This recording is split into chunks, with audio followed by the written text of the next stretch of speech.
All right. Good morning, everyone. Can y'all hear me okay? I apologize in advance. I tried to not speak yesterday to save my voice and it didn't work. So you're going to have to bear with me a little bit today. Um, Welcome and thank you all for being here. I'm so excited to see so many faces back for day 2 of Defense Academy. Before we get going, I wanted to say a special thank you to our friends at Deloitte for hosting this and being such fantastic partners for our Center of Defense Innovation. We've got a really solid day of content and programming for you. Yesterday, we focused on the 101 sort of introductory level of getting used to defense contracting. Today, we're going to be at the 202, 201 sort of intermediary level, thinking about barriers to entry, common problems, pitfalls, ways you can succeed, and really getting more tactical about the defense acquisition process. So I hope you really enjoy the events that we're putting on today and you take some good notes. Just know that this is supposed to be a workshop as well. So please ask questions as you have them. Yes. Yep. So the question was whether or not this is going to be on YouTube. We have about 40 or 50 people online watching and participating. So, for the sake of everyone online and talking, please wait for someone to give you a microphone just so we can have the content streamed online. With that said, I would like to welcome to the stage Paul Norwood with Deloitte to come say a couple of words about what we're going to do this morning. Paul, come on up. There we go. We're There you good. go. Thank you very much. Hey, good morning, everybody. Hopefully you had a great day yesterday, where you're starting to figure out, okay, what in the world does it mean if I, as a company, as a startup, I think I want to do business in a national security problem area. How do I go about that? Why is that even of value? And more colloquially, is the juice worth the squeeze? Going out and saying that your first customer or a customer is the Department of Defense in particular is challenging, right? It's not an easy thing to do. Today, we're going to talk about barriers. What are those barriers that exist? And then most importantly, as a former military officer, I spent my entire career going around barriers, not engaging the barrier. And only if I had to, do I have to go through the barrier. That's your last option. And so I think it'll be a good day today for us to have this conversation. We're going to talk about it in a couple of ways. And I kind of want to set the stage here, and then we'll talk about it on the panel. And then during the day, we're going to go more in depth. And during the day, you're going to try to get those solutions and those techniques that you can employ, that if you say, listen, I have a technology and I want to work on a national security problem, how do I actually go about making that a business relationship? And that's what it's here for. We have a lot of great opportunities inside the DoD, particularly with non-dilutive funding and other mechanisms. But ultimately, you as a company are wanting to do an ongoing business with the DoD or in a national security sense. And that ongoing business aspect of this means, okay, I now didn't just do one prototype or give them 2 minimum viable products. I'm now in a position where I'm in an ongoing business relationship. That's when your channel revenue, that's when your channel stream really starts to make sense. So with that in mind, is the juice worth the squeeze? That's what you want to think about today. I offer at the very beginning of the rubric this. Do you understand your product or your service or the services you're going to provide with your product? The answer to that is probably yes. Now, if you're an early stage startup, maybe you're still figuring that out a little bit and you're open to pivot. That's okay too. But I offer this to you. The second part of that equation is you have to also understand the domain. You have to understand the use cases for which your product or your service or your managed services can provide that value add. What's that value proposition to a national security customer? That is where I have seen most of our startup community struggle. They understand the original use case, particularly if it had a commercial use case to begin with. Now they're pivoting into a national security area. Maybe they don't have a lot of personal experience with that. That's okay. But now you have to understand then, okay, who is the user? Do I understand their use case for me? And then who is the buyer? And unlike in the commercial sense, many times the user is not the buyer. Okay, well, what does that mean to me? Well, that means now you have to understand the way that you can go to the user, get relevant feedback from that user, incorporate that feedback, and be relevant in a value way, a value proposition way to that user. Simultaneous, you have to understand the buyer and how is that buyer going to transact? How is that buyer going to actually enable the user to get access to your process, your service, or your managed services?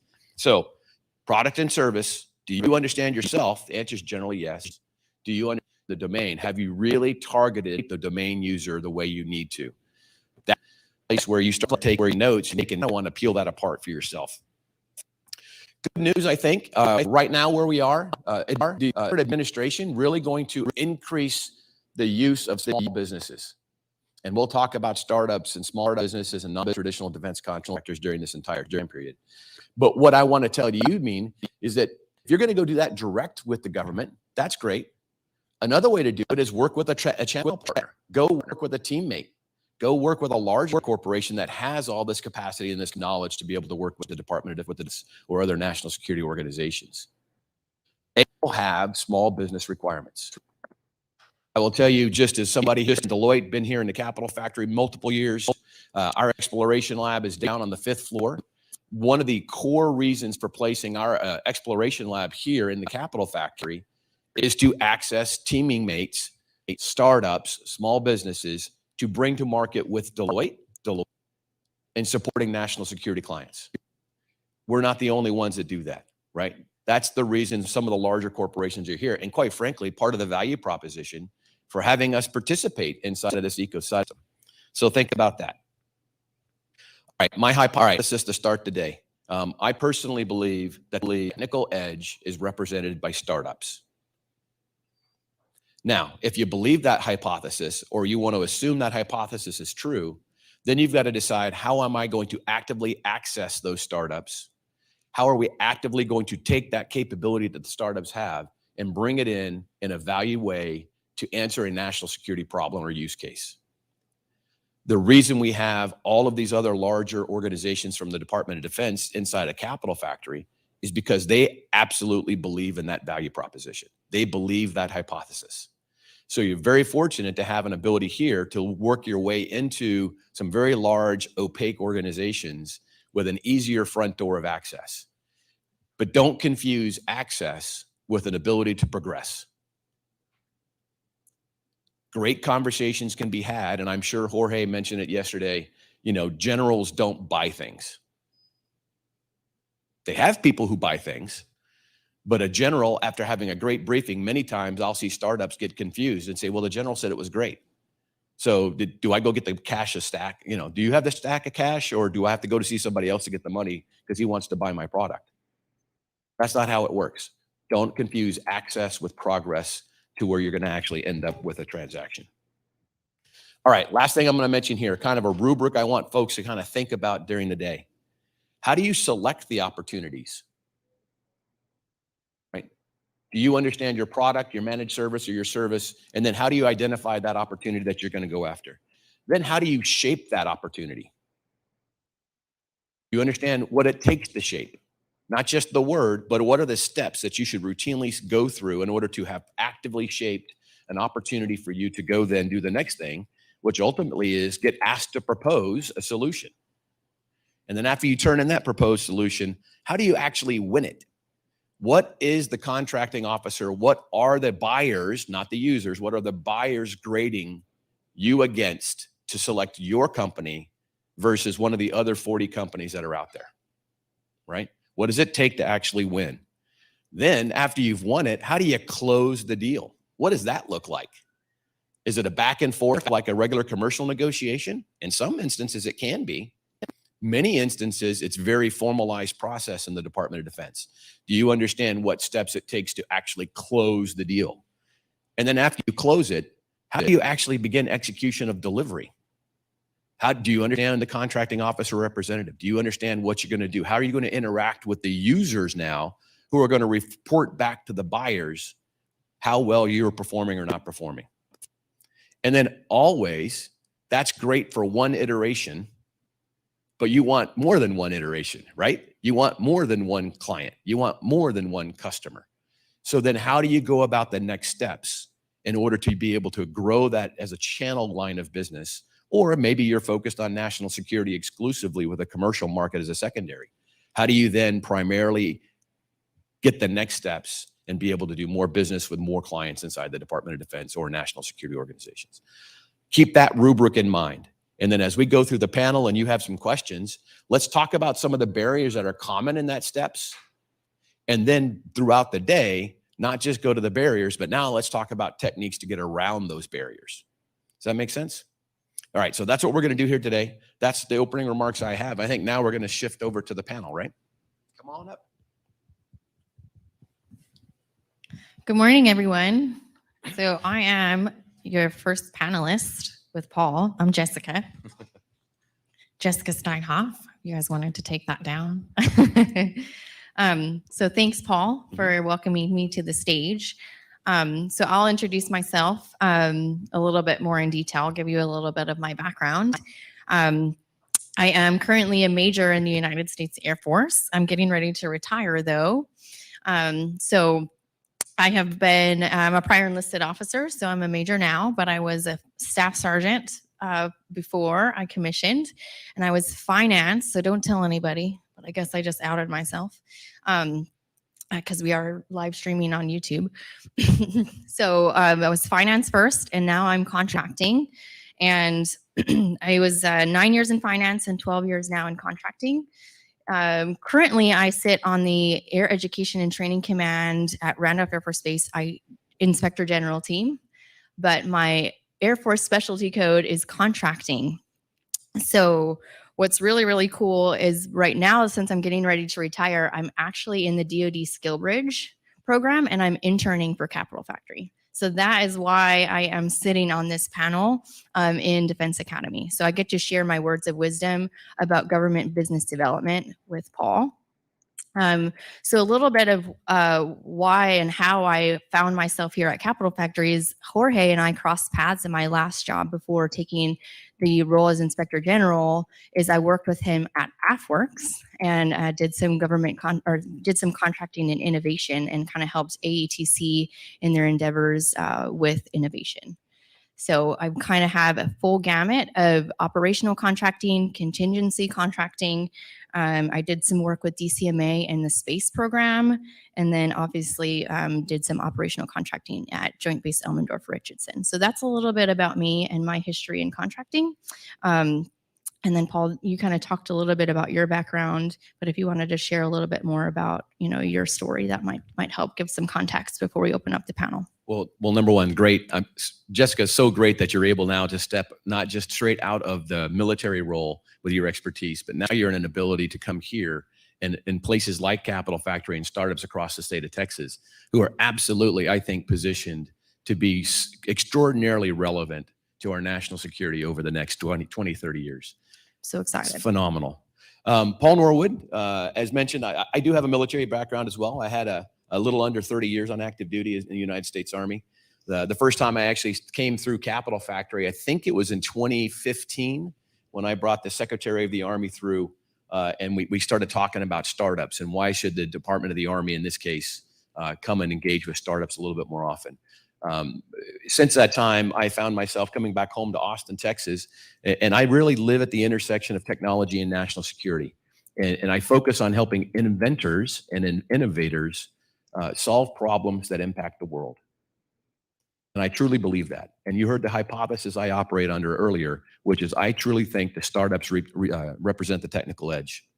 Currently, I work with Deloitte, and I have some of my Deloitte teammates here from the Exploration Lab. One of the items that we've done with Deloitte is we've established our Exploration Lab on the 5th floor, and you're welcome to swing by and connect with us. We focus on several things in there. We focus on machine learning and AI and operational data science. So how do you take data science and enable that to impact tactical operations in the U.S. military? Much different kind of process than having a centralized kind of higher level strategic viewpoint on machine learning and AI and what it's going to do and how it's going to change our mission sets in the DoD. Second item we focus on is computer vision, 5G and edge compute. And we're really looking at how do you have those edge use cases and how do you take advantage of the technical edge while enabling data analytics to occur at a larger scale. And then the third thing, which is really the part that really gets me most excited, is we do defense innovation and defense ecosystem development.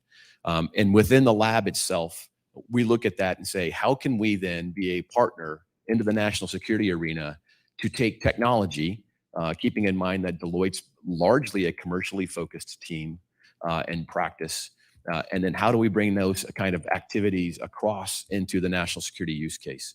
And then, of course, do that from Austin, Texas, because as I tell Josh and the team, all answers begin with, we can do that in Austin, Texas.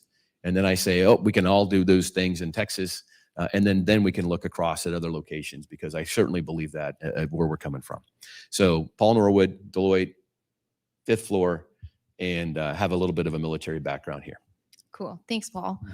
So we want to focus today and teach you all a little bit of the do's and don'ts of government business development. And so coming from where, my history as a government contracting officer, I kind of want to teach you what works and kind of what doesn't work. And then we will kind of talk about some pitfalls and then some barriers to entry. And then we do want to open it up to questions and answer. We don't want to just open your day with us just rambling and, kind of barking at y'all, because, that's no fun.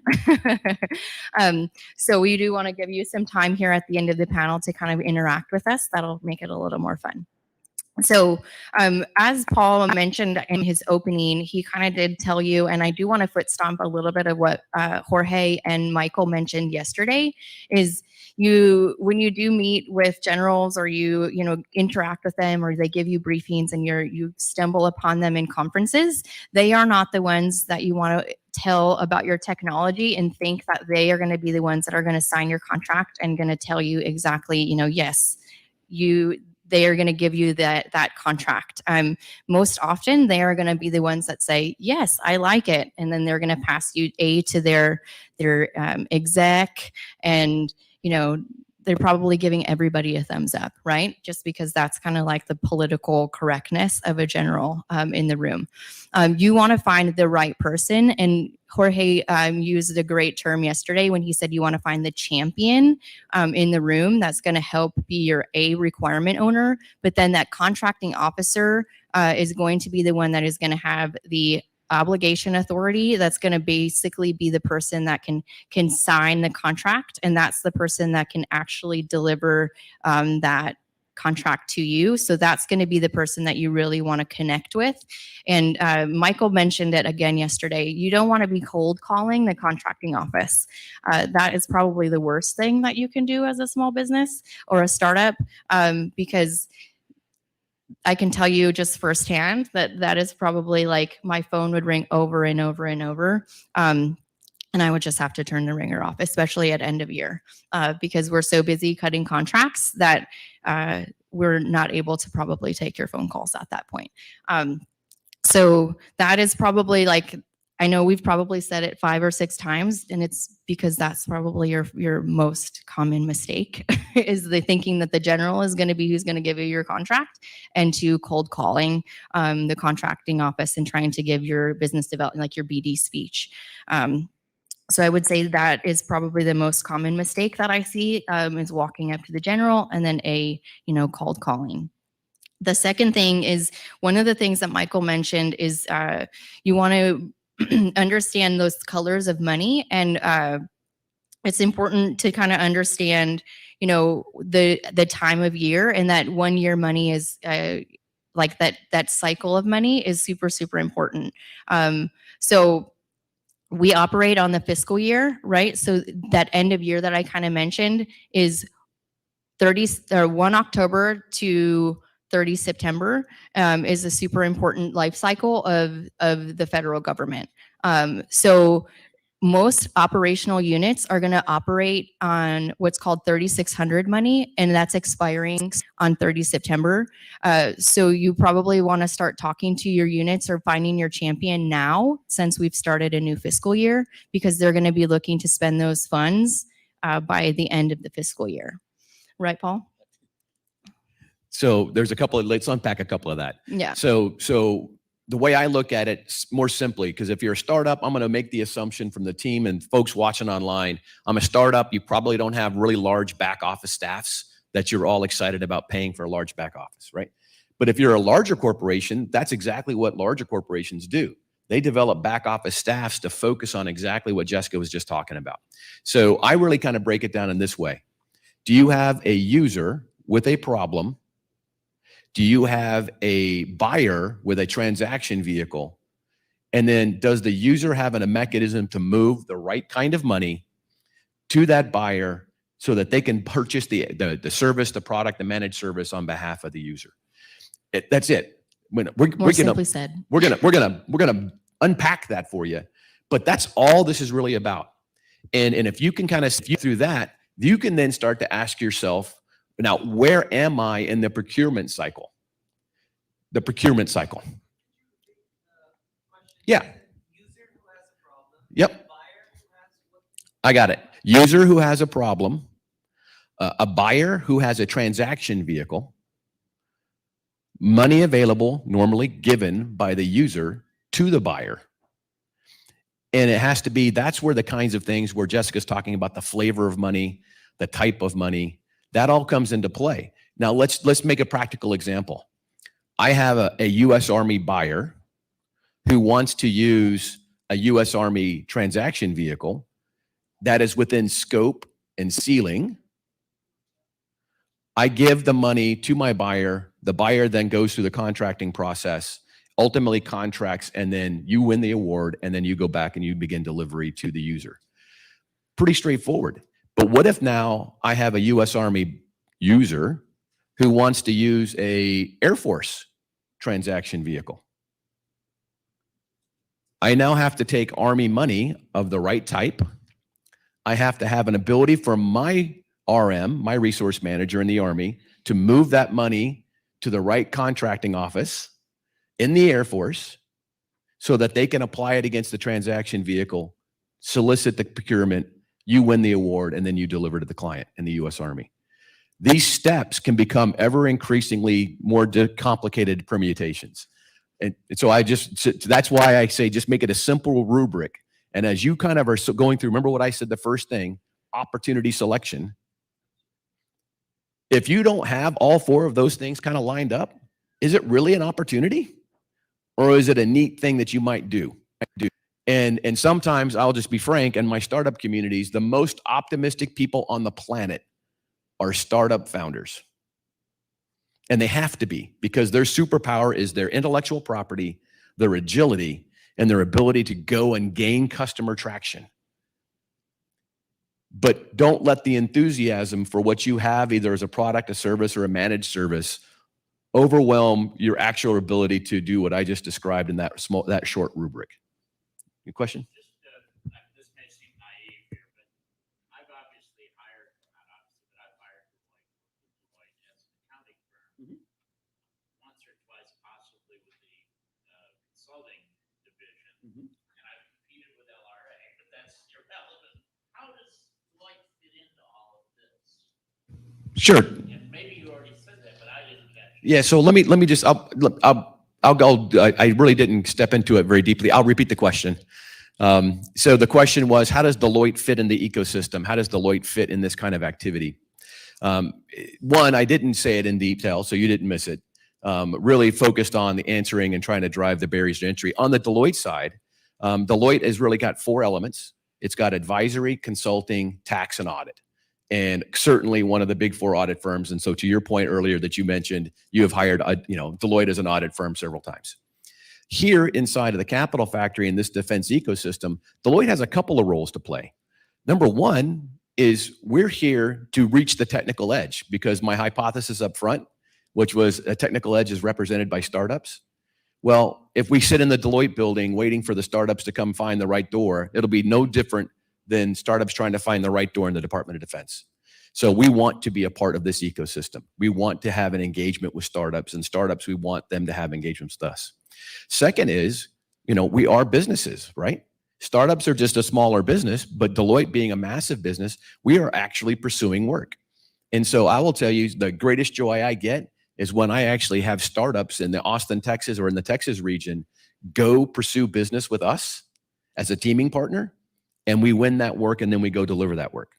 And so we have done that repetitively with startups out of the Austin ecosystem. And it's not because it's charity, it's because the technical edge is represented by those startups. And we, as a Deloitte as well, we have a large innovation arm called Catalyst, which is about how do you innovate inside of those spaces, both for our commercial clients and for our government and public sector clients. whether they be at the federal level or the state or local level. So that's kind of how we're mentioning here. Does that help you? All right. So then just to finish it out, go back to the rubric, remember 4 steps. You got to make sure you have all 4 of those parts. And then you want to be able to say, can I actually select this opportunity? Is that truly an opportunity, or is it just somebody who talked to me where I got to see the general and it sounded like I had all 4 steps, but it turned out I only had 1 step, which a very senior high-level user said, wow, that sounds really good. That seems like an interesting product. I find those 2 things get confused by startups quite often.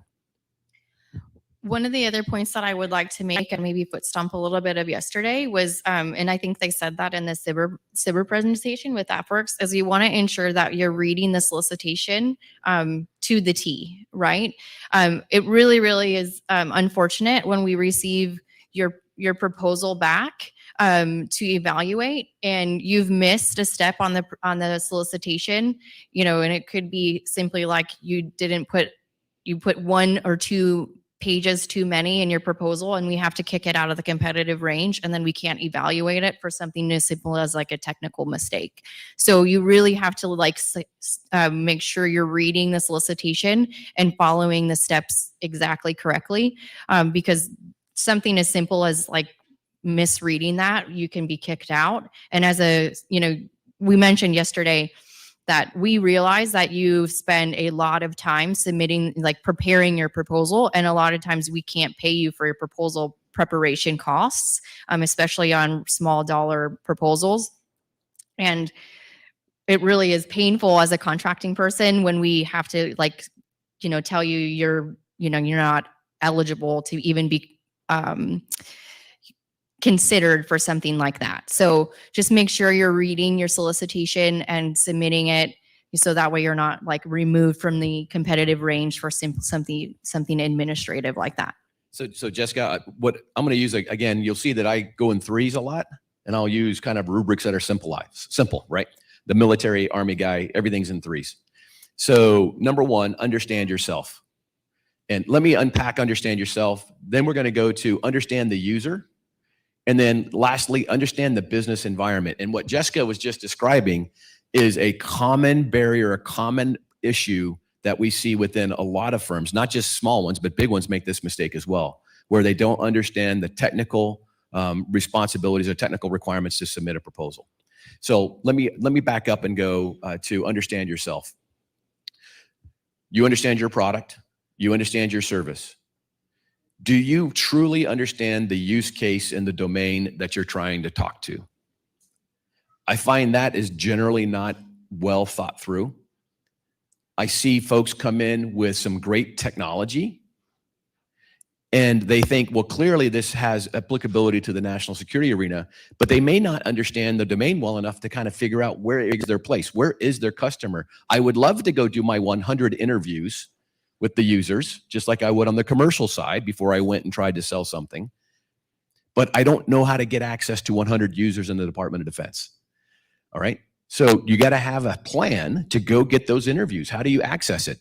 The Army Applications Lab, which is here on the 8th floor, they use something they call soldier touch points, where when they have a project they're working in a cohort fashion, they literally go out and they place these startups co-located with the users and enable targeted questions, interviews, surveys, so that the technical side, the startup who may not have the domain expertise, has an opportunity to understand more about the use case itself. The other thing I understand yourself, where are you in the development as a company?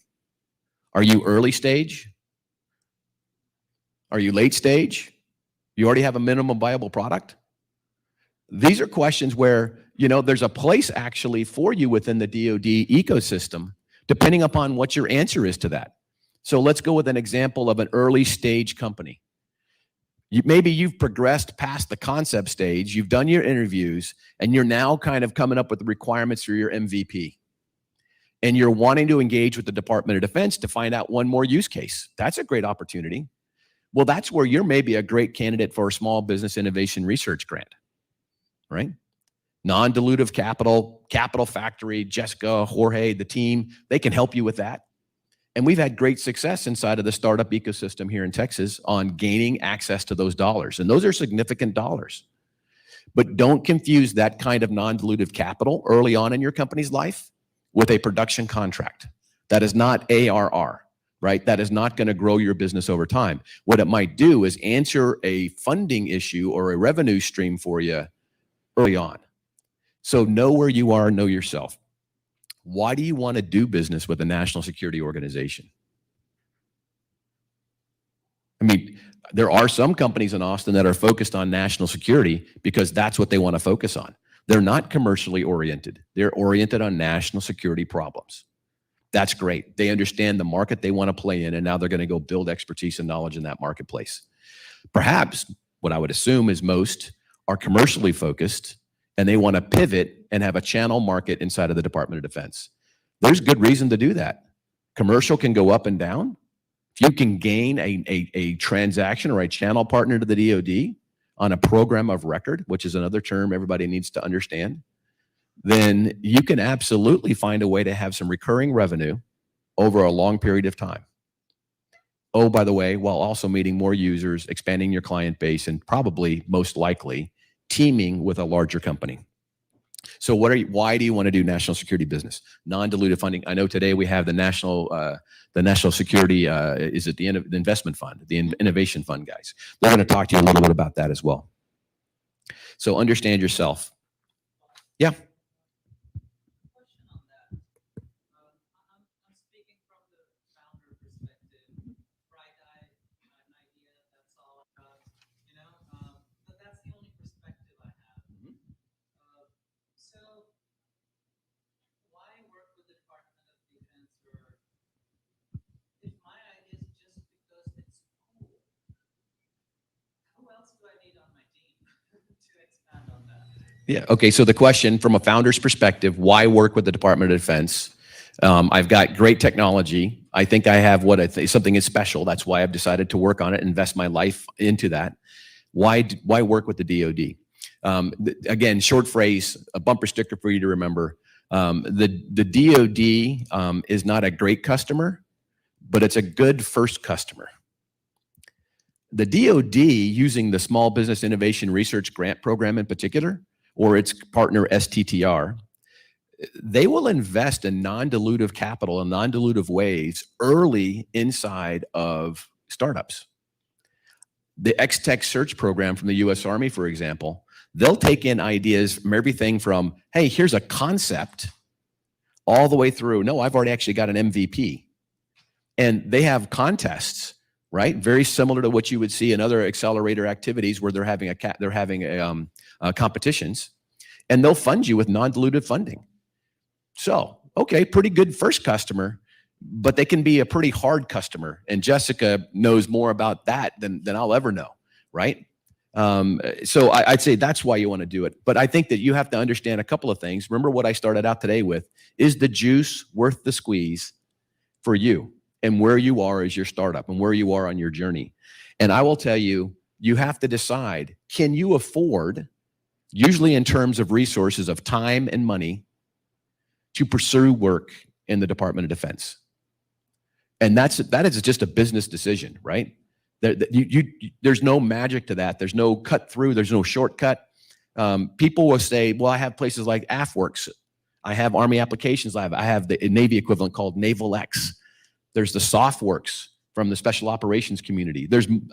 I can go on with a number of innovation organizations in the Department of Defense that are here to give you access to make that common decision.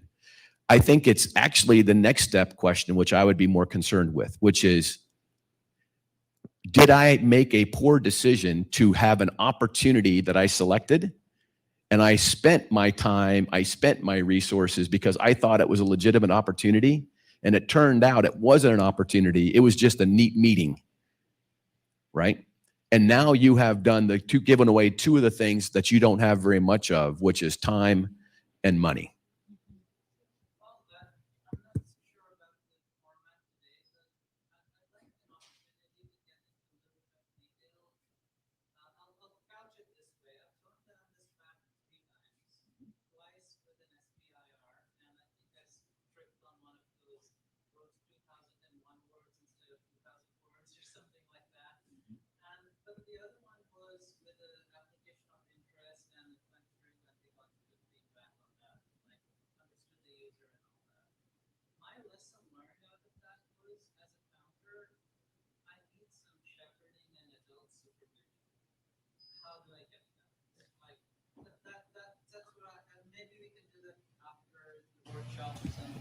I'd like to go through some of those. Let me repeat that. So from a founder perspective, have in fact gone down this path before. Think you once you had tripped over the technical disqualification that Jessica mentioned earlier. Did get some good feedback another time, but you really understand your limitations and understanding this business space.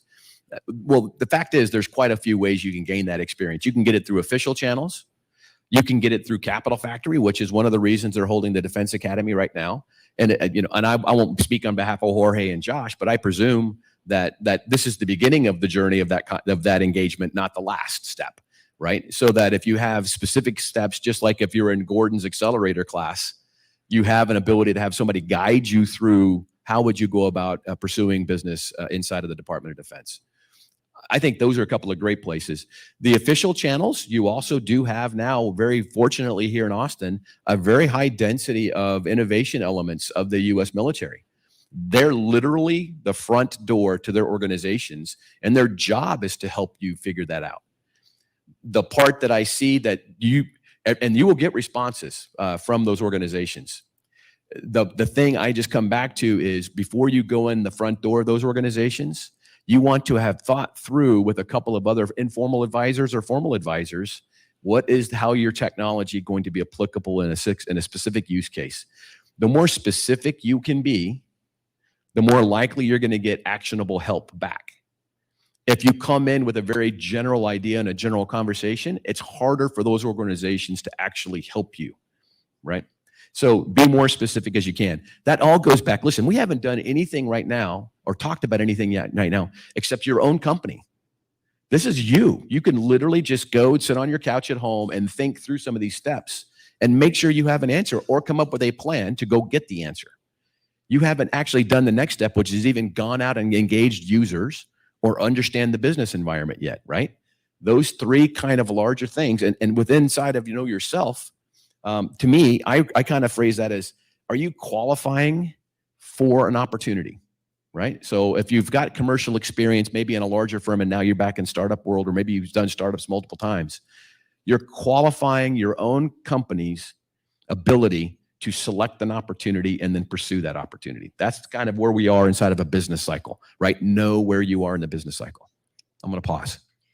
So after us, this is like maybe a little bit of a precursor. We're going to have the PTAC come up too from the Small Business Administration. So that's another mentorship opportunity that you have to kind of help hone your proposal writing skills. So they're going to teach you some additional skills. And then I think we did talk yesterday on there's other opportunities other than just CIBR out there and ways to search for, use cases for your technology, right? So I think what Paul mentioned, we are going to harbor other things that you can do within the defense, but like sam.gov and, AAL, but, there are other opportunities out there other than just CIBR. So hopefully just by plugging into Capital Factory, but, getting out there and getting outside of maybe just what you have applied for already, you can probably find, other things. And Can I just ask a general high-level question? Yes, sir. So, and I was here yesterday and listened to all the very interesting, learned a lot. Is this whole contracting we're talking about, company getting business from the government? Is the majority of that the government putting out what we would call in civilian world RFPs of things they need? Or is there a part where entrepreneur A with a very clever idea comes to the military and they haven't maybe thought about it at that point? And if so, what's the balance of that? So the question was, is the environment where the government posts more of like a request for proposal versus does the entrepreneur, get to pitch, this is what we have, at your disposal, and then the government can then come and see it. Most often, sir, the government is posting what we need to industry. I'm not really aware of that reverse type situation where, the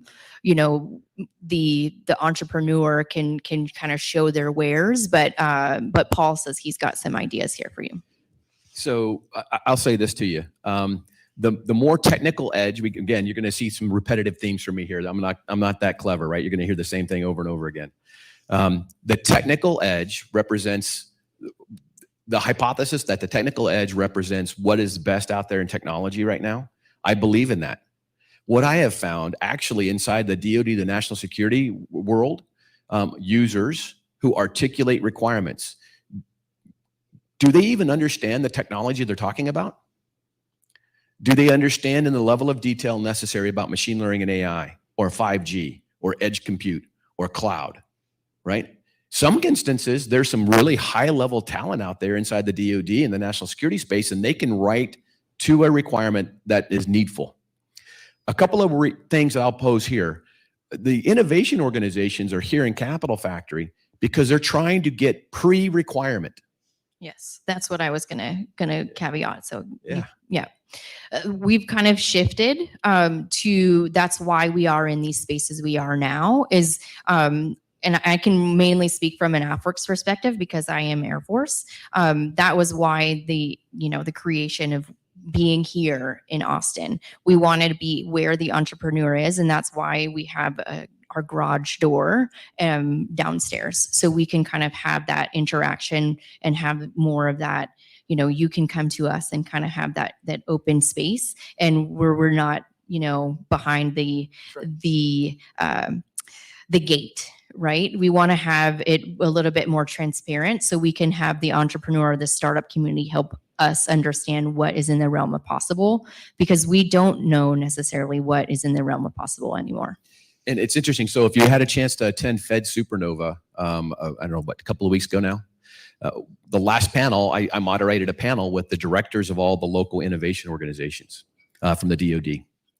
And one of the questions I asked was, what's the balance between user-driven problems, not requirements, problems, being asked for responses from industry, big and small, versus, hey, surprise me. Here's kind of a general area that I know that I'm interested in, and I would like to see what industry has.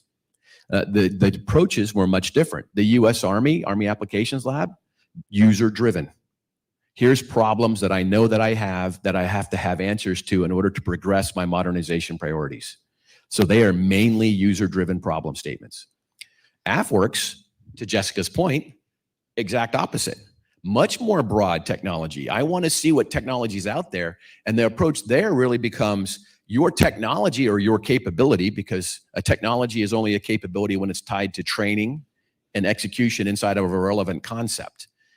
I will now have an opportunity to disrupt, if you're in the Air Force, the concepts that we're operating under for today and tomorrow. What training, what kind of workforce of the future do I need in order to take that capability in and maximize its use? So it's a balance between user-driven and then kind of technology buckets or technology bins where you're interested in them. My personal experience, remember the rubric I gave up front: select the opportunity, shape the opportunity, propose, win, close, deliver. Next steps.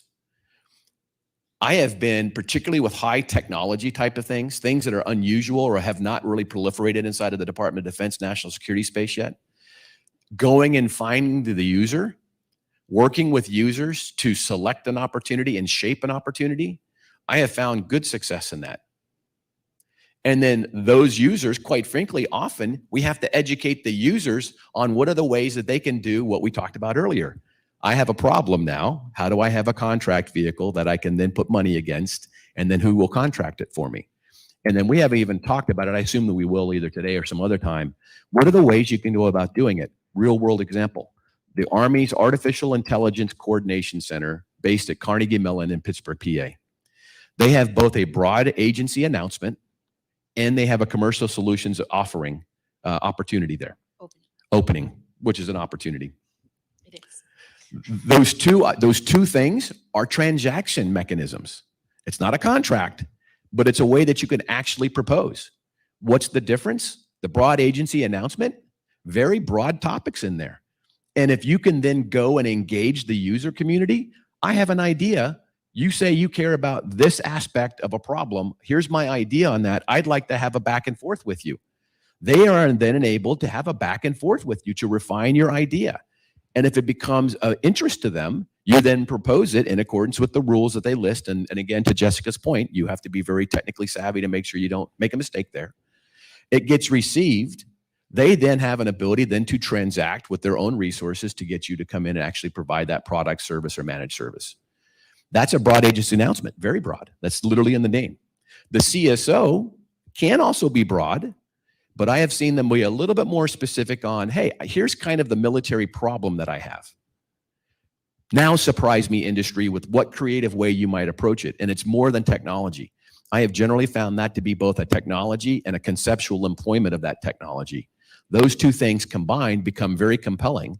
And then you can go out and have some of these opportunities then to do a contract vehicle and actually come in and show that you've got an opportunity to survive there. Again, I just tell you, as we step through that kind of detail, don't lose sight of the very first thing. Why do you want to do business with the National Security Organization? And then where are you in your maturity? If you've got an idea on the back of a cocktail napkin, you need to make sure you're going to the right type of user and the right type of contracting opportunity or vehicle. Because if you say, hey, listen, I want to go after this full RFP, and they use the same language, and I'll give you the language for how they use it. If you go after a full RFP and you don't actually have a product already available, then what are your chances of winning? So now you've expended your time and your resources pursuing an opportunity that really you should have not selected. So if I could, let me jump on to the next thing. So understand yourself, understand the customer. That's positioning, right? You're just positioning with the customer. Sometimes that customer is a very large customer. Hey, maybe I've got a large request for proposal that we're putting out. It's going to be billion-dollar programs. Primes are going to be very large companies, but they're going to be looking for teaming partners. And those teaming partners need to bring some very specific things. People ask me, well, Paul, why do you choose one teaming partner over another? Sometimes it's a product. Sometimes it's, hey, they have a technical capability, which is a gap in my corporation or my team, and I want them to come fill a gap in the team with their product or capability. Makes sense. Sometimes they have great access. They have an understanding or a client intimacy that is useful to the team, and so we want them to join the team as well, right? There's multiple reasons. Maybe they have the right qualifications that they've done in the past, and we want to use that because in the technical requirements, when you turn in, you have to have qualifications. These kinds of reasoning, again, if you're going to go pursue something on your own, great. If you're going to pursue it with a teammate, now you're either going to be bringing teammates into your team, and you want to ask these very specific questions of your teammates, or you're going to be joining some other team, and you want to be able to proactively tell those other teams, this is why you should have grabbed my small business, my non-traditional defense contractor, my startup, and have them join your team. So understand the customer and position. Clear-eyed about your national security use case. Do you understand the user, the buyer? Are they the same? Sometimes it's the same. Sometimes it's different. Have you already engaged with those users to validate your relevance? Have you already gotten feedback that we were discussing earlier? Or is it your first turn? And you just need to have an opportunity to start getting that feedback because you're kind of more on the early stage of a startup. Fair enough. How do you go get that feedback early on and then pivot into the sweet spot? Do you know what forums to connect with users, right? One of the forums that Jessica just mentioned was GovWins or sam.gov. Those are for very large organizations. They can be for very large opportunities. They can also be for smaller opportunities. Or I will tell you, I'll give you the closing remark point now. It's about people and relationships. Do you understand the users, people? Do you understand buyers, people? Do you understand those that can help you access both of those things? You want to think through that before you make this decision up front to go after an opportunity and pursue it. If you've kind of just going along the merry way, you're going to find yourself having spent a lot of time and resources on something that doesn't produce. Then the last part of it is just to finish it out, the understand the business environment. And this is what we were just describing. That's shape and bid. So you've shaped an opportunity now, and now you're bidding on the opportunity in accordance with the rules that Jessica was kind of highlighting. Who's going to buy it? What's the nesting situation there? Is it something you're doing on your own, or are you going to do it with another partner? Do you understand where the procurement cycle is for the buyer now? And then to your question earlier, it kind of goes through these steps. Advanced planning brief to industry, industry day, RFI or a sources sought, a draft RFP, and then an RFP. So if you're coming in and the first time you have ever heard of this opportunity that you think you want to pursue is at the RFP stage, and you've not done anything else before that point, I would tell you, think like 25 times before you decide to do that. Because somebody out there, your competitors, have already been involved from the very beginning and worked their way down to the RFP. They've been shaping already. The first time that they drop their response or their proposal, their name is already known by the buyer and the user 90% of the time. So I'm not saying it's not possible to like parachute in at the last moment and say, hey, by the way, I'm the best there is out here. And you go, oh my goodness, you're so much better. You're right. It can happen. It doesn't happen very often, in my opinion. Then as you step through all that, the startups, non-traditional defense contractors, and also small businesses. Do you understand what that means? Right? Do you understand the advantages that gives you? There's some phenomenal advantages. Too bad we can't have like a engagement with the online community, but are you a first generation American small business owner? Well, in the right terminology, you're called an 8A. And an 8A, and you should ask this question to the next panel that's coming up, an 8A is a superpower. It's a superpower. Rules are significantly different for an 8A. Remember that rubric. Do I have a user with a problem? Do I have a transaction mechanism?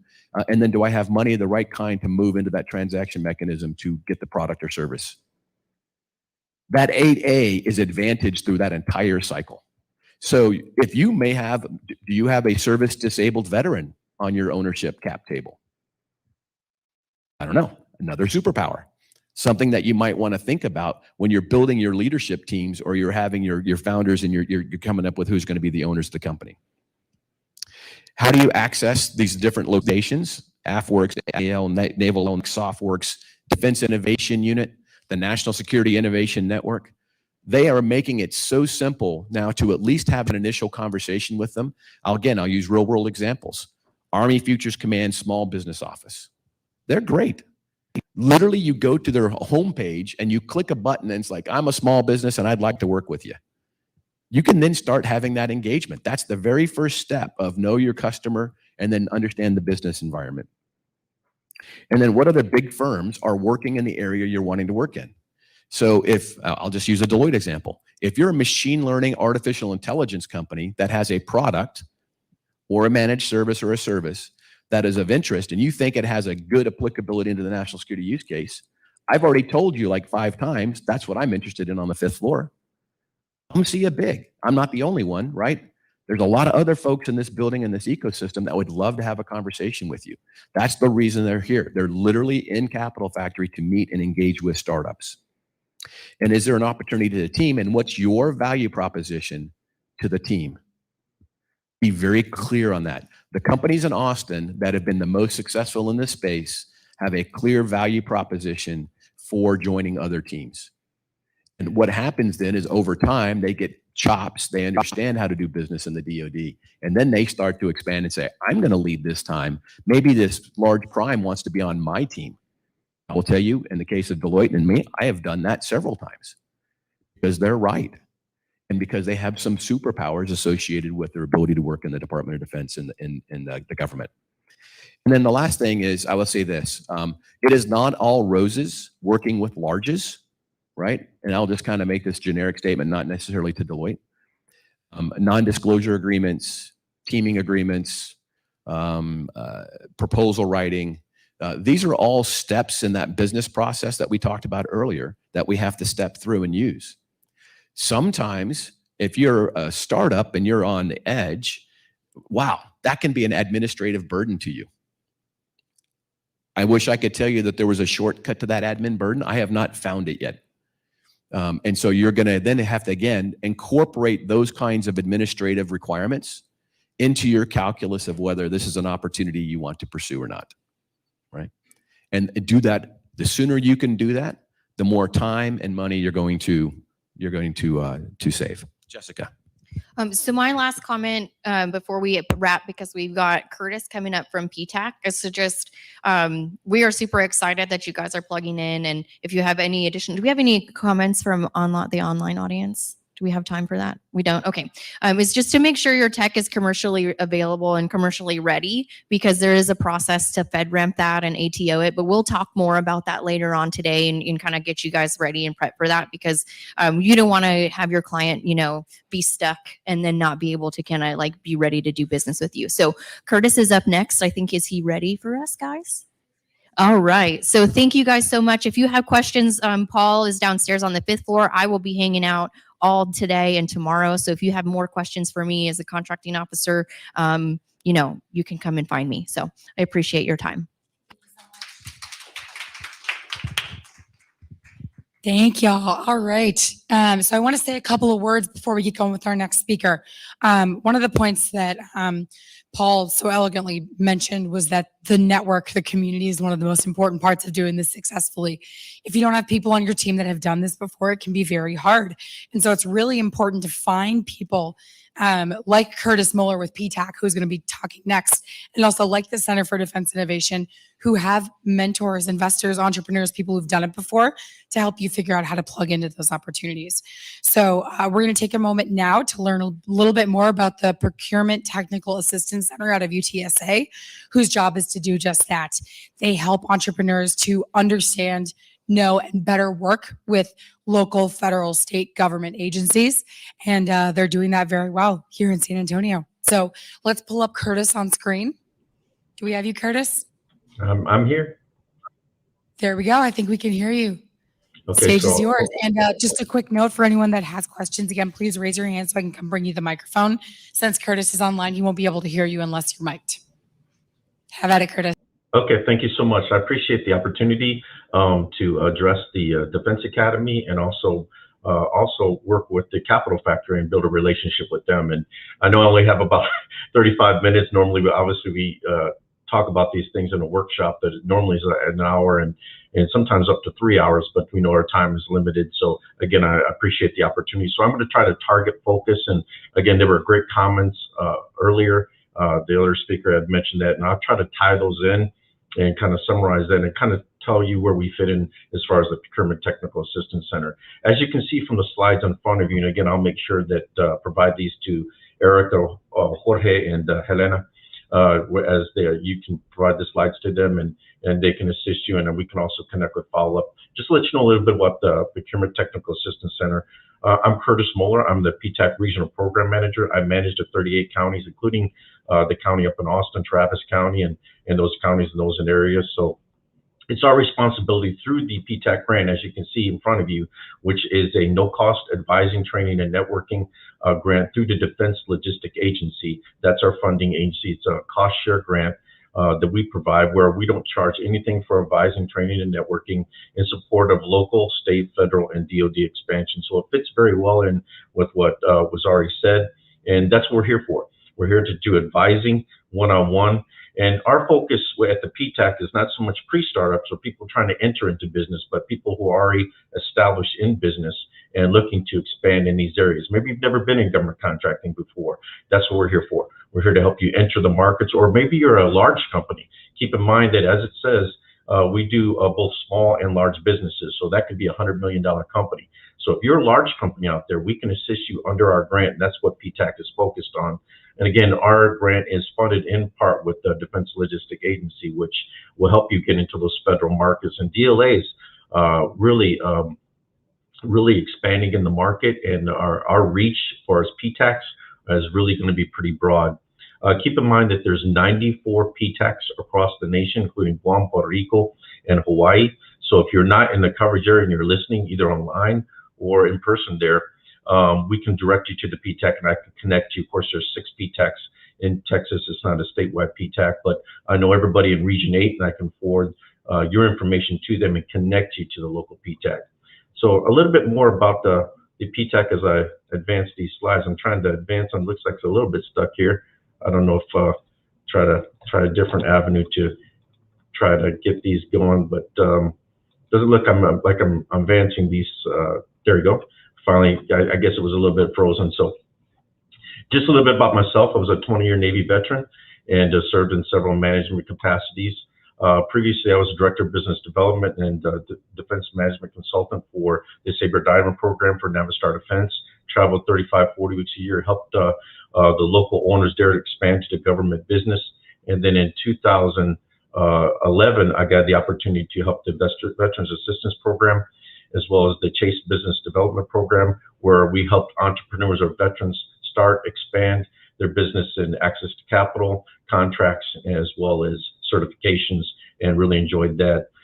From there, about 6 years I spent helping entrepreneurs through the DLA program, through the PTAC.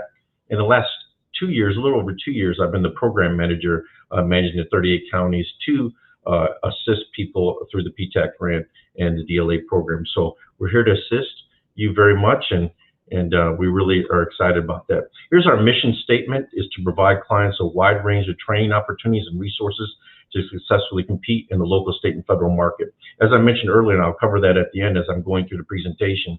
Again, normally we do this kind of like an hour and a half, but I'll try to be as efficient as I can. But this is really what our mission statement is. You are our mission statement. We give the money back to you from our grant and don't charge you, and help you try to expand. We're into expansion to help you, and also our training is free to you. We provide training on a lot of subjects, and I'll cover that in our presentation a little bit later. There's the counties that we currently serve. As you can see, there's a website link below if you're not in one of our 38 counties. But these are the counties that we cover. Matter of fact, we just added Bell County, which is Fort Hood, in that whole area. So we're pretty excited about that expanding. And right now we're actually serving it, but really in FY22 in January, we'll really be kicking off things in a major way. There's a staff that I manage, and I tell you, it's always your staff and your people that do it. And I'm just so proud of the great work that they do, advising, training, instructing, and running the programs and projects. Okay, a little bit about the certifications. I know that was mentioned earlier. Obviously, there's lots of certifications. One of the things that was mentioned is, why have certifications? What's the purpose of it? Whether it's federal, local, state, city, county, it's all important to you. Of course, you have the City of Austin certifications there. Down in San Antonio, we have the South Central Regional Certification Agency that covers the 17 counties. Up north, you have what they call NRCTA, which is the North Central Certification Agency. And they all work together to do those local certifications. But as you can see in front of you, these are mainly federal, and these are the type of certifications you can leverage to get contracts. Don't forget that as I'm going over each certification, and again, I'm going to have to go over very quickly, just for the time's sake. But why are we getting certifications? It was mentioned earlier. It's not just to put a certification in a binder and say, great, I'm certified. Now, what do you do with that? Well, you market that to the agencies, whether it's local, state, federal, DOD. So whatever market you're trying to get into, you want to market those certifications. That's one of the things we help you do. You just don't want to get certifications for the sake of getting certifications. What you want to ask yourself is, why are you doing that? Well, you're doing that to leverage into these markets. Again, whether it's local, state, or federal. So let's cover the federal certifications first, and then we'll kind of circle back to that. First, your state and local ones. These are the ones that you can get through the South Central Regional Certification Agency, and also to the City of Austin. Some of the certifications may be different in Austin. I know they have MBE, WBE, VBE, and SBE. So you're gonna, and I know I'm using a lot of acronyms, and that's why I put them there so you knew what they were. Well, these are very important to you because you just don't want to throw all your eggs into the federal market. You want to be able to leverage the local, city, county, and state markets too as well. And of course, as you can see, these are your local certifications that you can leverage local contracts either through the municipalities and cities right there. All very important. Matter of fact, a lot of times, if you look at the actual solicitations that come up from the city, even though maybe it may not be required, it is part of the point system as far as the proposal. So 25% of your grade in the proposal is to have one of these certifications. Well, that would tell you you need it, just like you would when you enter a university. It may not be the total amount of your grade on the proposal, but it's going to be a very important part. And sometimes it is required too as well, not only with the prime, but also with this sub too as well. So just look at some things. We can assist you with that paperwork as you provide that to the certification agency. Of course, we know the self-certified small disadvantaged business. Of course, that's through the SAM. I was mentioned SAM.gov.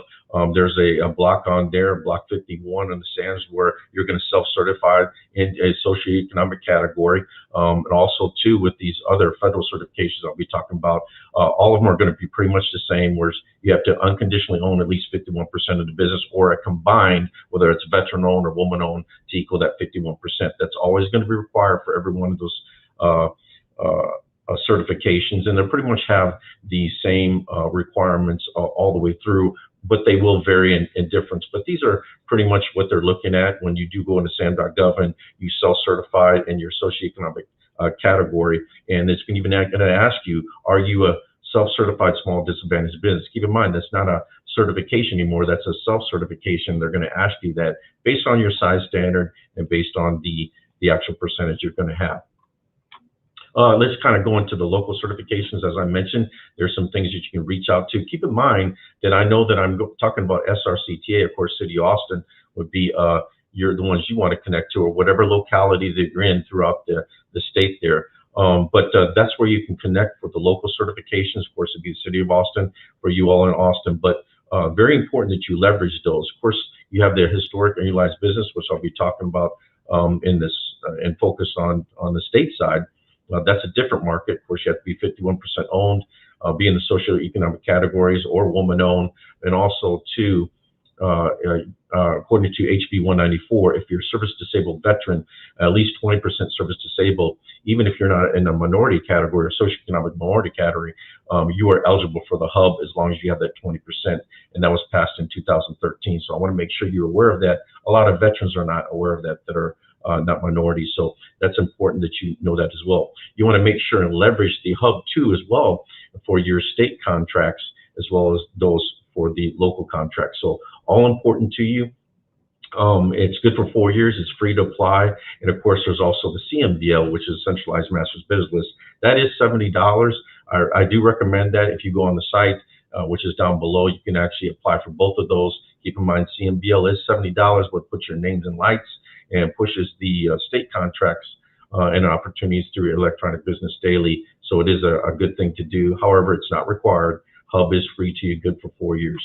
Let's talk a little bit about the veteran-owned business. Again, as we're going through these certifications, we want to separate the things you can do in SAM.gov for the self-certification and the CDE. They're totally separate. So you could be veteran-owned and service-disabled in SAM.gov and self-certified through SAM.gov and be eligible for all opportunities.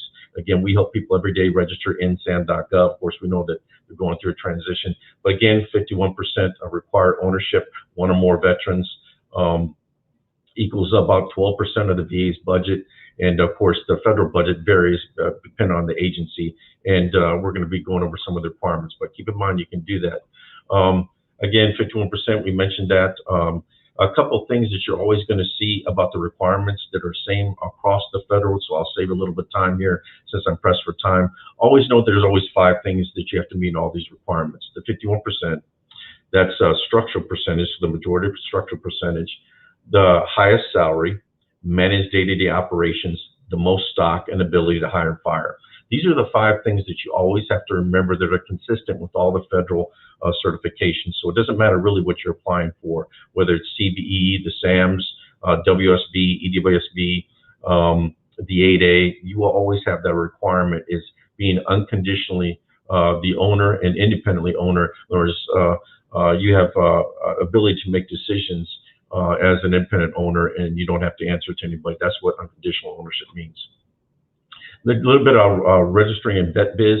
Of course, what that's called now is the Veterans First Certification Program. I've been around here at 10 years at the PTAC, probably certified between 500 to 700 veterans. We know it well. We have 4 counselors that are verification counselors and federally certified.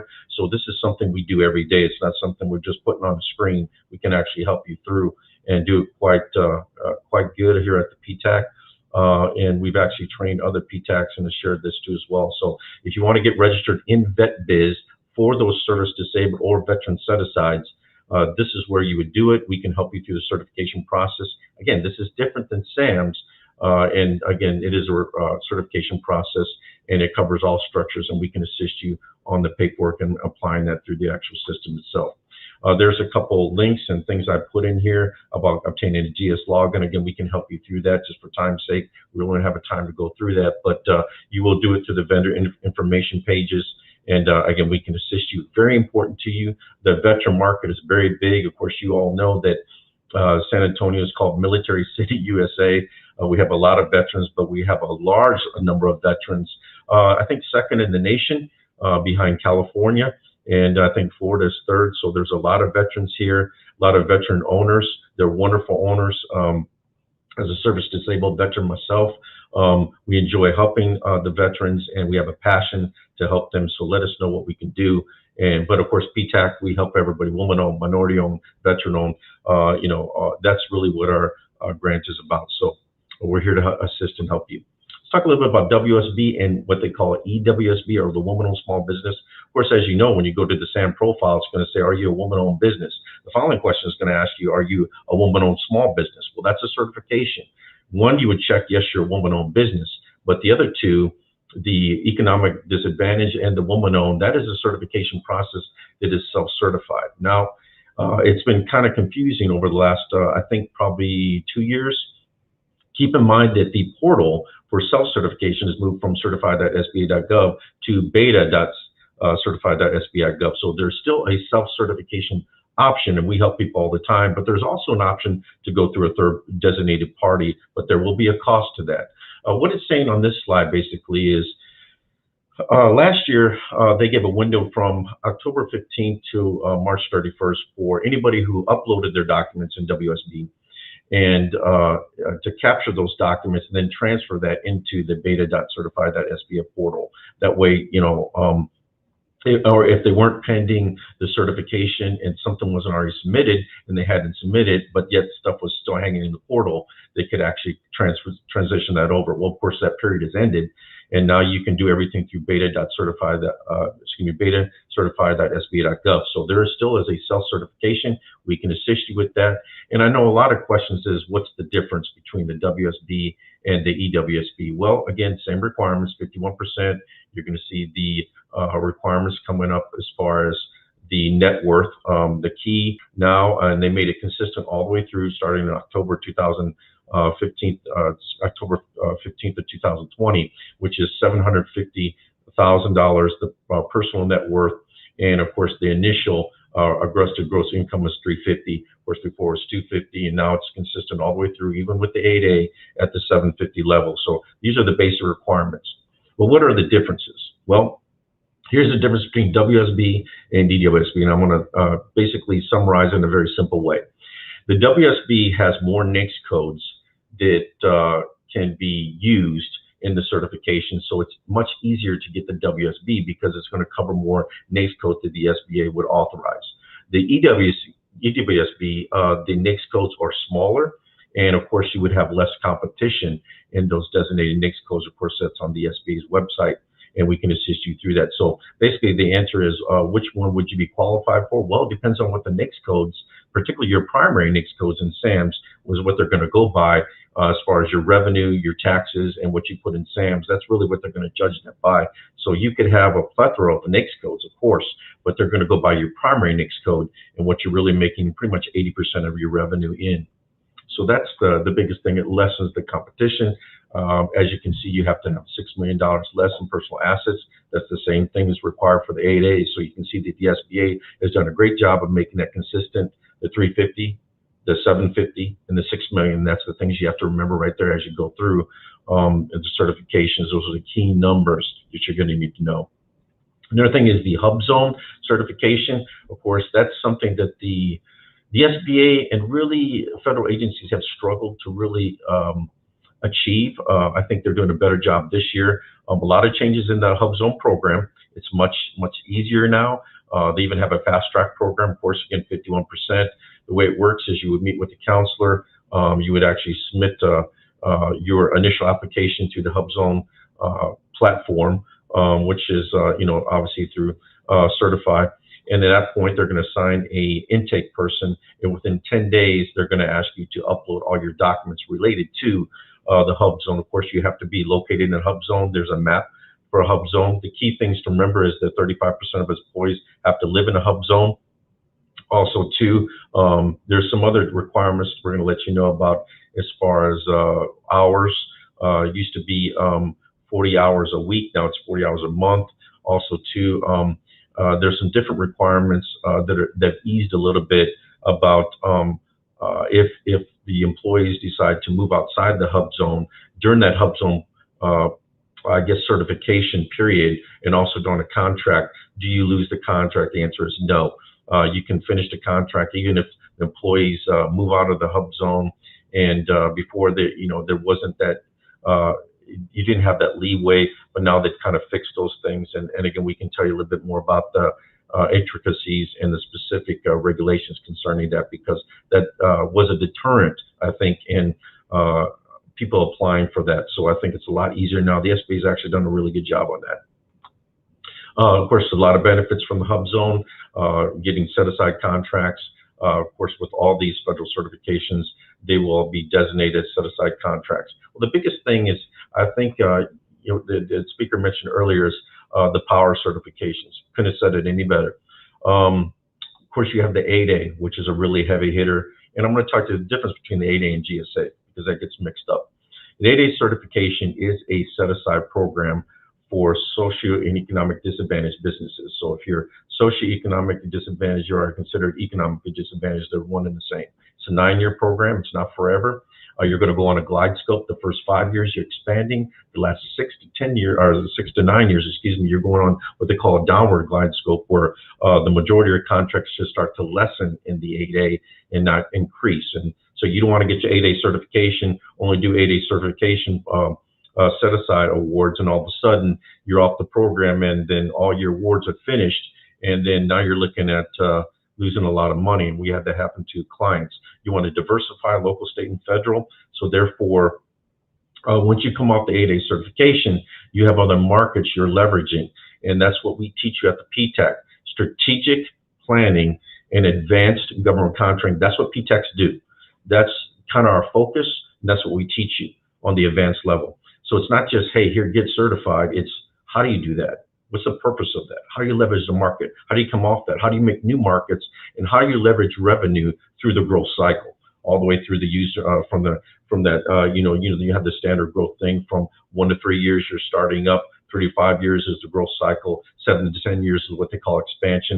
And of course, then you'll be going down that glide scope, whether you expand, contract, sell off, or go to satellite offices and maybe franchise it out.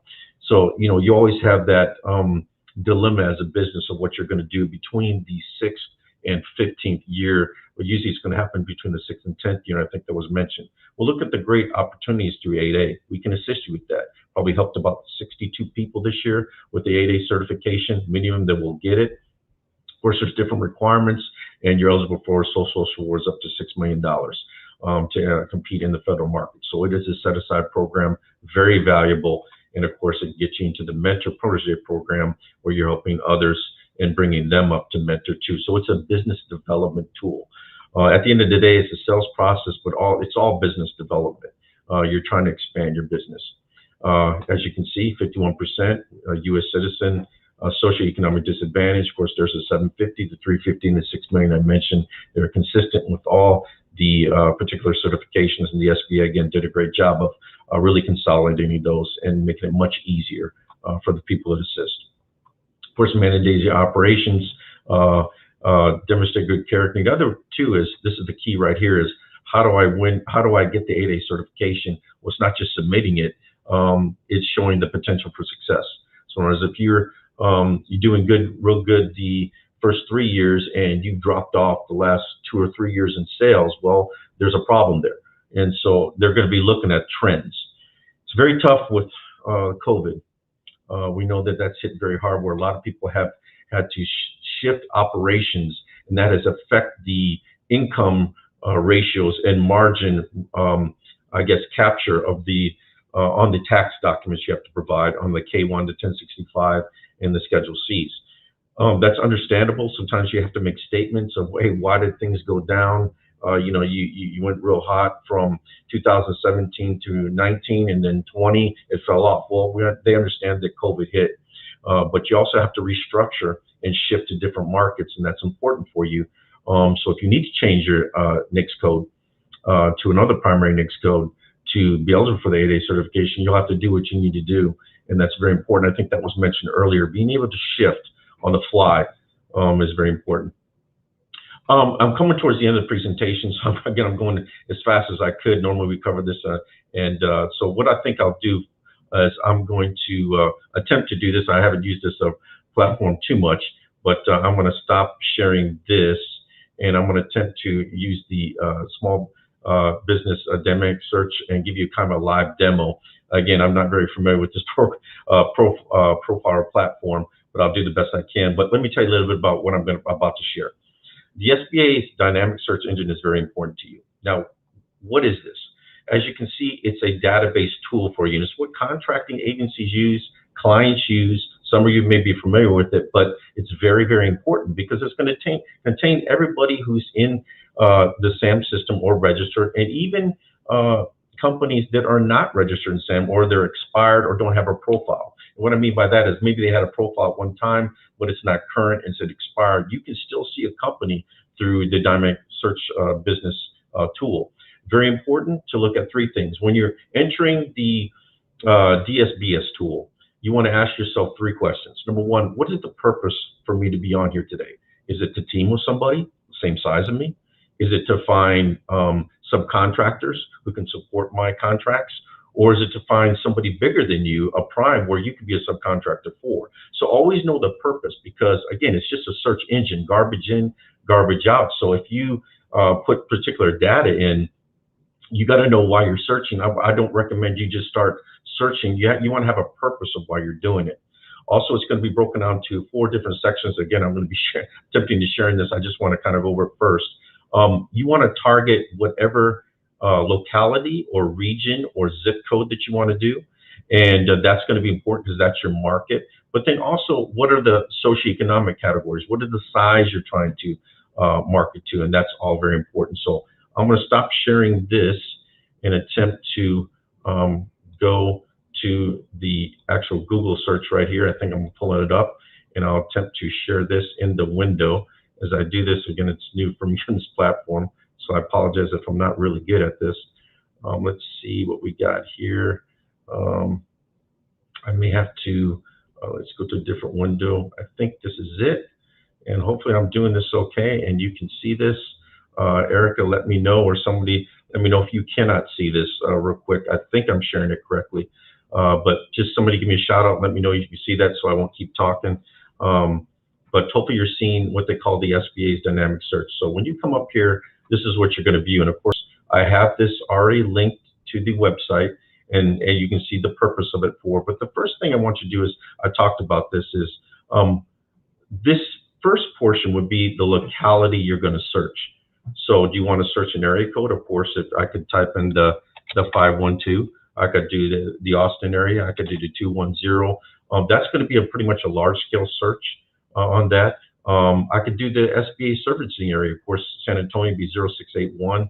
Of course, you can click on this and find out the service area for your SBA. You're like, well, Curtis, what's that going to do? That's going to pull all the businesses in the SBA district that are currently registered in business. Also, too, you could target a zip code, or you could go by state or congressional district. So you could do a large scale search this way.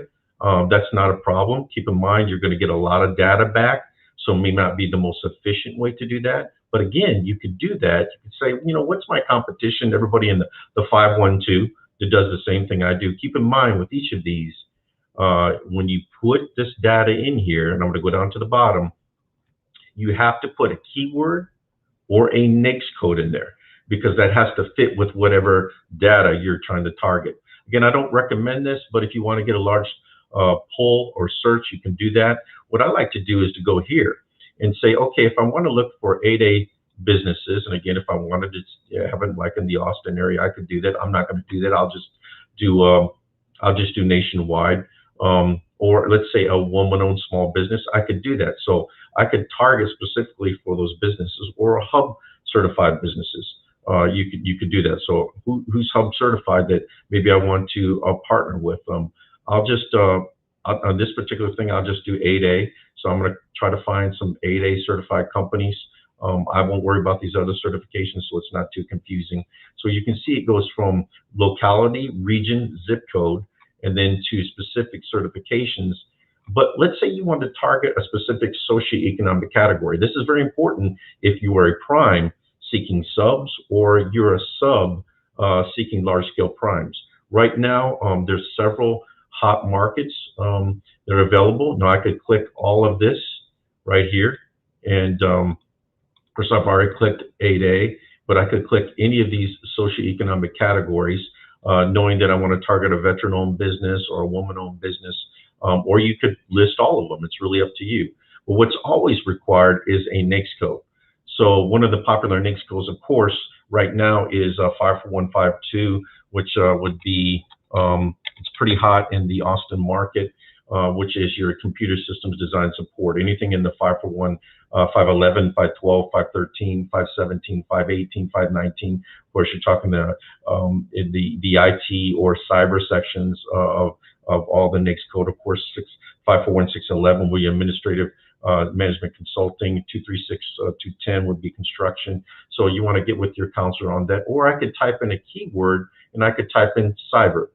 I could type in IT software. I could type in biotechnology. I could type in engineering. So I could forego the NAICS code and I could type in something specific here, but we'll just go with this NAICS code. I can also do this. I can just type in, hey, give me everybody that does research and development. Well, that would be important for the Capital Factory.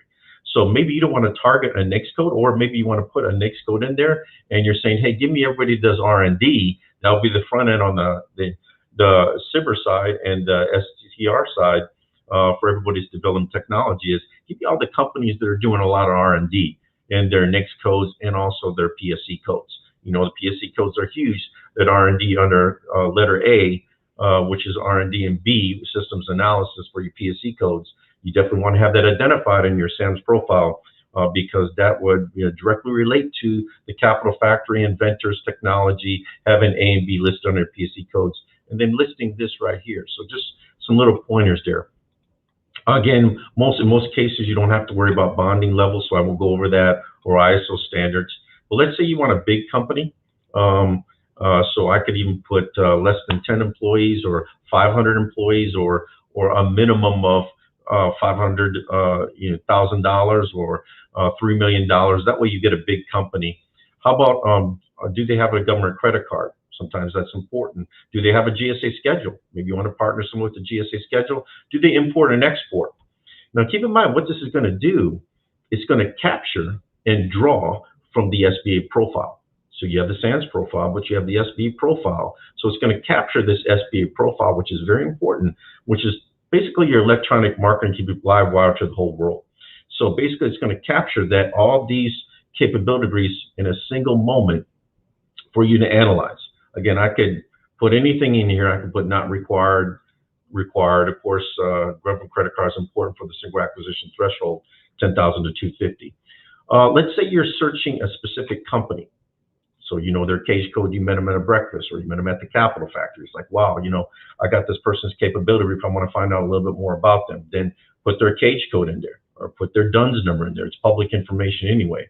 How about if they're 8A certified? Maybe you met somebody at an airport, or you saw a capability statement, or you just want to know a little bit more about them and to do business. And this is a good way to do this. It's legal. You're just searching them. It's a public database. There's nothing wrong with it.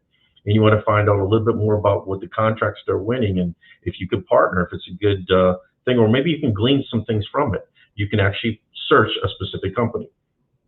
You can even search last time they updated their profile. I always defaulted in, yes, they need to be active in SAMS, but you do not have to do that.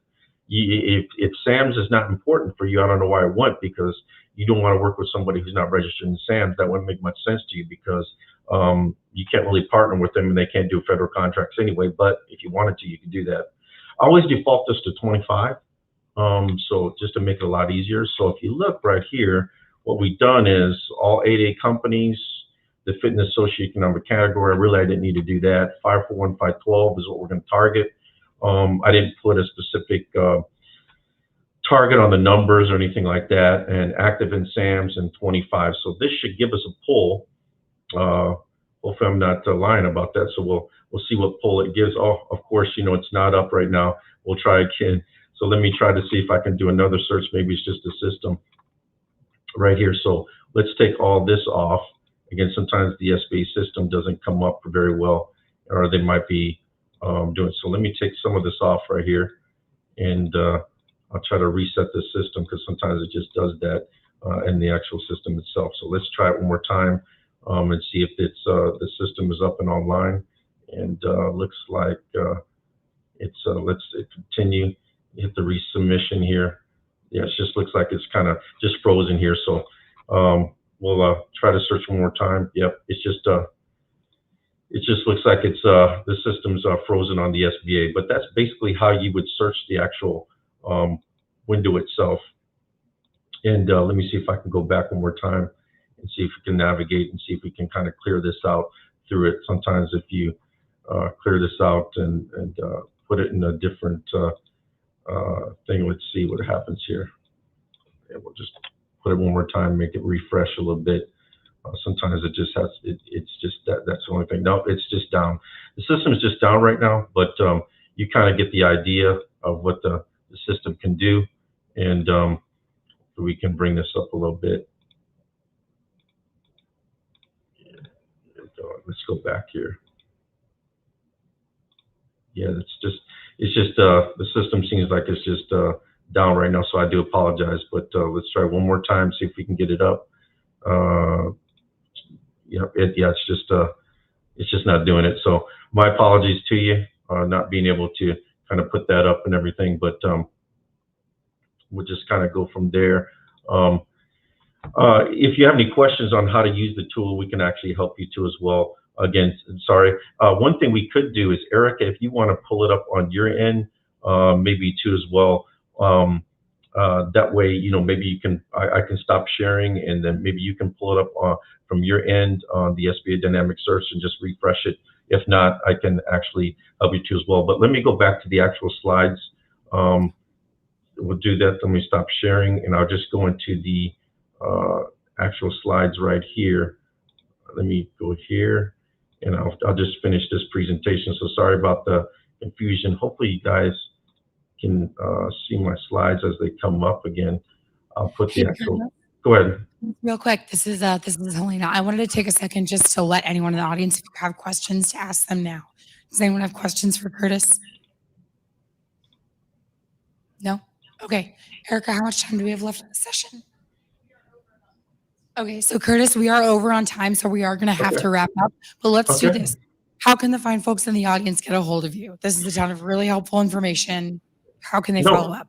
No, it's not a problem. Hopefully you can hear me. And again, I've shared these slides too as well. So I was on the last portion anyway. I know I didn't have much time, but you can actually, again, I assume you're going to share the slides, but you can reach out to us, and I'll put my information actually in the chat. I'm sure Erica will share that too as well. But you can reach out to us through the website and actually through our email. So 210-458-3353 is our main number. I'll put that in the chat box. Of course, the slides will be shared with you. It has our contact information, or you can reach us via email too as well at ptech@utsa.edu. So again, I'll put all those things in the chat box. So again, sorry the website wasn't up, but we're pretty much towards the end. And also at the end, you see some of my PTech services of everything we provide, including GSA proposals and certification. So let us know how we can help you through your journey and your process. And thank you so much for allowing me to speak with you. And so if you need help on anything, we're here for you free of charge. Thank you so much, Curtis. And I'm sure we'll be seeing a lot more of you now that San Antonio is happening and we're moving down there. So looking forward to seeing more of you. With that being said, we're going to move on to the last session of the morning before we go into lunch. I'm going to welcome to the stage Heather Richmond, who's going to talk to us a little bit about the trusted capital marketplace.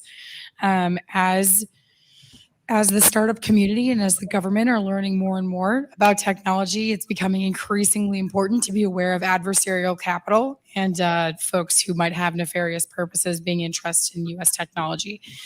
So it's important more than ever to learn, if you're building venture-backable companies, to know who your investors are, and to learn a little bit more about trusted capital and that concept.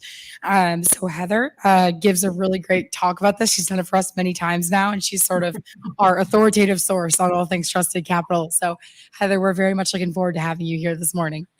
Thank you, Lana, very, very much. Well, hi guys, everybody. Thanks for having me. You can see my computer there. I'll jump into the slides in a second. Really briefly, my name's Heather Richmond. I'm based here in Palo Alto, California, so out here in Silicon Valley. And I've kind of fell into this. I didn't really mean to become the foremost expert on trusted capital, but I don't exactly know who is in the audience. So I'm going to assume that we've got a lot of great entrepreneurs out there, potentially some investors. And I guess one thing about me is I'm going to be really honest with you about this whole program, about where it's come from, where it's going, how you guys can be part of it or not. And so if you have any questions, I'm going to put this in presentation, but I think I can still see the chat. So please do not wait till the end. And I'm realizing that I have the wrong date. Shoot, hang on one second. Can I unshare and reshare? Because I've got my old deck up. I'm sorry, guys. Yes, you Is can. it possible to do?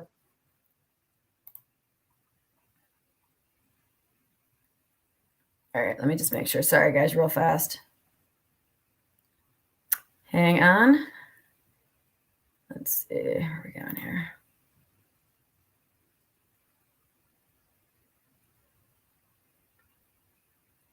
All right, well, we're going to wing it with this deck, and I'm going to modify as needed. So we're going to go for it. So we can go ahead and reshare that deck, and I'll modify as need be, and I'll tell you where the changes are.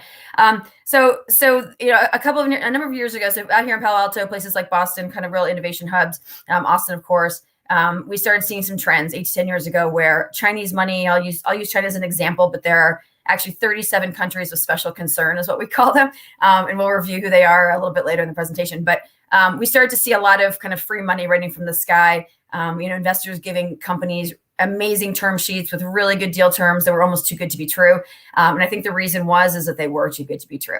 And so just as a little side note, if you've got investors coming at you aggressively and giving you, you know, ridiculous amounts of money for very good terms, just to kind of perk up a little bit and kind of figure out who these folks are and you know, where their money comes from. So we started to realize in the last about 3 years, about 2018, there was a lot more attention paid to something that we call foreign direct investment, or FDI. And this idea is that you've got adversarial or nefarious investors coming in, trying to put money into your companies for a variety of reasons, maybe to steal IP, maybe, you know, secret sauce, maybe get visibility into what you're working on, that sort of thing. And obviously, I think a couple of years ago, we kind of had a few key topic areas. Maybe AI, ML was a huge one. Obviously, cyber, autonomy, quantum, some of these like, you know, kind of buzzwords, but really, and actually we'll get into it later as well, they're pretty much everything qualifies these days as national security relevant. I think COVID has shown us that, you know, that biotechnology and bioinformatics and that sort of thing is absolutely part of the game. Energy, you know, this administration is making energy much more of a priority and calling it a national security imperative.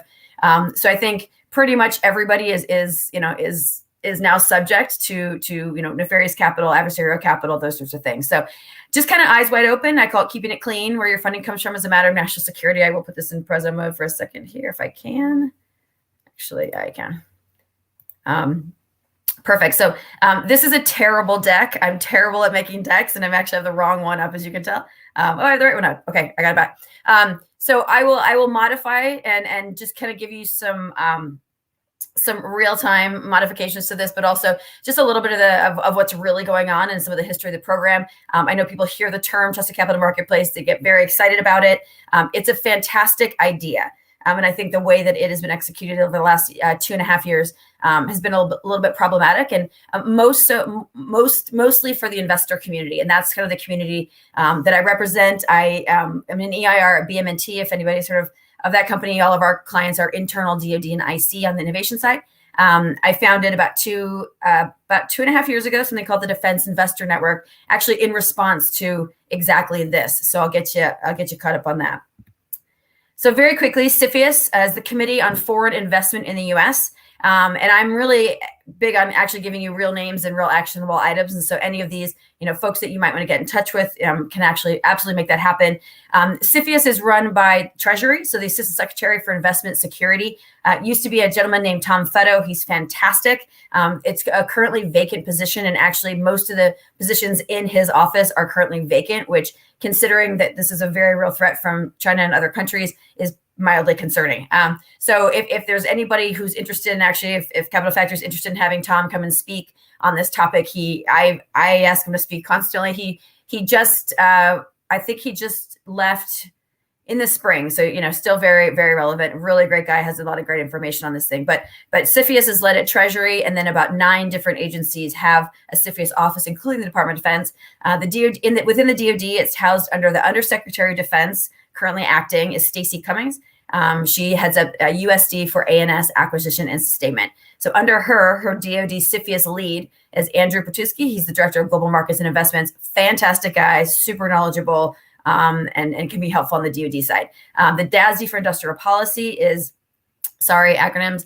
The Deputy Assistant Secretary of Defense for Industrial Policy is Jesse Salazar. Great guy, really focused on supply chain. Of everyone that I've mentioned here, Andrew is definitely the best person to talk to if you have CFIUS concerns, CFIUS questions, that sort of thing. I'm not going to read that bottom part, but basically CFIUS is an agency committee looking at foreign investment in the U.S., kind of how to keep it clean. So obviously this is very critical to the defense industrial base. That's a term that we use quite often. The trust capital brings corporate suppliers that are critical to defense industrial base together with trusted capital providers. That's the concept. The program has hosted venture days in collaboration with partners in the military services on academia. Those events and those venture days are currently on hold. I'll get into a little bit more about that.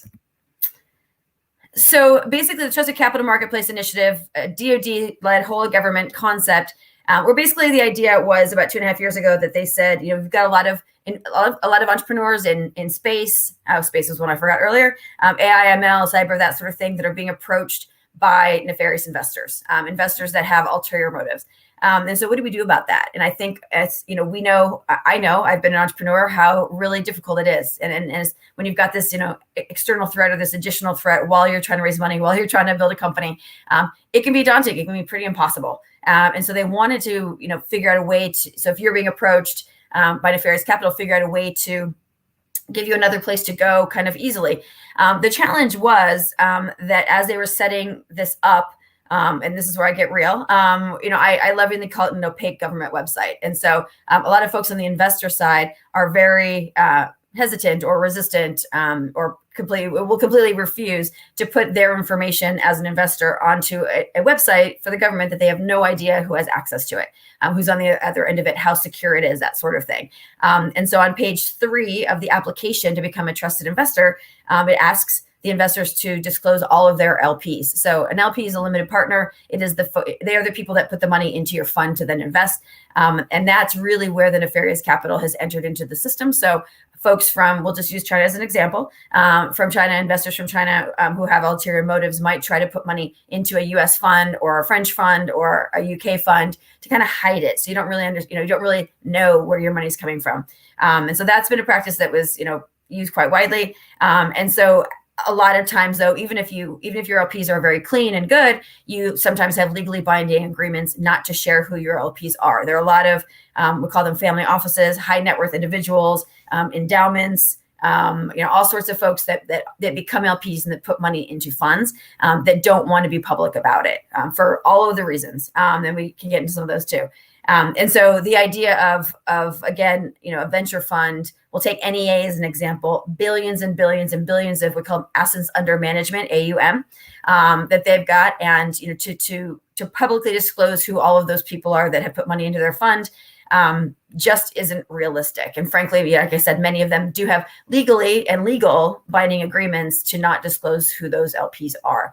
And so I think the first mistake was that the group that was putting this together didn't start by talking to the investors, saying, what is a model that works for you? Ultimately, we've got a bunch of companies that are going to be looking for capital, clean capital. What is the best methodology? What is the best way to engage the investor community in this process? And so that's kind of where I come in. So we'll get to that in a second. Major risk from adversarial capital, innovation, supply chain integrity. I'm not going to go through all this, and this will be available later, just some more background. So back to countries of special concern, just very quickly. It's a decent list. There's a couple that aren't on here that I find kind of surprising, like Saudi Arabia. But you can tell kind of some of the type is a little bit larger. Those are the countries that are a little bit more concerning for us. So obviously People's Republic of China, Iran, North Korea, Russia are the big four. But there are a bunch there. So as you're thinking through, and this is available all online on the Trusted Capital website. Trusted Capital Marketplace. So that is the website there. Areas of focus, and I'm going to have that on the next slide. So the Trusted Capital Marketplace, the lead for that is inside the DASD of Industrial Policy's office that is currently vacant. That was actually filled by a dear friend of mine, Captain Khalid Sipko, who was a White House Innovation Fellow. Did worked like hell to get this going and to get something that was working. And I think the response from the company side has been fantastic. There's a lot of companies out there. A lot of you guys are facing this issue. But I think on the investor side, like I said, back to the original, and we can get into this after the slides go down. But that was the biggest challenge was taking it from kind of the investor standpoint, which I know is difficult to do from inside the DoD. So hence the Defense Investor Network, which I'll get into.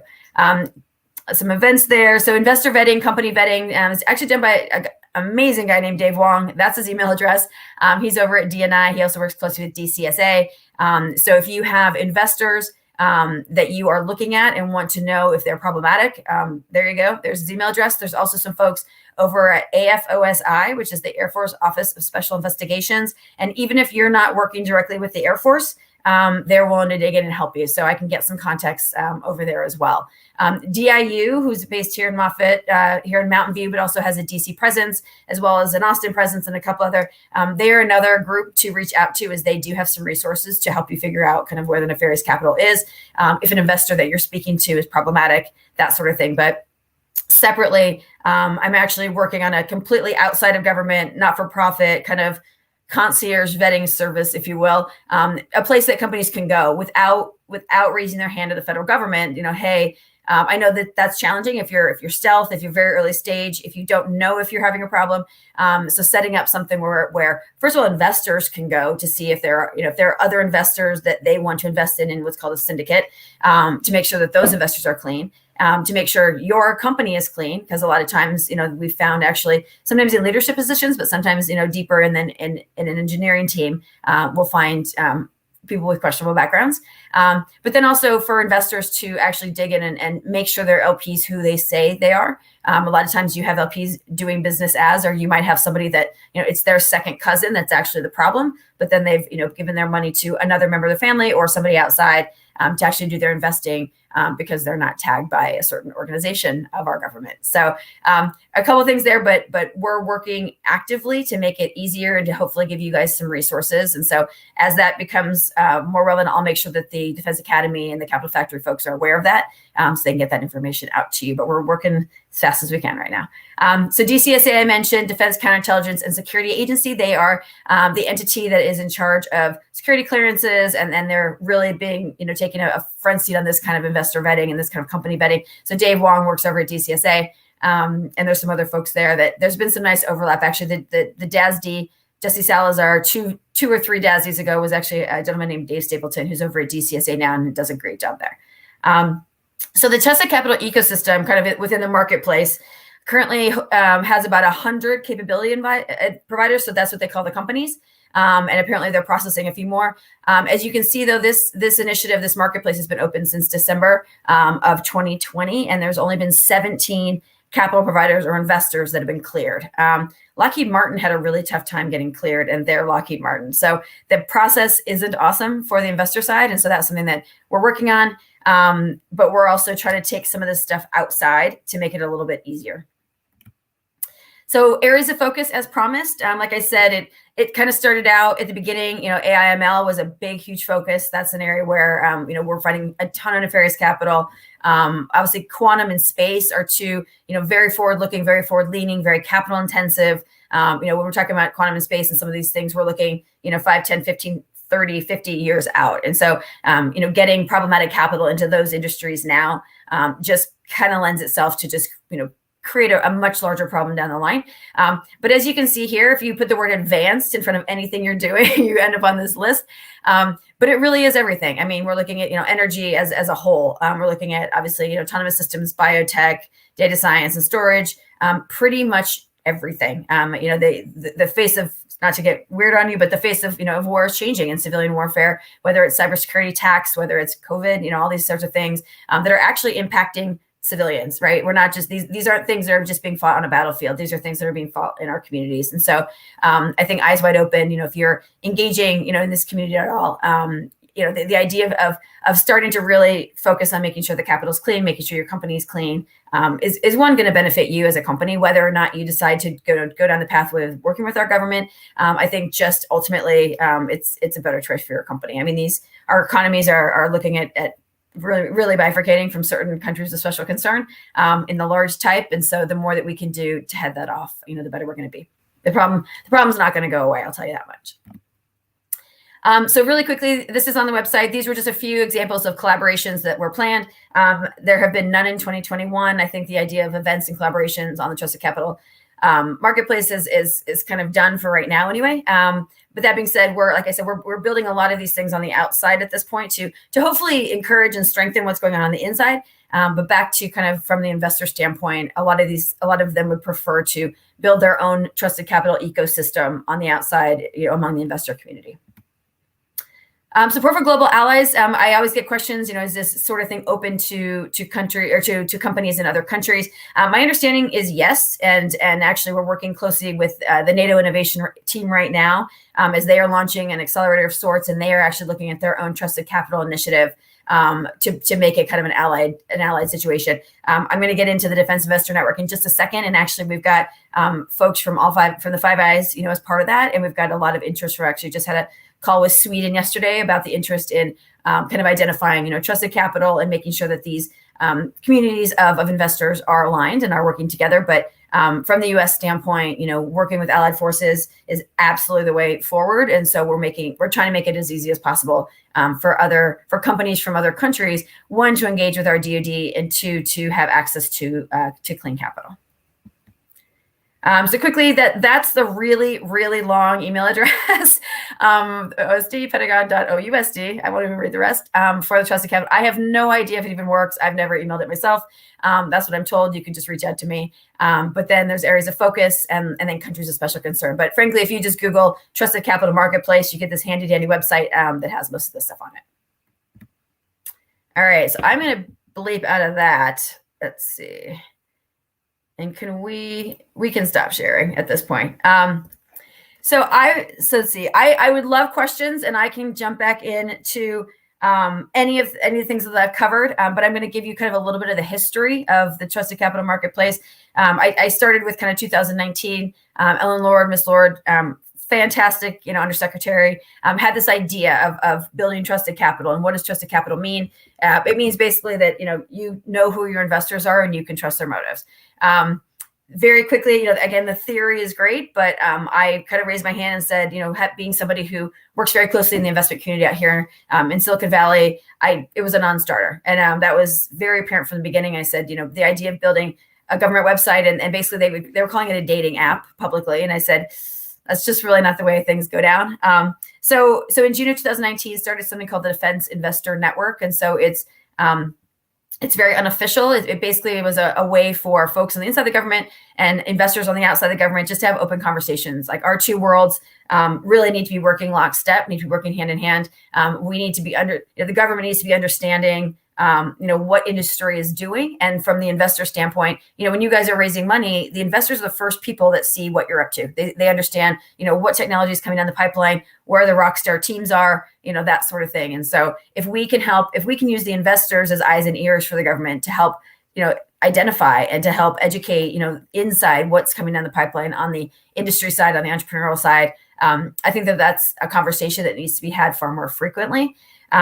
And so basically the group gets together about once a month. We do share deal flow. So, an investor can bring a company to the group to say, hey, this is a mission critical company. This is a really important company. They're being approached by China, or they're raising another round. We want to get there before China gets there, that sort of thing. And so at the same time, though, we are a small group, and we're trying to figure out, what is the best way, not to scale it, but to open up the aperture to really have these conversations to, be able to take inbound companies, into kind of a place of trusted capital. So back to the vetting component really quickly. Want to make sure that you guys understand the resources there a little bit and kind of how best to get in touch with them. Like I said, let's see if I've got, okay. But just want to make sure that, like I said, AFOSI is a resource. Not a lot of people know they exist. They have a Silicon Valley entity. They've got a Washington, D.C. entity. Obviously, DIU. And like I said, we're working as feverishly as we can to set up, kind of an external vetting arm that would be accessible to companies and investors alike. So we're trying to take a more human approach, I guess, if you will. If you notice, venture capitalists, all they do is talk about scale, scale, scale, but they don't scale. And they like it that way. And so, going in and having conversations with them on kind of a person-to-person level, saying, I'll use NEA as an example, just because they're the largest venture fund in the U.S. Maybe they say the world. I'm not sure if that's true or not, but I think it probably is. They're close. Literally, tens and 20s and 30s of billions of dollars under management. They have about 450 portfolio companies, and I'd say at any given time, minimum 100 of those, or at least, most of them are national security relevant. I'd say anywhere from 50 to 100 are pretty critical. They seem to, invest in really solid teams and really solid companies. And so anyway, they raised their hand as saying, we know we have some capital from a country of special concern. And we've tried, they didn't even try to apply for the marketplace because they knew they wouldn't get past it. But there hasn't been a way to help mitigate or help them, realign or help them figure out, like, how do we take the steps to clean ourselves up and to make sure that we are eligible so that our companies then are eligible for government work. And so that's kind of the pilot that we're working on to start with this vetting component, is to figure out, what kind of conversations do we actually need to have with investors so that they, one, will admit who's in their cap table, or who's an LP, sorry. And then two, to hopefully persuade them to do something about it. So I think, first, there's been kind of this fire hose of Chinese capital coming in. We want to turn off that fire hose. And then two, there's obviously going to need to be some efforts to clean up some of this. And so separately, there's an effort going on that we're leading. We call it FOCOM, the Family Office Command, but basically it's a group of U.S. Clean capital, private capital, high net worth individuals, family offices, that sort of thing, that as DoD is identifying companies that are mission critical and that they do want to and need to use. But when they dig in deeply onto their cap table and realize that there's some problematic capital, what do you do about that? I think up until really last week, it's real time, there hasn't been a whole lot that a company could do about it unless they want to go in and, personally dig in, get somebody off their board, try to find somebody to buy out that investor, which is a really awkward position to be in as an entrepreneur. So anyway, we're working on, creating mechanisms for that. We have a lot of clean U.S. capital that wants to be deployed against national security or in the name of national security. And so working on kind of all these different tools. I've covered a number of different tools that are being built. The DIN obviously exists. Defense Investor Network, and then this vetting arm, and then lastly, this kind of extraction possibility. So a lot there, but I guess what I'm saying, just kind of bluff, is right now the trusted capital marketplace, it will never hurt you to apply for it, to be part of it. It's a nice thing to be able to say I'm part of it. And that, that basically tells investors that you're a clean company. So that's definitely a benefit.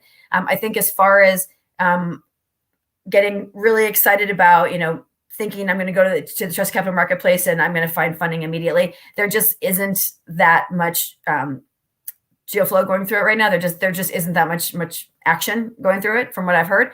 And like I said, as of right now, my understanding is that there's about 17 investors that have qualified, which isn't as problematic. That's not an indicator that they're all dirty. It's just an indicator that they haven't found that the process to become a trusted capital investor just isn't something that they can do because of, a lot of times legal limitations. And so, and the fact that, there's the numbers are constantly changing, but, there are thousands of venture capital firms. And so the fact that we're at 17 isn't a great sign. So anyway, and actually the person who's been leading it was just put in a different position. So I think the theme here is everyone that that I noted on the slide deck, and then since a lot of vacancies for some reason on the inside. I'm not going to say this isn't a priority because I know for a fact that it is. It's being talked about. But a lot of the positions, including the Assistant Secretary for Investment Security and Treasury, which runs CFIUS government-wide, is vacant. And so I'm not really sure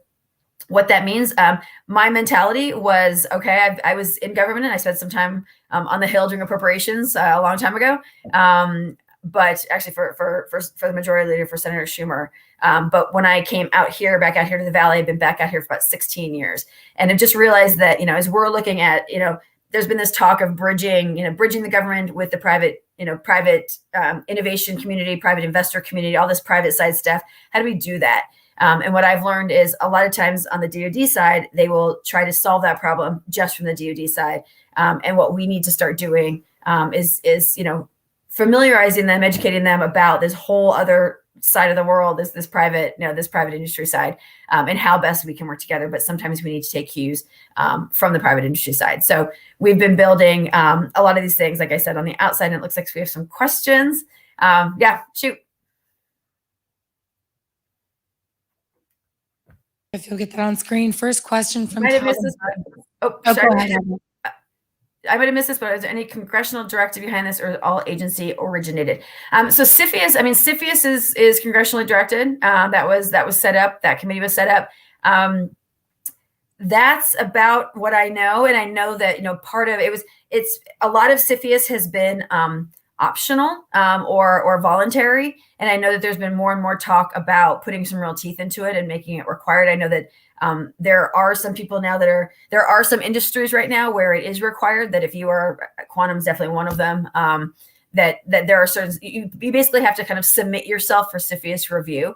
CFIUS review is that's where basically they just take basically they say it's a 45-day and a 45-day, so 3-month kind of situation. The companies that and that's if all goes smoothly, you're kind of frozen for a little while when you're under CFIUS review. If they find anything that's problematic, my understanding is that you can be in CFIUS review for up to 9 months. And so if you're a startup and try to make it, being under government review for 9 months can be challenging. And so I kind of think of left of CFIUS. How do we get left of CFIUS? How do we fix this stuff before it's a problem? Because there are ways to fix this and ways for others. So there has been congressional directive behind CFIUS. Behind Trusted Capital Marketplace, I do not believe so. I think that was just an initiative of DoD kind of trying to solve this chicken and egg problem for clean capital. What is your experience? Can I ask a VC if they have clean capital and get an honest response? That's a great question. Number one, it's such an, I think yes, for the most part. I think that, and again, part of what the Defense Investor Network, part of what we've been trying to do over the last 2.5 years is really educate investors about the threats, right? So to get them on our side, because I think at first the government was kind of going after, I wasn't going after investors, but saying, you're a dirty investor. We can't. It wasn't like a collaborative, let's figure out how to work this kind of thing. And I think once investors really understand what's at stake, if you're part of a U.S. venture fund in the United States of America, why on earth, some of them are saying, well, we're getting all this Chinese money. It's great. We're using their money to beat them. And I'm like, flip that. I'm like, they're using their money and we're making them richer as they're trying to beat us, right? Because they're putting their money into companies that are, that are succeeding, especially on large government contracts, we're giving them an ROI. We're returning on their investment. So we're actually giving them more money to shoot back at us. So, you can think about it either way you want, but we've been trying to, really communicate with the investor community to make them realize some of these things. And some do. Some put their Patriot hat on before they put their investor hat on, and some don't. And so, we're still working on that. But there's been there's definitely been a tipping point, I think, on thought. But you've still got folks like I'm going to totally pick on Sequoia because I pick on them all the time. At this point, they have and they've been a darling of Silicon Valley for years and years and years, widely successful. Obviously, they are a Chinese venture fund. They have Sequoia China and then Sequoia US. Sequoia US is, for all intents and purposes, a Chinese venture fund. So if you were taking money from Sequoia, you're going to have issues. Just to be very clear. And so I think right now, I doubt that if you boldface, ask a VC, if they have clean capital. The thing is that most of the folks in a venture fund don't actually know. So you've got your GP, right? Your general partnership. They probably have obviously the best idea of who their LPs are, but even they, there might be one or two members there of the most senior folks that actually know. I'm guessing if you get past, if you get off of the investment committee, any sort of lower investment committee member or operating partner, they're not going to have any idea who their LPs are. And even if they know broadly, have they actually done that work to go in and dig in? We're working with folks inside a certain agency who, so we kind of go in and we'll talk to a venture fund and we know who their LPs are. And I will do this just kind of mess with them sometimes, but ask them, what they, and see what they say. And I do believe that for the most part, they're going to tell you what they think is the truth.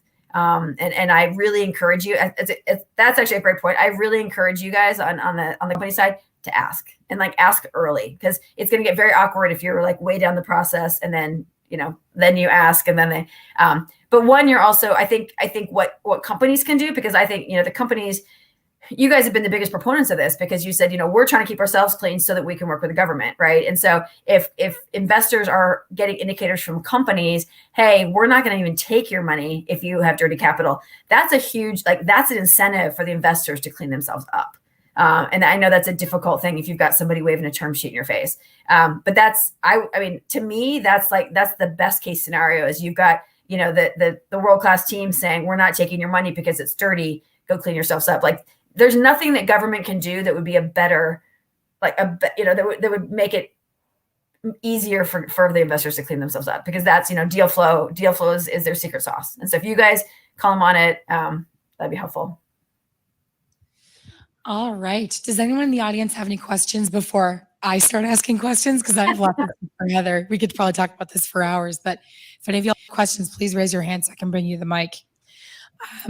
First question I have, Heather. So you mentioned how difficult it can be getting capital off your cap table, right? So for a company that recognizes that they have something defense oriented, something that they're aiming towards, a liquidity event getting acquired by perhaps a large prime or going explicitly in defense markets.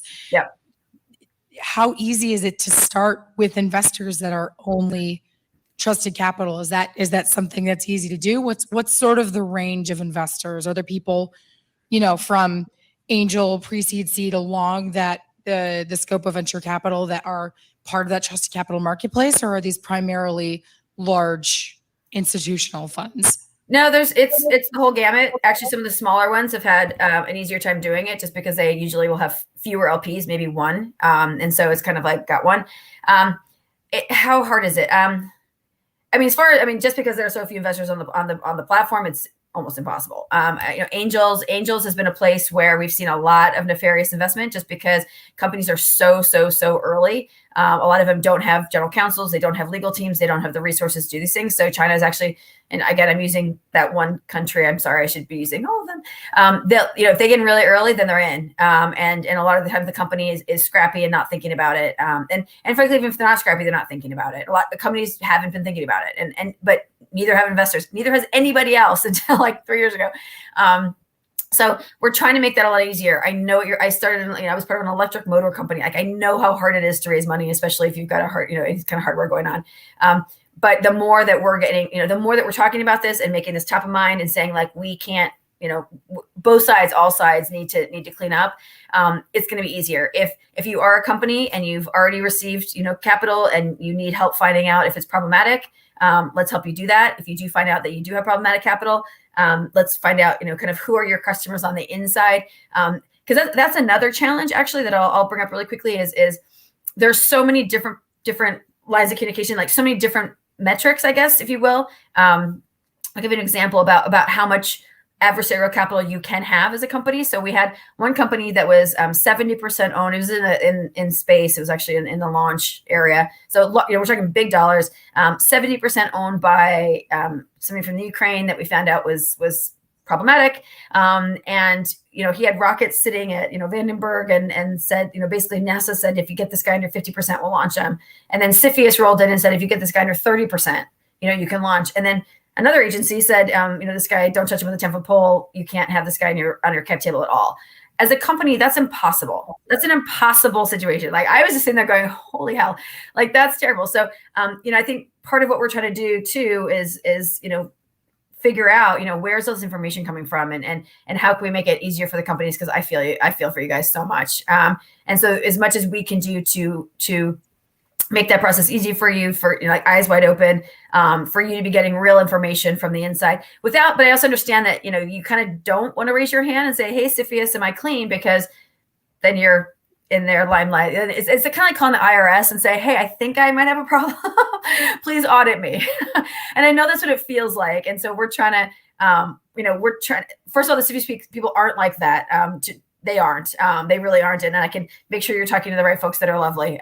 But please don't think about that. And just know that, by mitigating yourself, you're really doing your company a huge favor. And again, we're trying to, ramp up this vetting thing as fast as we can so that you can have a place you can go that's not a government. It's just a little concierge vetting service. But actually the back end of it, though, are for people that recently left certain agencies within our government and are using public source information to get you guys real information for free. Yeah, that's super helpful. Thank you, Heather. Personal question. I think we've got about 5 minutes left. Is that correct, Erica? So I will ask a question that I am very much interested in. Yeah. Someone working in the venture capital ecosystem and thinking about, being an aspiring fund manager, raising, my own fund maybe in the future. Is there a network of LPs that sort of raise their hand and qualify if you're thinking about going and raising a fund? How easy is it to find people that are willing to commit money that is truly American? Does this travel up the chain all the way to LPs, or is this sort of strictly at the fund manager level? How easy is it? Let's see.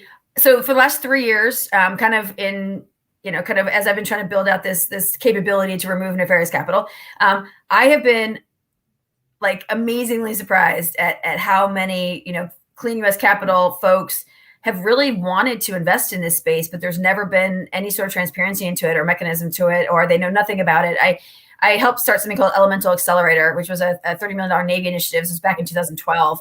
And back then, kind of the word impacted, that's kind of when climate and energy investing were still kind of tough. And that's kind of when all this money went into venture, or all this venture capital money went in energy, and then all of it left energy, because energy takes a long time. It's highly regulated. It's difficult. It's, all that kind of stuff. But what we started finding were these family offices and stuff that would step up. And so now, a lot of climate and energy investing over the last 10 years has been done by these families. And so they're kind of calling it impact investing or double bottom line. So you've, and it's not philanthropy, like these are, legit investments. But there's that extra, you're doing something good for the world, good for the planet. I'm finding that having the conversation with a lot of some of those same folks, but a lot of new folks that really haven't had, like I said, a mechanism, a way to invest in national security, because a lot of families want to direct invest. They don't want to put their money into a fund and let the fund people kind of decide. They want to decide what they're investing their money in. And so part of what we built out with FOCOM was really a network. So we can say, hey, here's a company.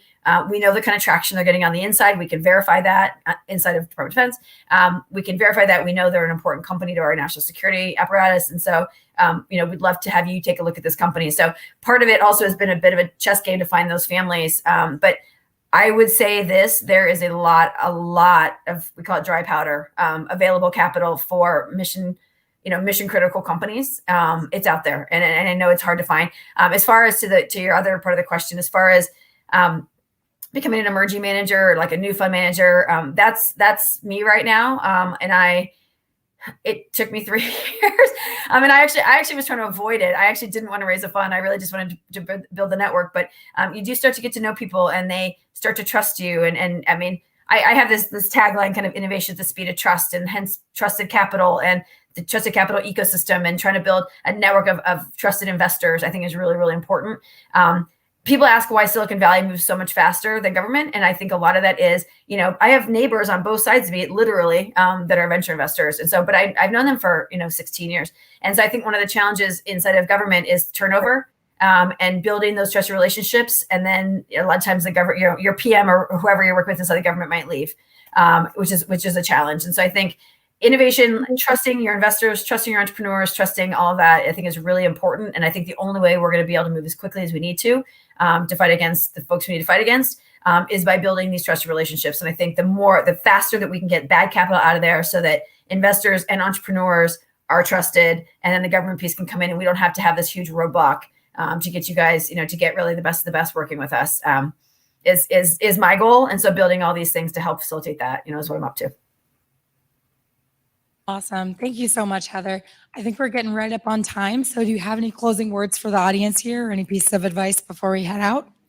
No, I really appreciate it. I think it was Chris's question. Just, please ask, please talk about it. The more that the companies are showing demand for clean capital, the faster the investors are going to clean up their act. I mean, we're doing what we can on the investor side, and educating them. I, 2-3 times a year for our meetings, I have I shouldn't say this, but scare the shit out of them about China meeting, where we try to show them what's really happening and what the consequences really currently are and definitely can be. And so this isn't something that's kind of like we can kind of get around this.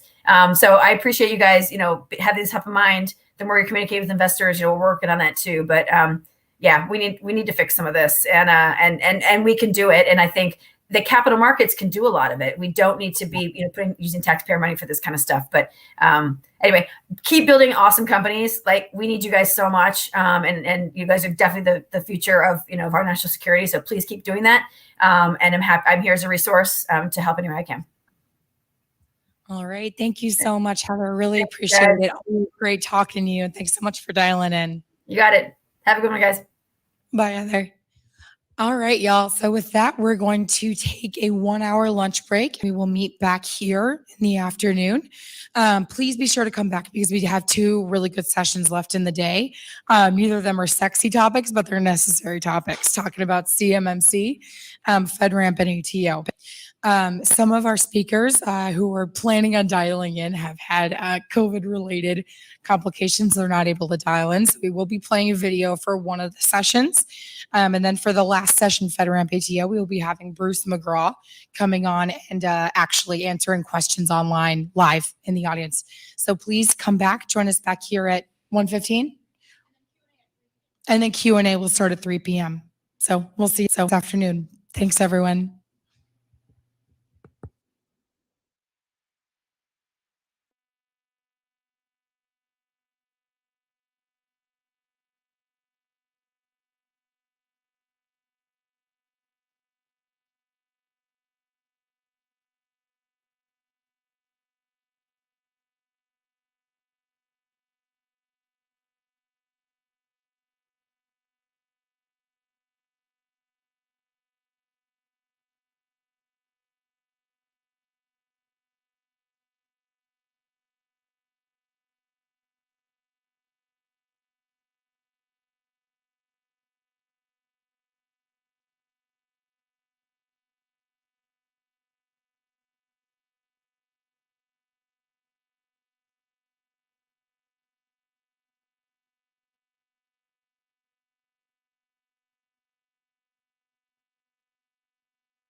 Welcome back, everyone, to Defense Academy. So it is 1:15. So to make sure we are conscious of everyone's time, we want to get started. We want to just say thank you for coming back. We have 2 more events today. And like we mentioned before the lunch break, we are going to pivot just a little bit because we have had some folks that just couldn't join us live or virtually because of some COVID stuff going on. But don't fret. We have a video that is action-packed, as action-packed as FedRAMP and ATO can be. And don't worry, because we want you to hold on to the end of this video, and then we have FedRAMP up first, and then we have CMMC, which is Cybersecurity Maturity Model Certification information. And then we'll have a Q&A session with Bruce McGraw. He'll come on the live stream, and any questions that you guys do have for in the room or on the live stream, you guys can ask then to Bruce. He'll come on and field those. But we do have folks that are very, very familiar with the process for FedRAMP, ATO, and CMMC here within the ecosystem, so we can reach out to them at any time. So don't fret. We will be able to help y'all. So if Erica, you can pull up the video, we will get started right now.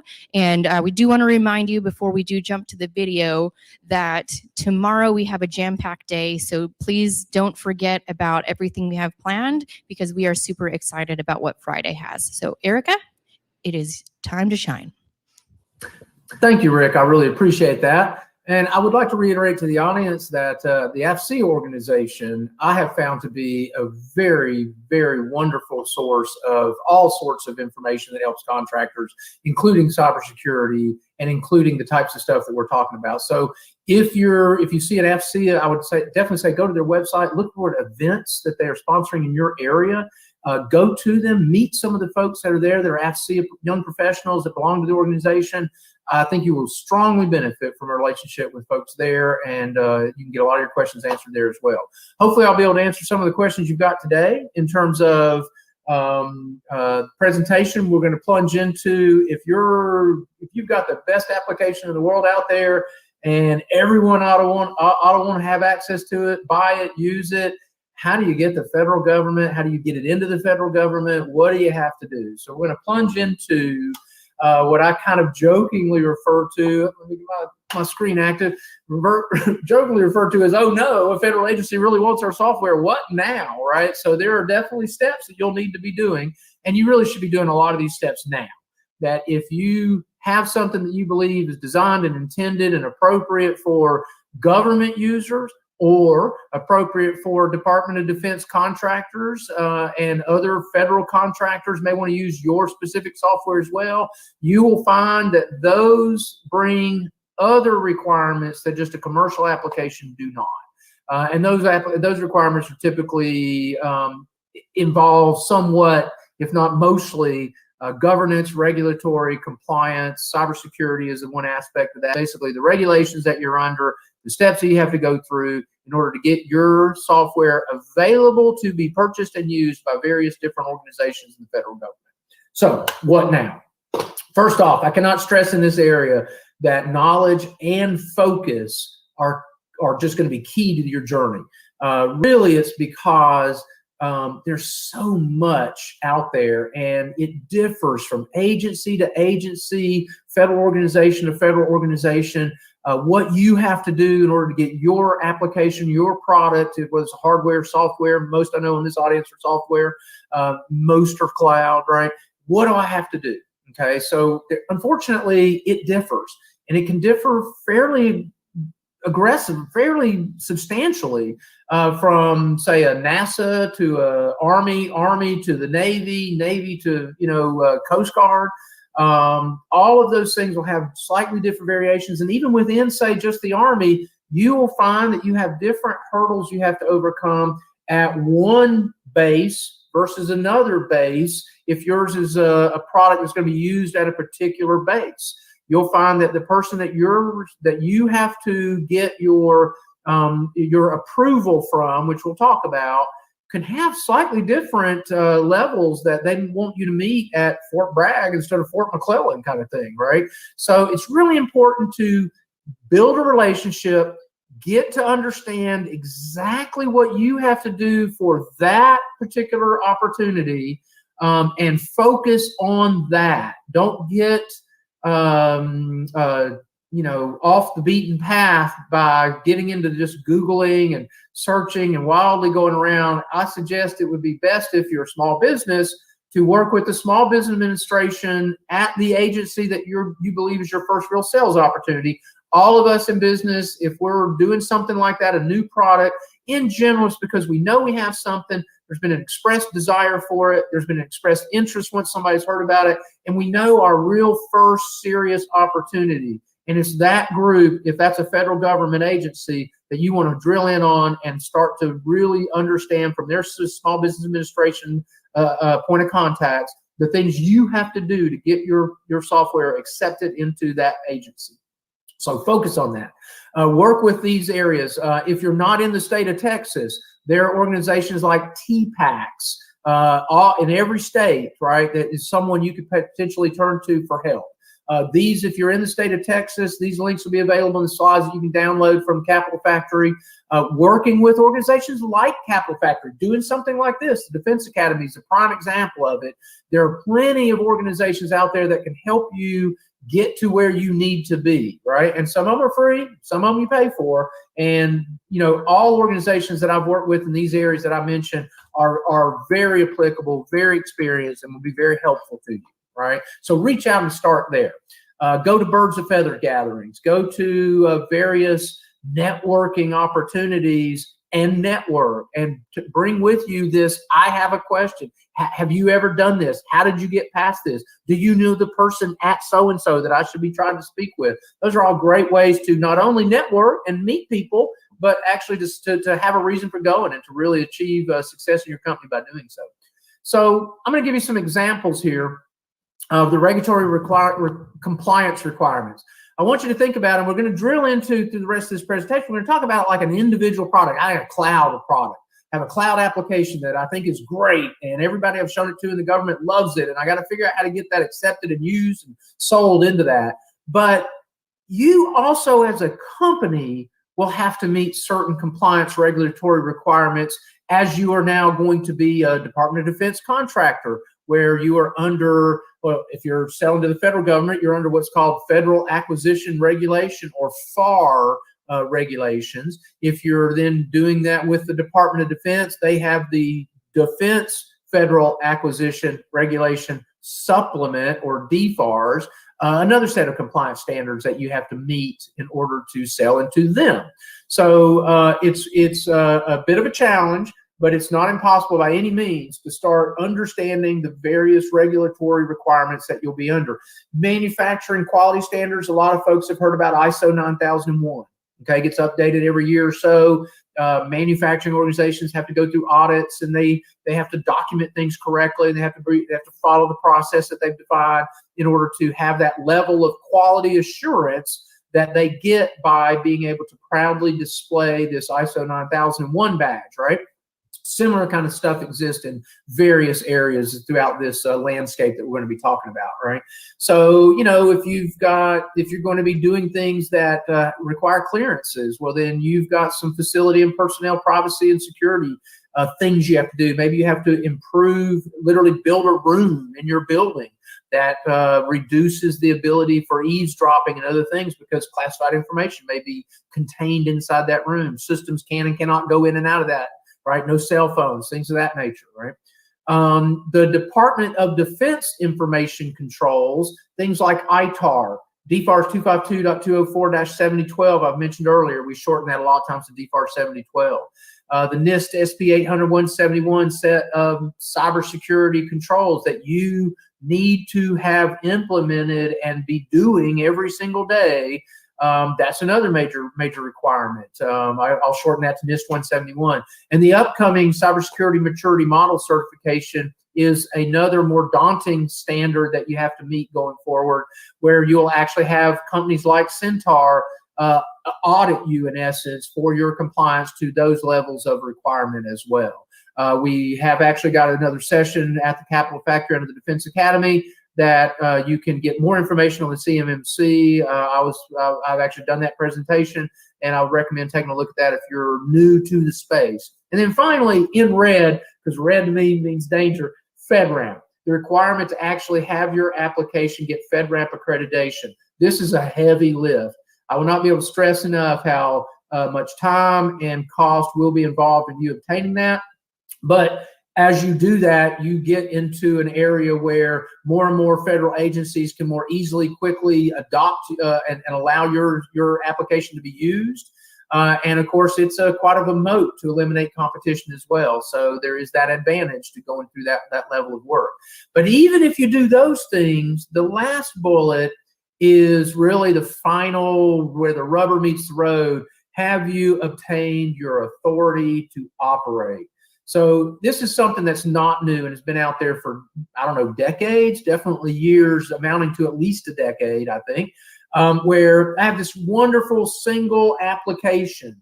And I have this small group of Army personnel here at Redstone Arsenal in Huntsville, Alabama, that just, it's all they need to get their job done better. And I happen to, be friends with one of them, and I talk about what we've done, and they're like, oh, I'm really interested in that. In the old days, I would literally give them my application, and they would scan it. They'd put it on in a closed environment. They'd look and see what was going on. They would do all sorts of things to essentially monitor and investigate, kind of like a malware type thing, right? To make sure that it's doing only what it's supposed to be doing and not any other insidious thing like a Trojan horse built into the software, before they would then give us an authority to operate. And really, in those days, you had an authority to connect, meaning you first had to go through the approval that I discussed to allow you to even just connect to their network. And then there might be other regulations that you have to go through in order to allow it to operate on the network and going forward. Most of that today is really just considered an authority to operate, though we'll call out some of the special areas in that as well. If you're doing things where it'll be government employees using their equipment and your stuff will be on that equipment, then you'll probably have to meet a much higher standard, NIST standard, than 800-171, which has about 110 controls in it. You'll probably have to address NIST 853. That has 1,400 controls on it, approximately, somewhere around there, 1,200 to 1,500. Some of them you don't have to do, some of them you have to do depending on the organization you're in and the environment you're in. That standard is the Bible that the overall risk management framework process utilizes to do the necessary analysis and documentation to make sure that your ATO is sufficiently secured and safe for our various armed forces and other federal agencies to allow your product to be installed in their systems and running in their areas, right? So those are areas where all of those, if you literally have a cloud application that you expect the federal government to utilize, their employees to utilize, you're probably going to have to deal with every single thing on this page. All right. So examples of DoD regulatory compliance requirements for federal systems that are a little different from the contractor systems. But I'm going to talk in some ways just about the structure of the laws and what drives you to do certain things. So FSMA is the law, if you would, that requires compliance with various standards. So as a contractor, you're going to have a law written into your DoD contractor as an example, which is called DFARS 252.204. So that law says there are things you have to do to meet this regulation. And one of those things is you must implement a bunch of cybersecurity controls under the standard NIST 800-171. In that same fashion, FSMA was created to enforce standards adherence throughout all the government, okay? And then they came out, so FSMA's been out a while, obviously. 853's been out for years. I think they're currently on standard 5, I think was just released, version 5. Risk management framework has probably been around more than 10 years now, possibly 14 if I look back on it. The new standard on the block is FedRAMP. All right, so cloud applications didn't exist 5 years ago, so they didn't have a needed standard for it. But boy, that thing has accelerated. Cloud applications, the benefit of using the cloud, the benefit of having centralized storage and control and other stuff of that nature, anonymized data, big data, all of these kind of things really come from cloud application deployment and massive cloud application use. So there are a lot of benefits we've learned over the past few years that really actually come to be in reality just because of the volume of users and data that can now be analyzed and collected and utilized to bring actionable information and actionable data to the end users, right? So cloud applications are huge. They're not going away. Government recognized that. The government adopted a philosophy of we will go to the cloud wherever possible, okay? And to do that, they needed a way to maybe open up the ecosystem to more and more software providers while locking down the compliance and the security of those applications. So they looked at the old ATO process where it was islands all over the Department of Defense, all over the rest of the federal government. You had islands. You had a good person over at Fort McClellan that absolutely understood some of the Trojan horse issues and the other kind of things, and they would maybe make vendors that were going for their authority to operate go through more scanning and do code reviews and maybe even allow them to look at the software themselves, to look at sections and make sure they felt comfortable having it running, right? Today, that is addressed for cloud application developers with the FedRAMP standard. So we're going to drill into FedRAMP more in the rest of this presentation as well, okay? I am going to touch base on a few of these other things before we get into that. ITAR, FCI, and CUI. For those of you that have watched the CMMC presentations that I've done, you'll understand that there's a new type of name for this data that we've had to deal with for years. And that data, that name is CUI for controlled unclassified information. It's not the classified secret and top secret level stuff. It's data that sits just underneath it.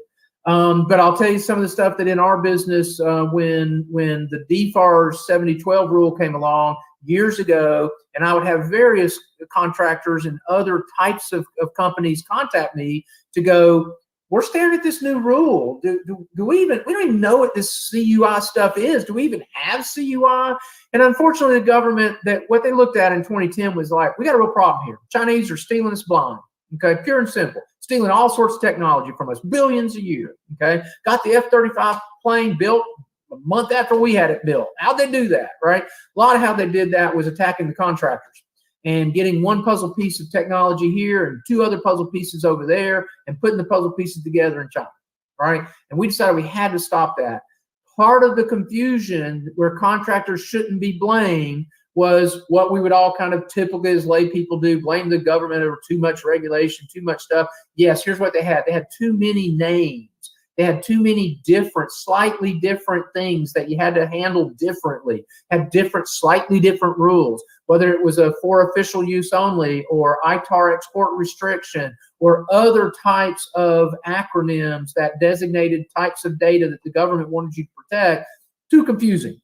So first off, they lumped all that together, gave it a surname like we have a last name, right? CUI, okay? And then they still maintained or kept a lot of the acronyms people are comfortable with, like ITAR. So ITAR, it's not classified information, but it's restricted. So it's controlled, but unclassified information. So ITAR is CUI, big umbrella, and the first name of CUI for ITAR will be ITAR, right? So we're gonna have CUI ITAR and CUI FOUO and other types of CUI with this slightly very changed name in terms of how we reference them, but that's allowed them to more efficiently create models, standards. Let's see, there's actually a CUI registry out there, which is a database that helps you understand whether you have CUI or you don't. So a couple of examples of this, right? I had the Carrier air conditioning franchise in Hawaii contact me. A sales engineer was given the job by the boss. Hey, figure out what we got to do about this DFAR stuff. I'm a little worried about it, right? We sell air conditioning compressors to Navy bases all day long. We sure don't want to lose that business. So this lady called me. And I'm thinking about it and thinking to myself, like, wow, that does seem a little stretch. You know, first of all, I was thinking, wow, I've got the Hawaii franchise calling me. I wish it was the corporate office calling me because that would be so big business, right? All the franchises. And so I started kind of drilling into it and like, well, what do you do? Do you have some unique air conditioning unit that you sell into the Department of Defense? I mean, is it the same one you sell to Pizza Hut down the road? And she tells me, no, they don't have anything different. There's nothing unique about the AC compressor or whatever. Same one they'd sell at Pizza Hut. So that one was a puzzler, right? So I had learned at this point through my subject matter experts that do all the operations and the real work. I'm just a pretty face, right? The biz dev guy, the cyber evangelist. So I'd learned at that point that I needed to drill further, right? So I said, well, how do you get your business? Okay, what do you do to do this? And after a short conversation, I learned that if they need a new air conditioning unit at a Navy building in Hawaii, the folks at that building, the facility security officer, sends them an HVAC plan so that they can properly size the air conditioning unit. So I'm like, oh, like Bruce Willis in Die Hard, you're getting that information. They're like, yeah. And I'm like, okay, well, there's your CUI, right? I have surveyors and ditch digging organizations that have contacted us because they install golf course irrigation systems on Army bases. Whoops, guess what? They're sometimes given GPS coordinates with notations of what's in the ground, like here's our main water pipe that sends water to all of our personnel. Well, that's probably CUI, right? And so, part of what we do with this is to help them address ways to say, well, maybe we can not get that information, and then therefore you're not under these regulations. Or maybe if instead of naming all your video files and all the data you create as the GPS coordinates on the base, maybe we can come up with some mapping scheme where we protect that, what would be CUI, in a more enclave, isolated area where we can reduce the impact of your company, and all your surveyors out in the field don't have to be worried about what data they're holding and carrying around, where they have to like lock it up and do other stuff like that, right? So that becomes important. As we move forward through time, they first created this thing called CUI, and they created a regulation called DFARS 252.204/7012, and they created a standard called NIST 800-171, and then they kind of took their foot off the gas pedal and allowed contractors to not do all the work, to not finish the job, but just to document the problem children on a spreadsheet and get to it when it's practical, right? And they recognized after the past couple of years that wasn't very, very safe. They had another problem is that companies that were in essence cutting corners were lower priced because their costs were not as high, and they were winning the business, and they were the last person that you'd want to give the business to compared to the ones that did the work correctly and are more cyber secure. And so they've created a new thing that we're going to all now have to run toward, which is a formal CMMC accreditation. We'll touch briefly on that, but really there's other presentations that you can access that will give you the detailed information you need for that. But the reason I bring it up now is the break between the old DFARS and NIST 171 model to the new DFARS CMMC model was a recognition that they were asking all 285,000 DoD contractors to meet the same metric, even if all they did was sell the same carrier air conditioning unit to the Navy, or like in my town, they're a disabled veteran shop that literally sews U.S. flags for sale to the DoD to put on their Navy ships, right? They don't need the same level of cybersecurity as someone who has access to the HVAC plans of a DoD building, or potentially, is that Mike Pence's flaw? Potentially, you might have other types of data. And so if you're making Army boots and you're selling various non-super critical, those are critical aspects, but you're receiving data from your federal agency, which you critically have to defend and to control. So the communications back and forth between contractors are still important data. This is the FCI data. So as an example, see if I can come up with a one that's not so gruesome as one I have in my head, but I can't. So I'm going to just go with this one. So my flag vendor, right? Is it possible that the Department of Defense has a surge order for flags when they believe they're about to go to war? Well, they might.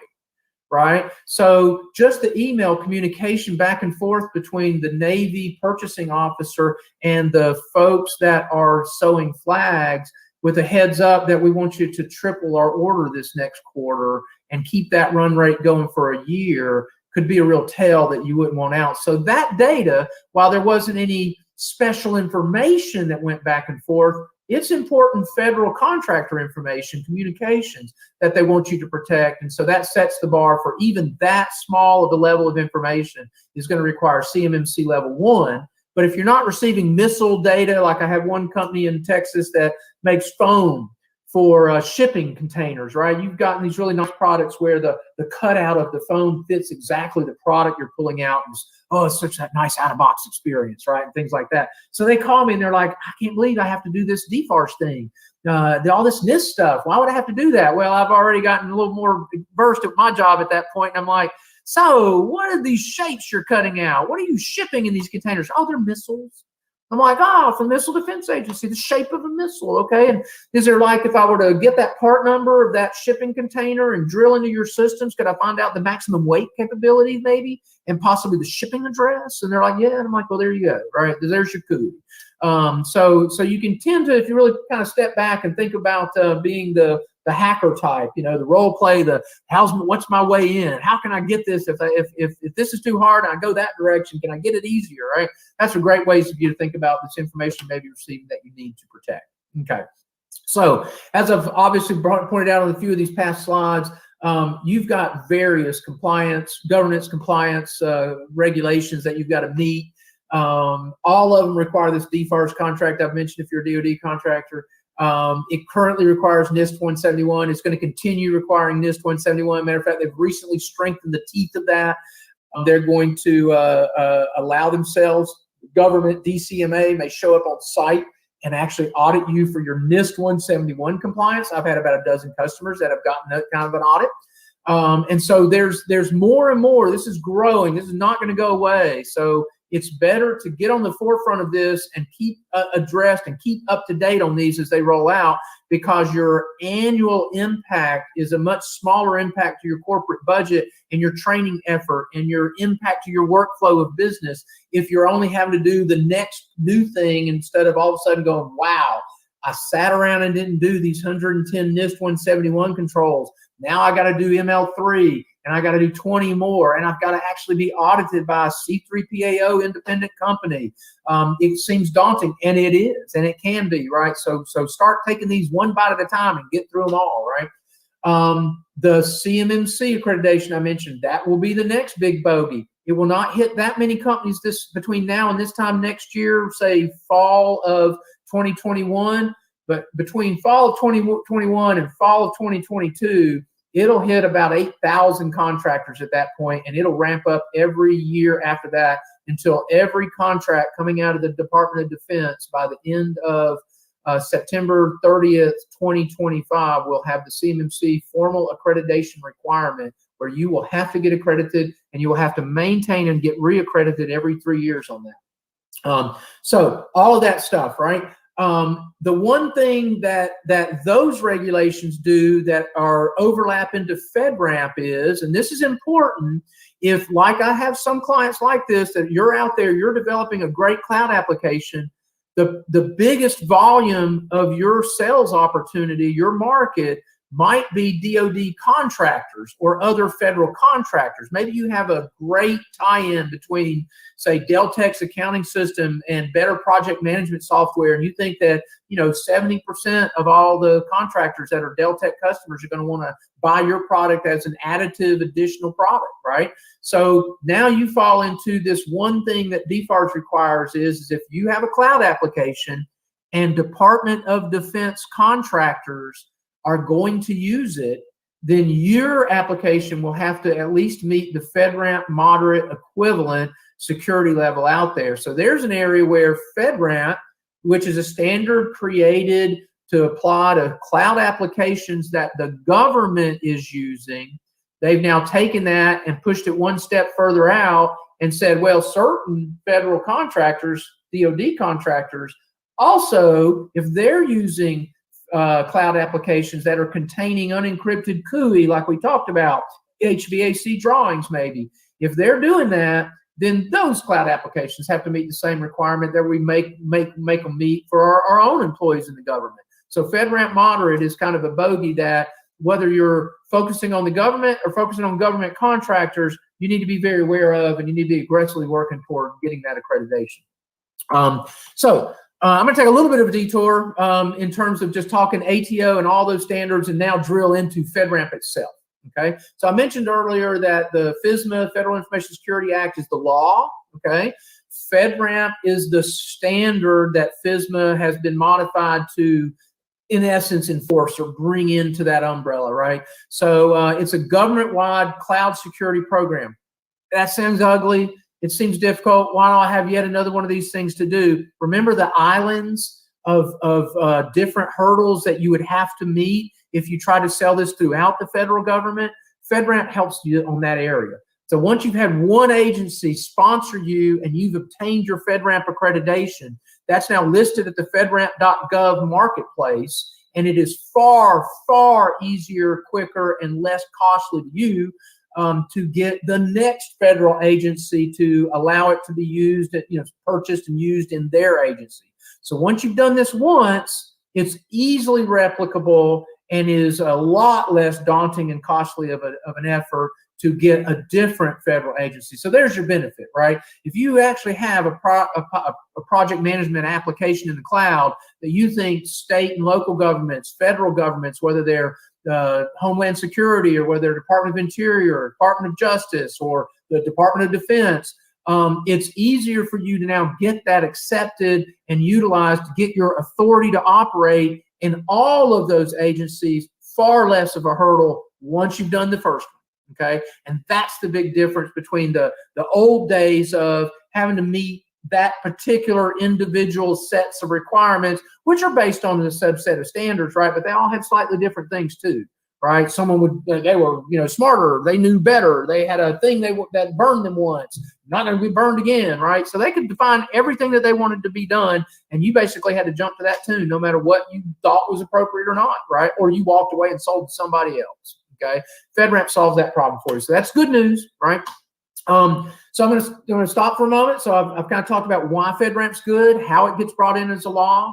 I definitely think that as you explore your FedRAMP requirements and how to easily meet those requirements, to recognize that it's probably not going to be easy. You need to be really understanding this rather than just kind of letting your eyes gloss over as you read this. Do I have to do that, right? So do more than just kind of read the standard and go, I wonder how bad this is, right? Getting your cloud application FedRAMP accredited is difficult, expensive, and can consume a lot of your company's resources and time. I'm just going to rip that Band-Aid right off, right? There's things that are happening. There are things that have been happening for the past year or so at various brand organizations and platforms, Amazon AWS, Microsoft Azure. There's various things that they're doing to try to make it more efficient, make it quicker, reduce the amount of time required to get your authority to operate, right? And that's great. But they're point solutions at this point. Might be appropriate for your application, not going to be appropriate for the next one.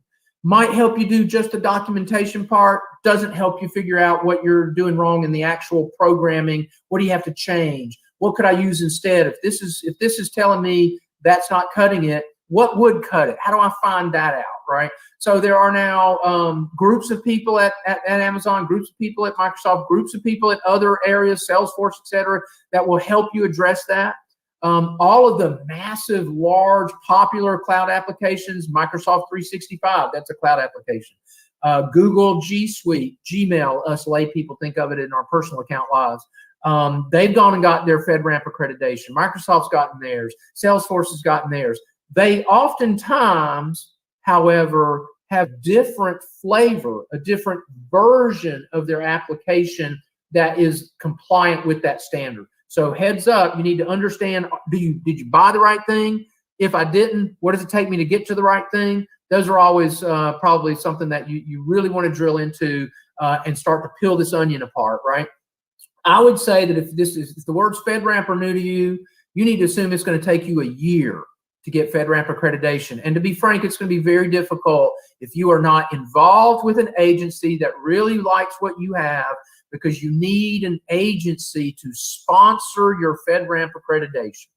All right. So that is a relationship you need to build. That is a biz dev thing that you need to be working on. You need to be enticing them to want to assign a resource to you that will sponsor you through that journey. All right.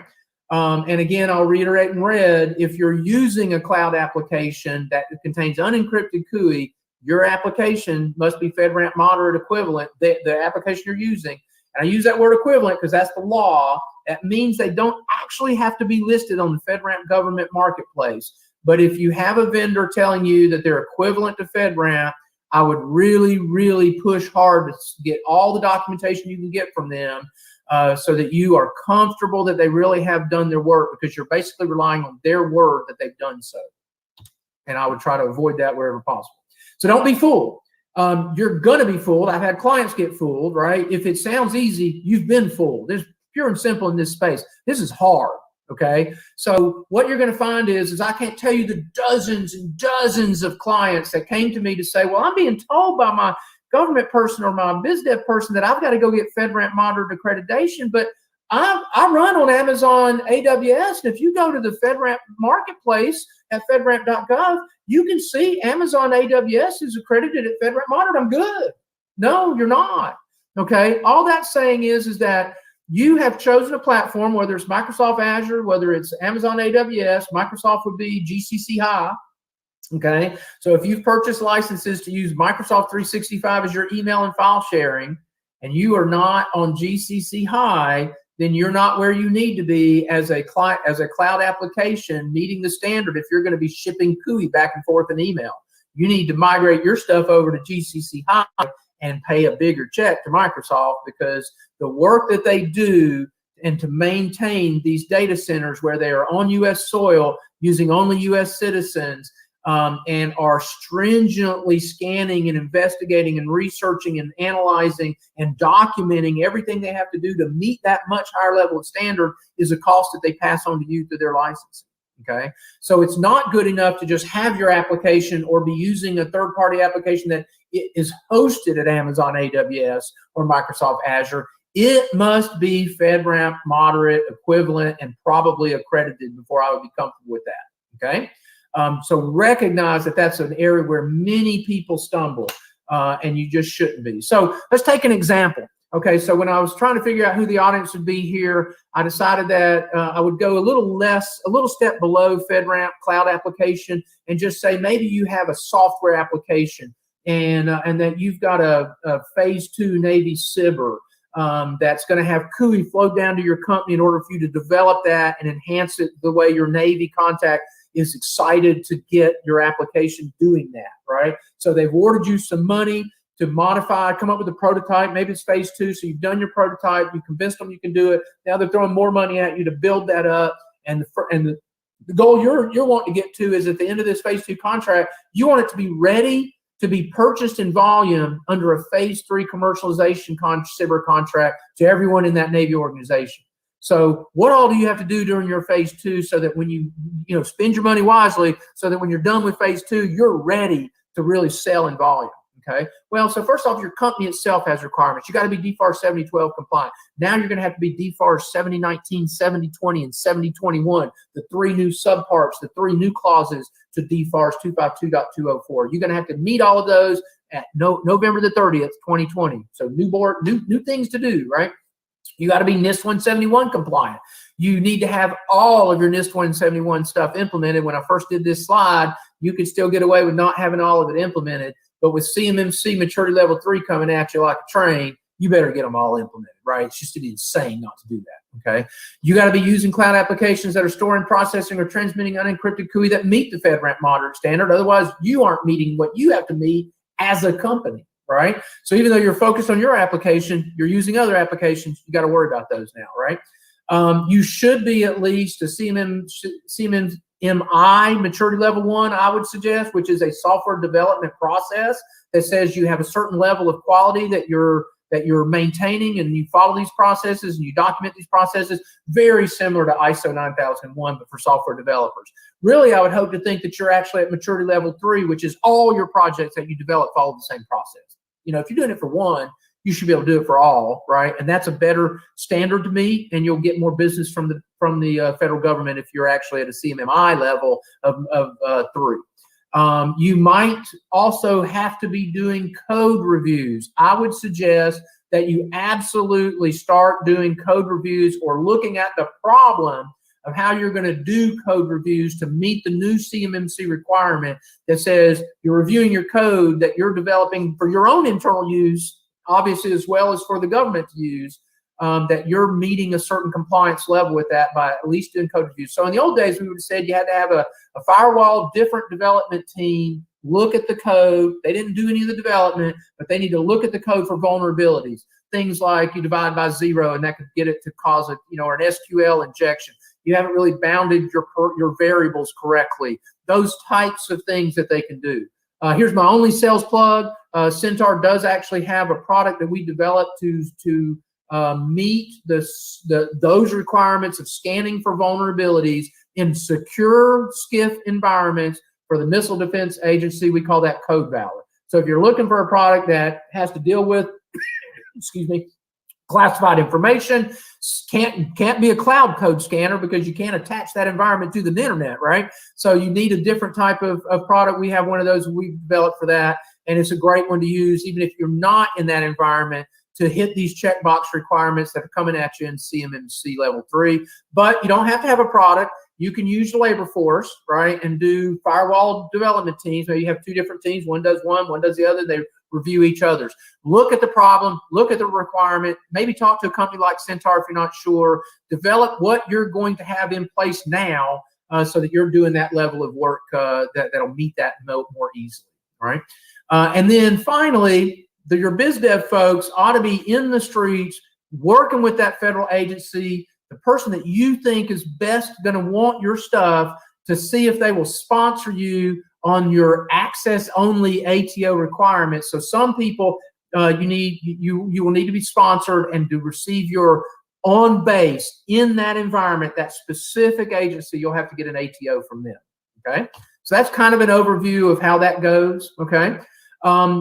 I mentioned early in this presentation the authority to connect. That isn't something that happens that often as much anymore. A lot of software applications are just ATOs. But if what you were doing was, say, some type of appliance where you have software embedded in this device that now needs to be installed in the government facility, well, you're going to first have to get an authority to connect and then obtain your authority to operate, right? So that's yet another little hurdle that you've got to do. In general, obtaining an ATC isn't always required to obtain the ATO. As I mentioned, it's a lot of times that's for software, right? Only, right? And so really where that rubber meets the road, as I mentioned earlier, is I've gone through my effort of making sure my company hits all of these compliance requirements. I've gone through the effort of making sure I've got all the standards and the processes in place that I need to have in place. And now I'm taking my finished thing into this federal agency, and I need to get my authority to operate. Okay, so your authority to operate is a FISMA, again, a FISMA awarded thing. You'll work with that specific agency. If it is a cloud application and you're doing FedRAMP, again, I'll reiterate that the beauty there is you're only going to have you're still going to have to get an ATO from every agency. But the types of things that you have to do, the majority of it you'll have already done. The documentation will be pristine, and there is a level of responsibility now placed on these different ATO authorities that they have to accept as much as possible all of the FedRAMP required effort, and to try to have the only unique ATO stuff that they absolutely need to have above and beyond FedRAMP, right? So, if you're a CSP, I've mentioned this already, but you need to work with an agency. Who will sponsor me to get my FedRAMP accreditation? It is difficult to get a FedRAMP accreditation. It's really impossible to get a FedRAMP accreditation if you don't get an authority, if you don't get an agency who will sponsor you. You can go ahead and start the effort with the belief and the expectation that you'll win over an agency to sponsor you. But you could do this year-long effort, get your product all ready, get to the end of that, and have difficulty finding an agency who will sponsor you, because it is a resource impact to the agency to do that. That is being addressed, and that is being made better as we roll forward, but it is still a challenge today. And what is acceptable to one agency is maybe not to the other, but at least in the FedRAMP space, you can leverage a lot of the very heavy, difficult lift that you're involved with, right? So what can you do today? What do you do now, right? So review your contracts. Look for clauses like that DFARS clause. Look for clauses that pull in. It won't be in your contract. This is almost a puzzle game, right? You say, what's that DFARS requirement? Oh, wait, okay. In the DFARS requirement, it does say something about cloud applications and FedRAMP. Now I better go look at the FedRAMP standard and see what that means, right? So you can drill in, start first with your contracts folks, contact a company like Centaur, the GRC company, probably could cut that research time to a minimal amount, because, you know, we tend to deal with those type of customers more often than you've dealt with the problem, probably, right? Make sure that your developers today are aware of these standards, these requirements. If they don't understand them, figure out ways that you can get them to understand. There's a lot of wonderful FedRAMP videos that have been getting rolled out by the FedRAMP Program Management Office. Have them watch those, okay? If they can start designing in the things they need. Remember I mentioned that at least over, I think on Amazon AWS, there's a program they call ATO on AWS. And in that, it's a collection of vendors who have tried to create products or integrate with other things at Amazon AWS to help accelerate or compress that time required to get your ATO. One of those is, help me get this documentation. It's a massive lift. Do I have anything that can help me do that? So some products will actually maybe scan all of your APIs and pull out from those APIs. If they know you're calling this Amazon core module, this, you know, routine in your software, Amazon's already got that documented for FedRAMP. So now that I know your API called it, this program will tell you what document you need to go get and store in your repository package that you're going to submit to the FedRAMP Program Management Office via a 3PAO, something Centaur is a third-party accreditation organization. It's a FedRAMP approved standard. Don't confuse that with the CMMC accredited requirement, which is C3PAO. They basically stole the 3PAO part, put CMMC in front of it, right? So you work with the FedRAMP 3PAO to get your FedRAMP accreditation. They're the people that show up and penetrate test your application, review all of your documentation, and essentially audit you under a weeks-long process as to whether they will recommend to the FedRAMP Program Management Office that you do be awarded a FedRAMP accreditation. So work with your developers to understand those requirements, have them start investigating things they're doing. I'm going to be frank, if you just in the early infancy design of your product, it would behoove you to contact some 3PAO consulting organization, because you could pick different pieces of your stack and significantly reduce this part of the effort that you may not be aware of is extremely costly and time consuming. So it's worthwhile reaching out early in the design cycles to figure out if you're going down the right path and picking the right pieces of your stack, if there are better choices that you could be making. There are a lot of companies that design a product and then end up ripping the entire stack apart and using other pieces and having to go through all the recertification, re-debugging, and you know, all that kind of stuff just because they picked badly at the beginning, right? And gosh, in the cloud space, I think it seems to be a religion between DevOps as to pieces of the stack and which one you should be using and why, right? They spend more time on that than they do actually coding the environment, it looks like. So really critical that you get involved in that from a management standpoint and understand the bigger picture and some of the stuff that maybe they don't actually recognize are a real challenge, right? And then finally, the most important thing you can do is build a strong relationship with your agency contacts. Understand what their ATO requirements are and stay focused on that bogey. You're going to learn the most. You're going to get some sales out of it, and then you're going to leverage and branch out from there. And the easiest, best way to do that is to have a strong relationship with the folks at the agency side that you'll be using to get your authority to operate. And ask them if they'll sponsor you your FedRAMP accreditation if that's something you're going to be doing. So I hope that helps you figure out what to do and get started. I'd like to take some time to, again, thank Capital Factory, and I'd like to thank everybody for your time today. And look forward to addressing any questions that you still have remaining. Thank you very much for your time.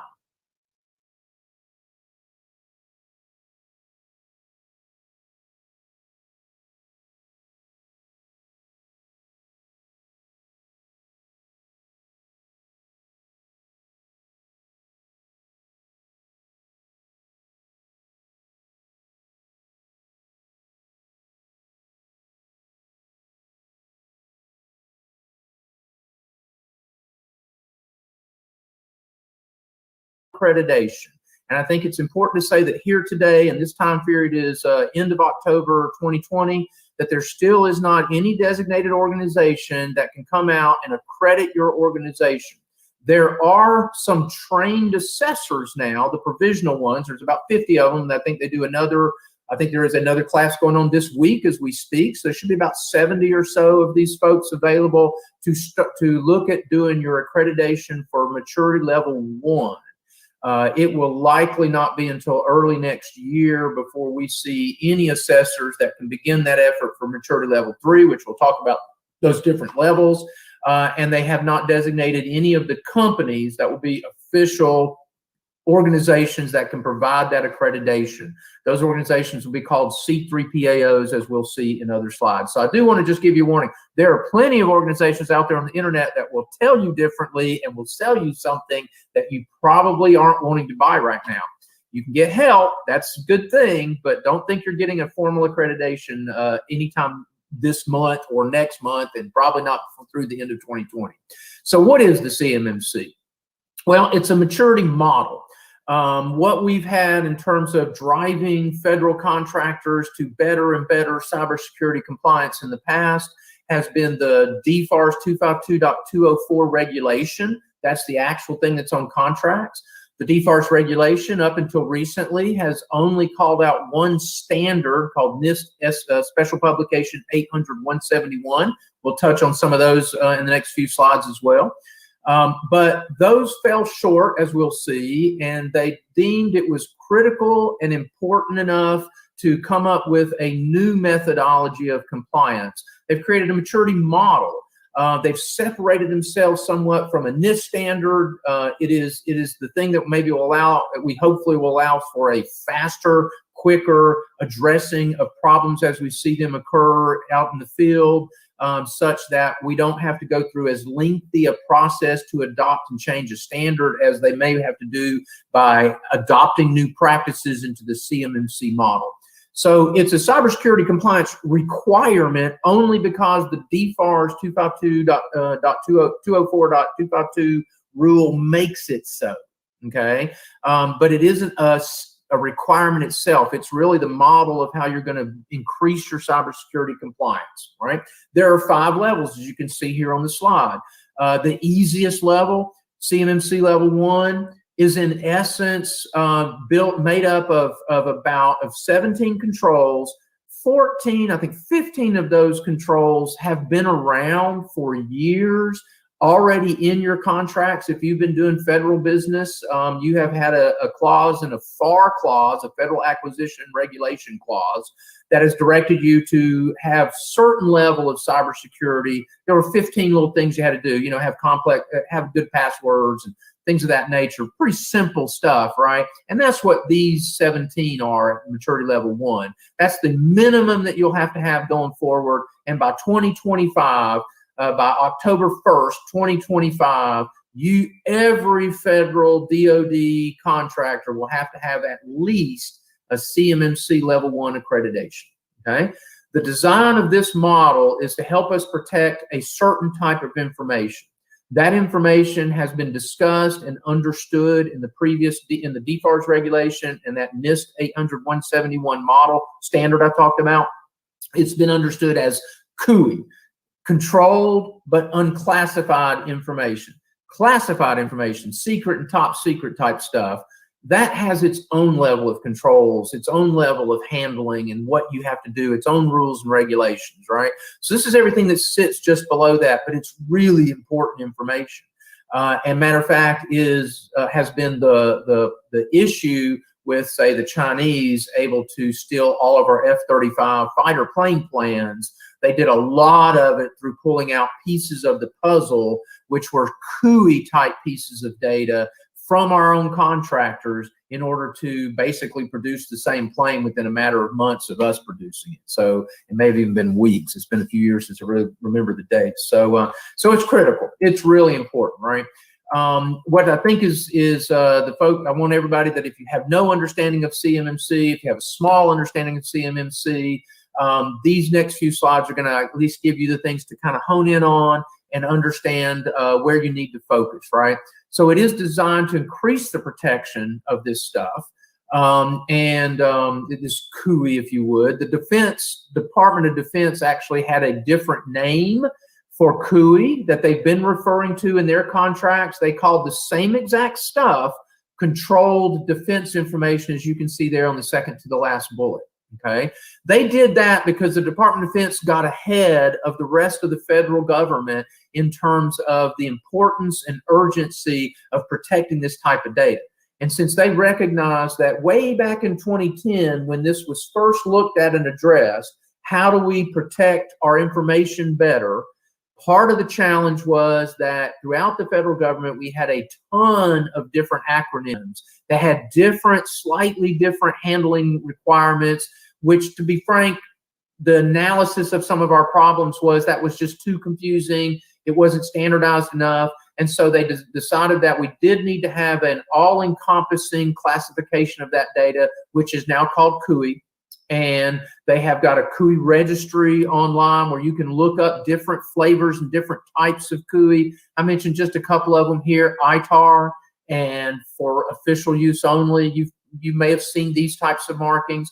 ITAR, of course, if you have ITAR restricted data, you're under additional restrictions beyond CMMC, but it is also considered a subset of this CUI nomenclature, okay? So it's important that you know that. In the creation of the CMMC, since they looked at the problem, which we'll see here in a second, they decided, however, that we did have a different type of information as well called federal contractor information. And FCI is really, even sits below in terms of importance to the CUI data, but it's just basically considered the communications that you have back and forth on a particular contract with your government agency. That information is classified as FCI. And the reason it probably became important for them to classify it as a name is because I mentioned that maturity level 1 has a very simple set of controls. You're not handling CUI if you're maturity level 1. So what are you protecting? Why do you need to do it? And there's really why they came up with FCI. So it's just a way for them to have an anchor or a single thing they can talk about that tries to communicate the importance as you move up the maturity levels, right? So who is going to need to go get accredited, receive their formal CMMC accreditation? There is a defined process. It has recently been formally introduced, as we'll see later in the presentation, by updating this DFARS 252.204 regulation. They've updated that. It's now an interim rule that goes into effect on November the 30th of 2020.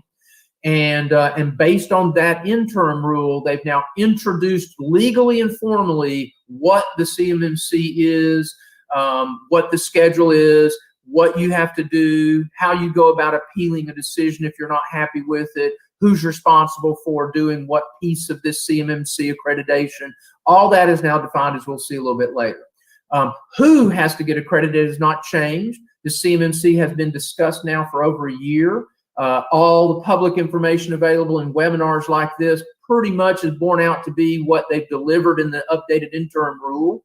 And so they have defined previously that all DoD organizations that want to pursue and win a new DoD contract must at least be formally accredited at CMMC maturity level 1. Okay, that's primes, that's subs, that's everybody. The only people that are selling to the Department of Defense going forward, once CMMC is placed on all contracts, the only type of organization that can sell into the Department of Defense that does not need a CMMC accreditation will be what we call commercial off-the-shelf suppliers, as noted on that last bullet. So if you're selling copier toner or office supplies to the Department of Defense in your state, you don't have to go get that accreditation if that's all you do in terms of your Department of Defense business. Okay. So what level is required? Well, I've alluded to it already. Okay. Maturity level 1 and maturity level 2, which kind of sits in limbo land, really only involves this federal contractor information, communications back and forth, procedural reports, things like that you're doing, where, you know, we just don't want that just freely available to anybody in the world. So they're going to classify that as FCI, and they want to help you recognize that there's a level of cybersecurity, even with that less complex or less critical data, that you still need to be trying to do certain things to protect it. Okay, maturity level 1 is where the majority of DoD contractors, there's approximately 300,000 of those, 285 I think is the last number I've heard.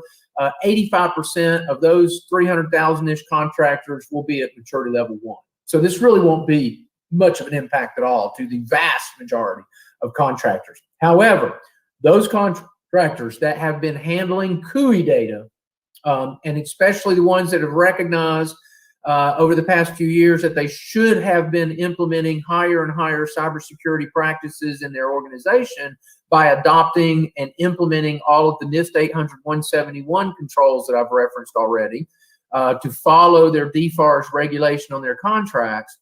Those folks that have ignored doing that, that have done the bare minimum of doing that, obtaining your CMMC Maturity Level 3 accreditation is going to be quite challenging. So I will reiterate throughout this presentation how your best possible preparation for getting your formal accreditation, which is in essence a third-party audit, is to focus on getting your DFARS required NIST 800-171 controls implemented and done correctly. So that's where you can best focus to prepare for Maturity Level 3. If you potentially if you're handling a type of data that the Department of Defense would call high value assets or HVA type data. So this gets into very, very critical data that you need to control that sits just under classified data. That high value asset data will drive your organization to have to formally get accredited under Maturity Level 4 or possibly even 5. And those could be expensive and time consuming to get to that spot if you're not already well down that path. So ask your program managers that are working, that manage the contracts you have with the Department of Defense, do we receive high value asset type information? Can you ask your government KO, your contracting officer, if that's the type of data that they would consider on this contract? A future version of that contract, if it were to be recompeted, would therefore probably have a CMMC maturity level requirement of 4 or 5, and those will be tough. The good news is the estimation from the Department of Defense is that barely over 0.5% of those 285,000 contractors will be required to meet CMMC level 4 or 5. Something like 0.6% of the contractor base will need to be at that level. Okay, so fingers crossed, you're only at maturity level 3. That's enough of a challenge for 2020 and 2021. So we'll hope to keep in that. I'm going to have some slides, as you can see, as I go through this presentation. I've done this before for the Defense Academy recently, and yet this is a moving target. So rather than just kind of delete things, I thought it might be interesting to the audience where I've done strikeouts of stuff that maybe was previously believed to be correct, based on various webinars of pundits and folks in the know that were, for whatever reason, not done exactly that way as the interim rule came out last month. So we had all believed that maybe the whole NIST 800-171 part would get replaced. That is absolutely not what has occurred in the interim rule. Maybe out in 2026 or something, they'll finally do away with it. But I don't think so, because it is a NIST standard. Right, so we may see the NIST standard adopt new things as they learn and see other attacks and such going on in the industry. They may increase, improve, or reduce NIST 171. CMMC, being a model, cherry picks the type if they need, and that's kind of being a little facetious because they took all 110 of the controls out of NIST 171 and call them practices in the CMMC model, because you got to change the name, right? Terminology. So it is important to recognize that NIST 800-171 still exists. It's a standard that you've got to abide by. It's called out by your DFARS current contractual regulations on your current contracts. As the interim DFARS rule comes along and is put on contracts, on new contracts that you're pursuing, you'll still see that probably sitting out there, okay? Because you'll have some that do this and some that do that. But as we see more and more CMMC added to contracts, I think eventually we might see that requirement go away. We'll see. Only time will tell on that one, okay? It also, we've talked about in the past that we knew a third-party accredited organization called a C3PAO will have to come in to assist. So here's what I don't have as a slide to try to get more information about CMMC into this particular presentation. The one thing that the DFARS rule ended up doing as they got closer and closer to the deadline was they gave relief to contractors. They felt like more time was needed. And so what they decided in the fall of 2017, even though at the end of December 2017, the DFARS rule was supposed to take fully into effect, and the NIST 800-171 standard was supposed to be 100% implemented, they chose to allow contractors instead to do a gap analysis, define all the stuff they're doing correct in the system security plan, and the stuff that they're not doing correct, they put down in their system security plan that they have a problem that they're working on, and to look at that for more information, to look in their plan of action and milestones. So you see that third bullet, no POA and M allowed. Okay, so up until CMMC, you could take some of the worst problems that you had, put them on a spreadsheet, call that your plan of action and milestones, and say that you're going to get around to that as soon as you can, but you're struggling with it, and maybe you're not doing it very, very aggressively. Maybe you're not doing it at all right now, right? And so the Department of Defense saw several problems occurring. First of all, we weren't increasing the cybersecurity practices that we needed to increase. That was the intent of it, right? So we had more and more contractors kind of going, yeah, that looks expensive. I'm not real sure. This is maybe something else is going to happen. Oh, I've heard about the new CMMC coming next year. Maybe that'll change things. Let's sit around and wait. Okay. So I've got a POAM that legally allows me to sit around and wait, and I'm self-assessing myself. That was one of the other challenges of the DFARS rule. No one's checking me. There's no failing grade here. So I'm good with that. Okay. Well, the Department of Defense recognized the second problem they had with that. Not only was cybersecurity not being improved, but the contractors that were winning the contracts were the worst cybersecurity clients out there. They were because they had low rates. They didn't spend any money on cybersecurity. They didn't have to hire anybody or deploy better firewalls or whatever. So they had less of a wrap rate hit. Whereas the companies that went full bore and implemented everything had higher rates. So they were in a competitive disadvantage, even though that was the type of contractor the Department of Defense needed to use. So that was unacceptable. And then I think a person that probably many people do know about is, her name is Katie Arrington. She was hired into the Department of Defense and in the acquisition area for the DoD, and had been competing like myself with other DoD contractors. I'm a biz dev person. My title is cybersecurity evangelist, right? She did the same kind of stuff. We actually knew each other. I mentioned Charleston earlier. That's where she was living, and I've been to those trade shows. She's quite the firecracker, right? She was sick and tired of losing to people that didn't do the job right, and so she championed this. She took this flag, ran up that hill, and is still running up that hill as a champion for, we do need to do this better. Okay, so that's where we are today. As you can see in the last bullet, they were saying by 2026. It's really the same thing. They're now literally defined October 1st, 2025. That's, of course, the beginning of the 2026 fiscal year for the government. They run September to October, or I guess October to September. So you'll see some of these updates out here. I noticed that one striked out bullet in the middle. There were supposed to be some RFIs that had popped out already by this time that defined which contracts would have CMMC requirements as RFPs when they came out. I am not aware of any RFI that have done that. I have seen other non-DoD things like the GSA STARS 3 proposal come out and mention that CMMC will be required in the future. They put a placeholder in spot there, right? Heads up, they did that so they don't have to pay you for doing this work in the future, because they told you before you pursued that contract that you would have to be doing CMMC. That's why they wrote it in ahead of the actual CMMC requirements. So why create it? Well, I think I've alluded to it a couple of times, so you can check these slides out later. You can go back to Capital Factory under the Defense Academy. You'll have access to these slides as well.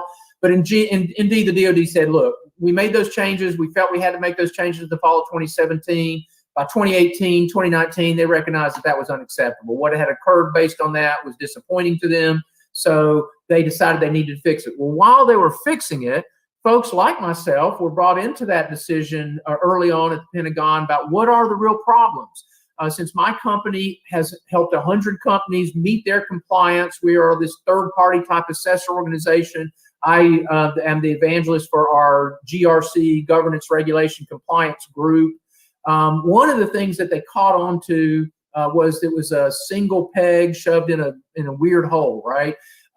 Every contractor had to meet the same 110 controls in NIST 800-171. And I'm going to be frank, that was way overkill and was such a disservice to those 285,000 contractors that do things like in my town, there's a contractor that had to meet NIST 800-171, and they make flags. American flags. They take disabled veterans, they give them a job, and they sew American flags, and they sell those to the Department of Defense, like put on Navy ships. Okay, why in the world would they need to have that level of cybersecurity? They don't. So in developing this CMMC model, they talked early on about how it was going to reduce costs, and it does. It reduces the cost of those companies that were being forced into implementing a much higher level of cybersecurity than they needed. Okay, so it's dramatically reduced the cost of the 285,000 or so that will be only maturity level 1. 85% of those, right? The other 15%, however, your costs are going up. They just are, right? Because you have to now have an audit that you're going to pay someone to do, and you've got a few extra practices at maturity level 3, including maybe stiffer requirements and documentation.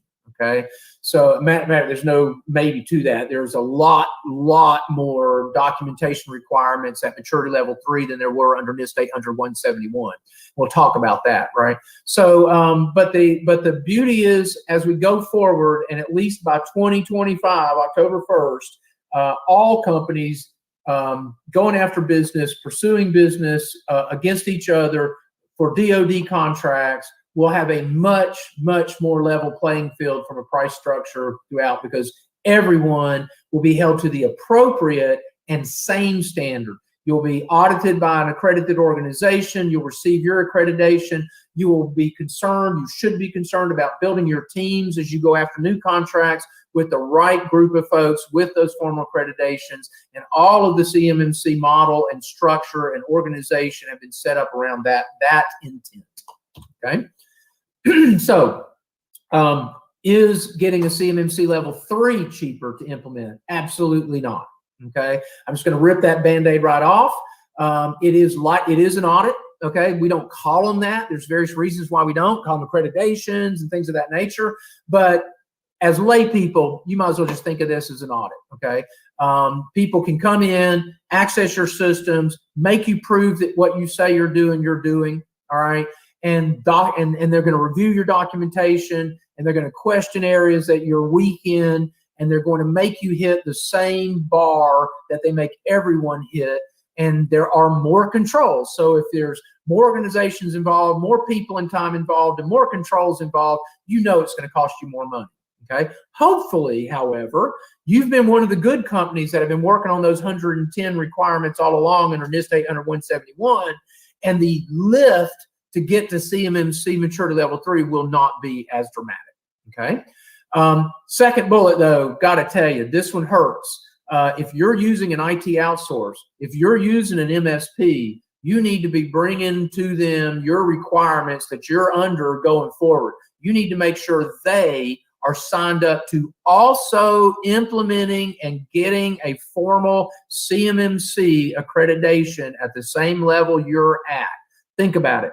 They're your system administrators. They have access to all of your systems. They have access to all of your data. Therefore, they need to meet all of the same compliance requirements. Can't stress how that seems to be logical, right? You've got to have them do that. We still have a few questions remaining in my area. I would love to be able to say, here's how you go about it. Get your MSP to do theirs first, and then you should do yours. Maybe you were going to do yours, and then we're going to do your MSP. But if we do yours and your MSP is not delivering on certain things, you can't get yours. So there's a chicken and egg thing here. You might as well crack that egg right now, right? Get with them, have meetings, ask them what they know about it, ask them if they intend to do that. And if they don't, start looking for someone else who will. You need to shore up this area, because I think this area is going to be one of the tougher, because generally it's companies that have chosen not to get invested as a core competency in cybersecurity and IT administration by outsourcing the problem to someone else. That's great, but that someone else has to now meet the same requirements that you need to meet. Okay?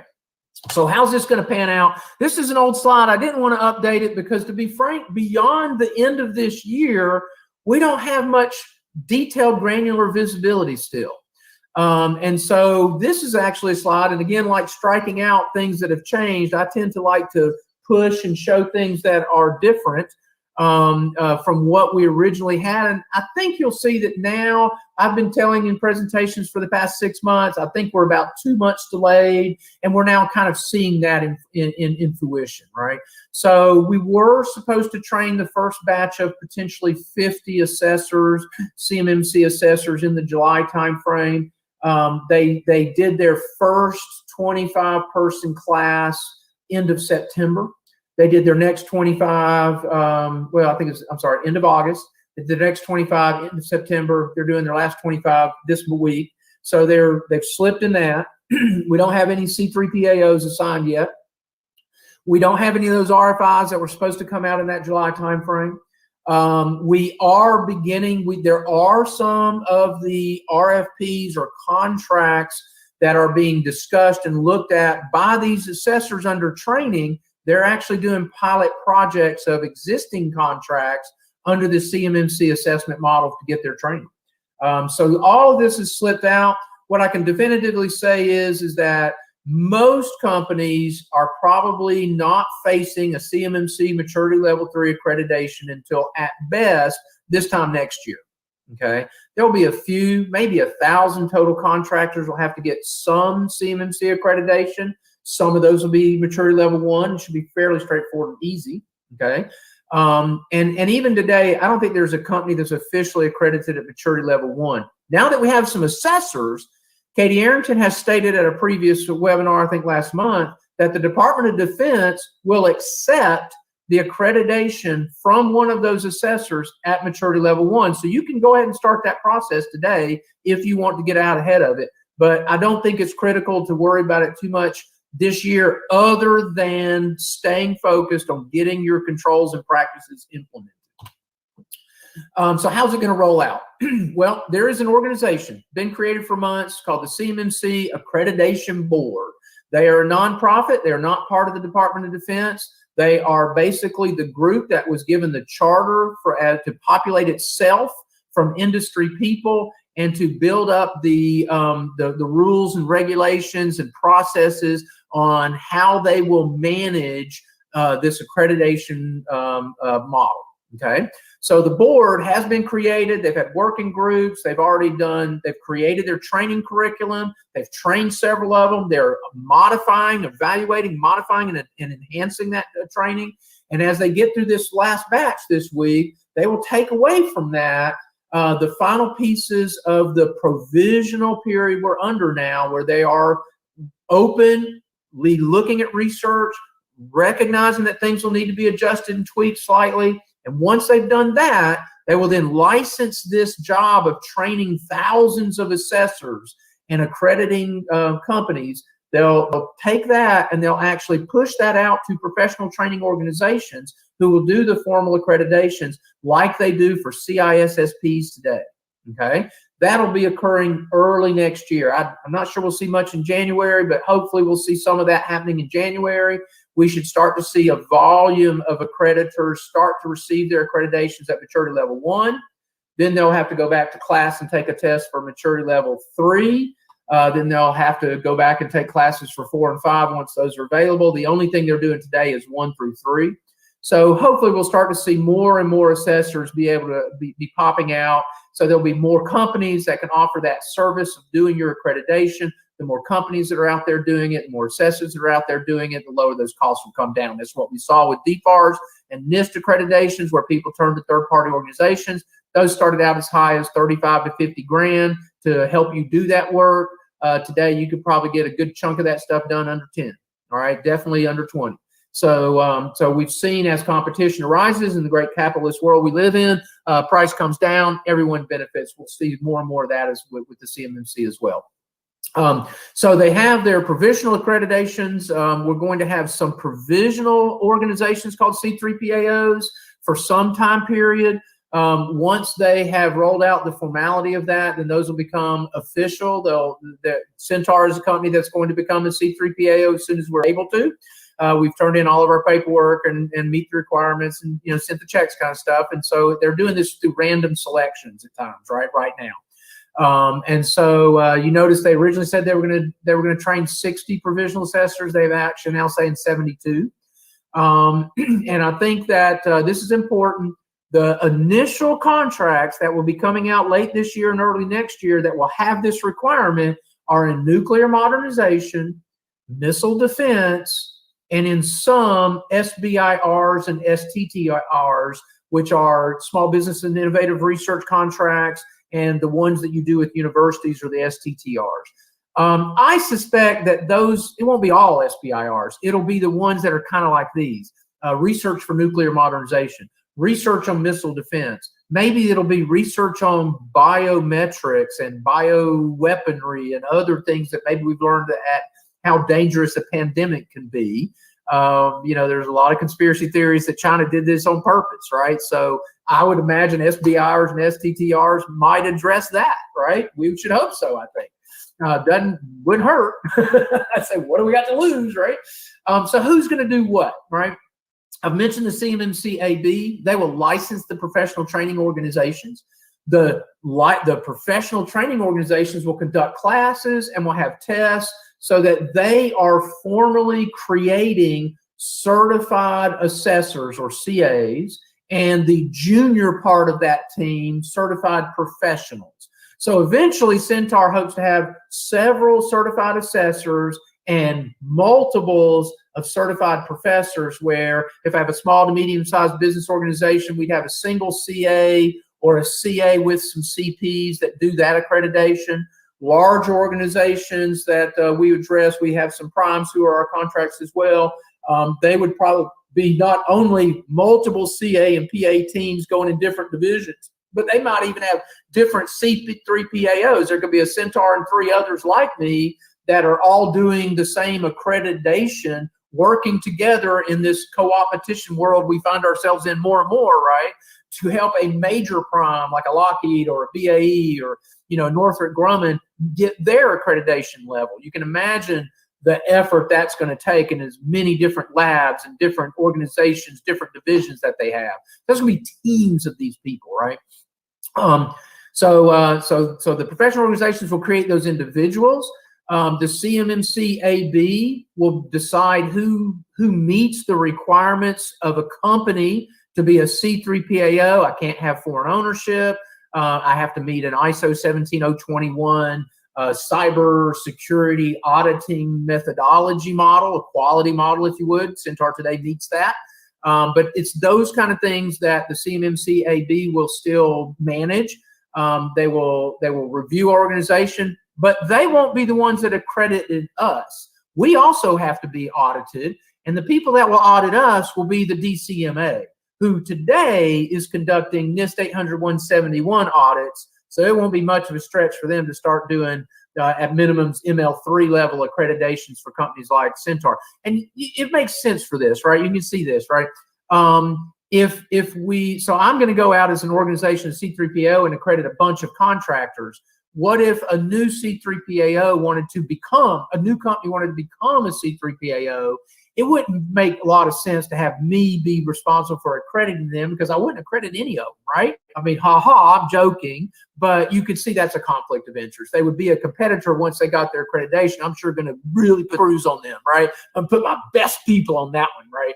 So obviously they need to use a third-party neutral organization there, and they've chosen to use the best one, the DCMA organization, right?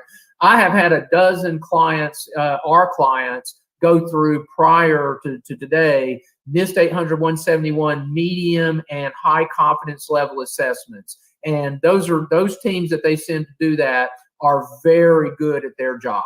And I think we're going to see C3PAO's assessors will be similar quality, right? So there's a name or an acronym for you out there in the audience. If you are an organization seeking certification, you now have an acronym, OSC. That's you. Okay, so you'll have to be accredited by one of my assessor teams, and not really just Centaur's, but any C3PAO's assessor team, right? in order to get your certification. But what we would do is we would recommend to the CMMC AB through documentation that we have done the job as trained to validate that you meet all of your compliance requirements, and we are recommending that the CMMC AB awards you your certification. So the actual certification award comes from them. And we will see later the new updated interim rule, how they've given us an understanding of what if you aren't happy with your C3PAO's results. So that's a teaser. You got to wait till the end of the presentation to find out a little bit more about that. So what does it cost? Okay, everybody's asked me for years, what's this going to cost me? What's this going to cost me? I'll point out there's kind of two big buckets here, right? There's the what's it cost me to understand how bad off I am, and what's it cost me to not be so bad off, right? There's the assess me, help me understand, or pay for my formal accreditation. There's the cost of getting everything correctly configured and implemented so that I can meet that audit or accreditation. So sometimes in the past, you might pay someone to come in and help you understand the rules, and then pay someone to help you fix the things they told you were broken. You may do that still, but now you're going to have a final piece, which is now get a C3PAO to come formally accredit you. Okay, similar to if you're a software development organization that's been developing software for the federal government, you might have understood that it would be a good thing to get a CMMI formal audit or accreditation. And you might want to go a lot of good, a lot of the bigger DoD business wants you to be at CMMI level 3. Little pro tip here, the CMMC model is fundamentally structured like CMMI. So if you've been through those, you kind of have an understanding of how that works out, okay? I didn't really address how much is this going to cost. In general, the industry on LinkedIn that talks about this publicly, and I would agree with this, in our knowledge that we have today, and we still have real serious lacking pieces, like is there a formal requirement that more than one assessor individual is required to do an ML3 accreditation? We don't know the answer to that question yet. So it's really hard for me to say what my costs are going to be to you if I'm not sure whether I got to send 2 people or 1 person or 3 people. Obviously, that's a problem for us to say cost. But a lot of companies are today saying you should, if you would budget in around $25,000 to get your CMMC level 3 accreditation, you're probably not far off. You may save some money, you may pay a little bit more money, but that seems to be the sweet spot where most organizations are coming to a consensus. Okay, what about your maturity level 1 clients?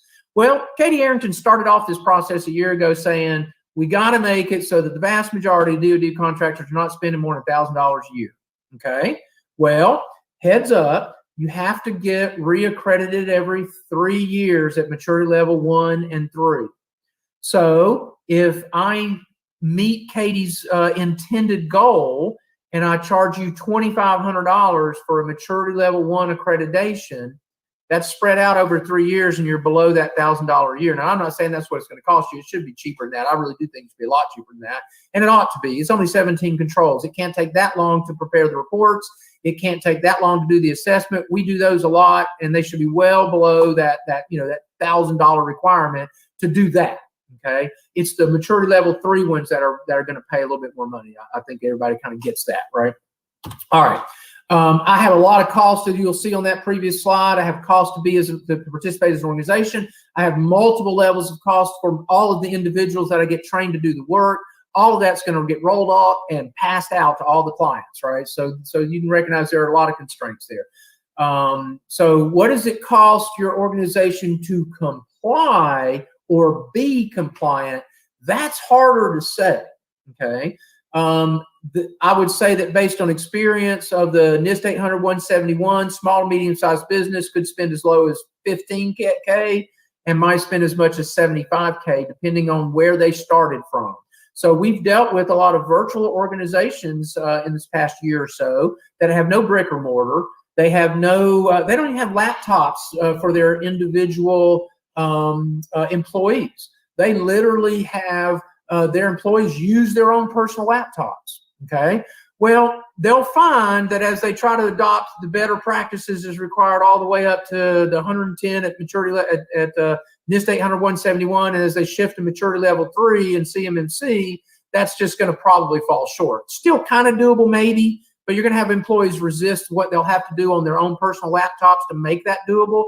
A lot of companies are looking at that going, we just better buy a bunch of laptops and make those company provided. So depending on where you start, you're going to have higher controls. You might be closer to that 50 to 75K range. If you're already a decently cyber secure environment, you might only be spending 15 for a new SIM tool, a new console that helps you manage your log files appropriately, right? So I think here I also mentioned some of the other levels here, and I think that you can kind of apply most of how that goes along. I have this slide in here really for folks that are confused about the terminology change between NIST 800-171. They called those practice controls. Under CMMC, we now call the same exact rule or requirement, we now call them practices for some reason. This is just giving you, when you see something like CA or SC.3.183, kind of helps you break down what that really means, right? I don't think it's relevant to today's presentation too much, but I put it in the slide deck because people get confused, okay? So, assuming you might know some about NIST 800-171 and you're really concerned about the new stuff that you're going to be required to do in CMMC level 3, this was a lot of the questions that I would get over the past 6 months about what's this going to do to us. I've got a few slides here that kind of give you an idea of the new requirements above and beyond NIST 800-171. The first one I mentioned just a second ago, you have to have a true all-encompassing SIM, an appliance that basically collects all the log files, whether they're the different desktop and laptop login log files, who's trying to hack your PC over in the corner, whether it's log files from your firewall, whether it's maybe a switch log file or an email server log file. They aggregate all that stuff, time correlate it, and with rules preset in place, you're not constantly being bugged by essentially false positives that you have to go investigate. The things that it'll pop out and tell you need to investigate, you need to investigate, right? So that's the reason they want you to get a SIM. It's humanly impractical to actually believe you can do this with human labor. And I'll tell you, we've had some of our clients who chose not to deploy a SIM as we recommended, go through their NIST 800-171 high confidence assessments and were failed because they did not have that they didn't have sufficient ability to correlate all of the log files by saying our system admin looks at that weekly. That was a finding that they had to address in a corrective action report within 30 to 90 days. Okay, so heads up on all of these things. Spam, email protections, many of us have better than we need to have under the NIST 800-171 regulation because spam is just horrible and it helps our employees be more productive if we filter that better. But now there's a requirement to do that, okay? There's a requirement to now scan or review code that you are developing, which should hit home to a lot of people listening to this. We're going to talk more about that, okay? So 130 practices are required for you to be implemented and done in CMMC level 3. That's 20 more than the 110 controls. And those 20 I've got on these slides. We call them the Delta 20 in my organization, right? So of the new 20, you are likely already doing these 10, okay? Depending on how you did the 110 controls under NIST 171, you're probably doing these 10. We think 75, 80% of our clients already were doing these 10 once we went back and started doing CMMC readiness reviews, if you would, helping them plan, figure out where they needed to be, right?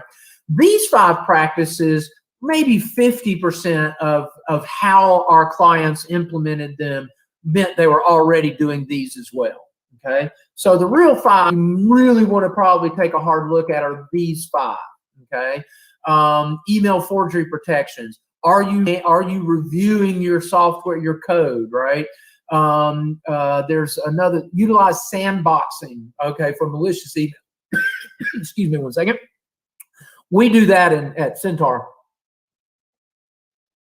And the program that we use drives me nuts because when I receive a PowerPoint from some other vendor, or I receive a PDF from a client with links in it, or I receive, other types of content attachments where they have either a URL hot link inside it, or a macro, or just a PowerPoint, it gets modified in a sandbox such that when I receive a PowerPoint from people, I don't receive the actual PowerPoint. I receive JPEG screenshots of the PowerPoint slide. I can't go in there and edit the text, right? Now, I can request, that happens automatically really quick because it's not sent through a sandbox. If that doesn't work for me, I can request the original files, and after some time period, I'll receive the originals because they're dropping those attachments into a sandbox and really aggressively throwing artificial intelligence stuff at it to see if there's something malicious in there to eliminate that problem, okay? So those are 5 that you really probably want to take a good look at, right? So usually at this point, I'm getting near the end of a CMMC presentation, and I'm saying, hey, here were the beliefs that we had, right? So some of these things have changed. Most of this stuff is still the way we believed it to be a few months ago. But let's move into the new interim DFARS rule. I have 3 more slides, so hang in here with me, right? The DoD has now updated the DFARS 252.204 rule. Even though it's called an interim rule, it doesn't mean it's temporary like the definition of interim. It is the law, and it takes effect on November the 30th, right? They've created 3 new subsections, DFARS 7019, 7020, and 7021. So we've all been talking about DFARS 7012. By the way, that's still in existence. It's still applicable. It's still a regulation, just like DFARS 7008 and 7010. Those are additive. These are additive, right? You have to do them as well as those, okay? So what they are telling you, and the real heads up in bold, so anything you see in bold over the next few slides, you really need to drill into, and if you don't understand it, contact me, right? You have to actually now turn in your self-assessment DFARS score. There's an algorithm that you follow that's put out by the DCMA. I have a calculator I'm going to show you here in a second that you can go to and freely calculate your score.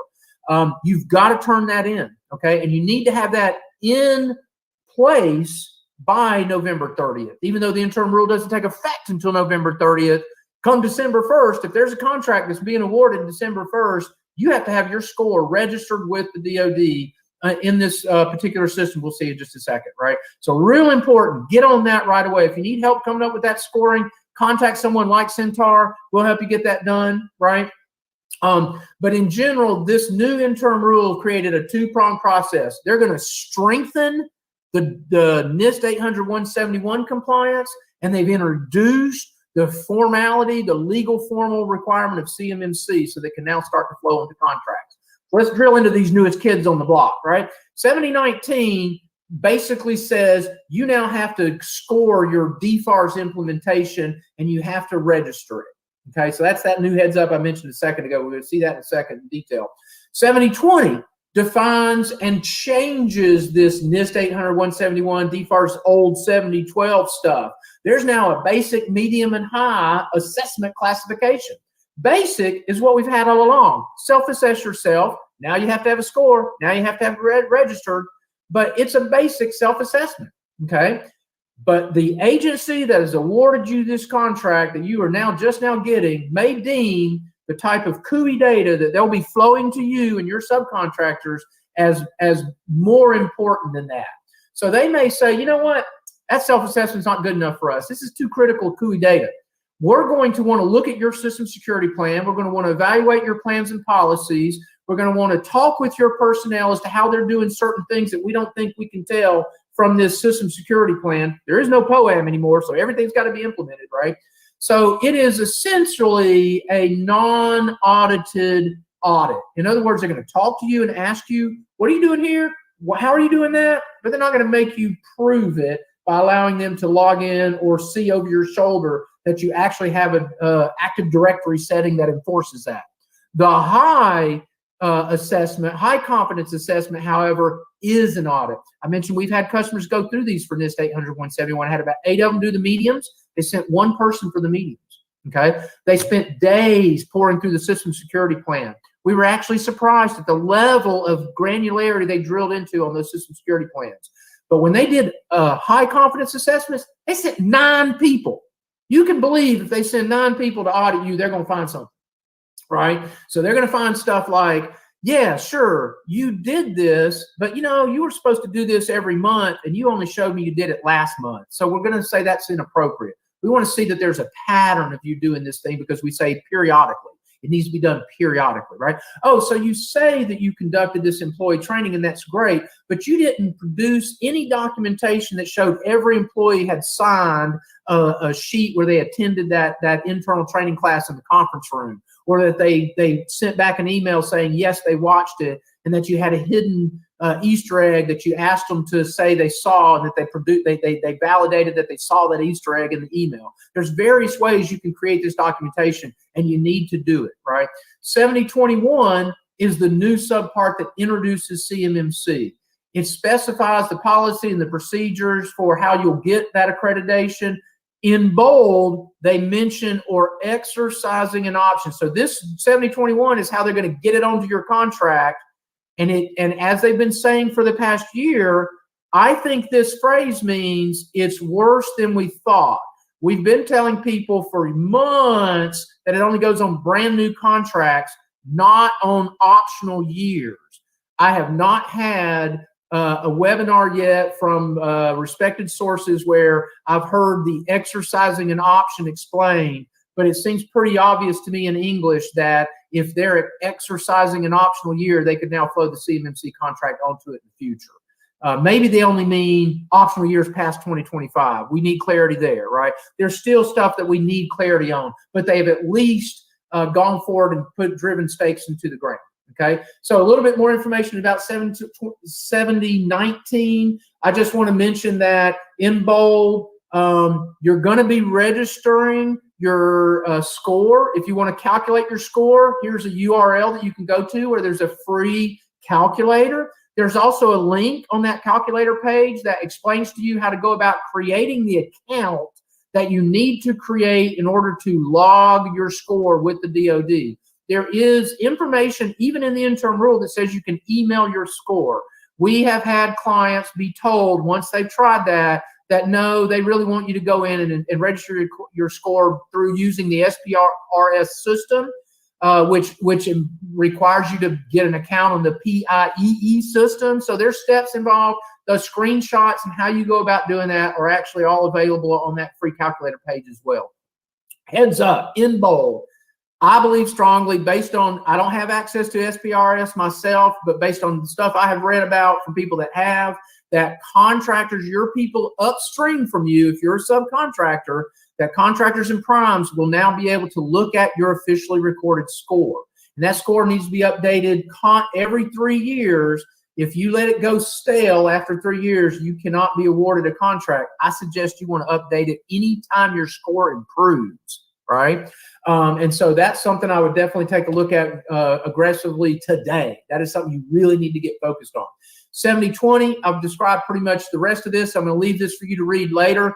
In general, this allows them to say, you know what, we're sticking with DFARS NIST on a lot of contracts for the next 3 to 5 years, and so we're going to put some higher requirements on you. Self-assessing you may not be enough. We may ask to look at all your documentation. We may send auditors on site that have access to your systems and personnel. So they're getting more aggressive and more serious about making sure that what you are required to do today, you really are doing, okay? And then 7021 is all about the CMMC with none of the answers. I just kind of teasingly say that.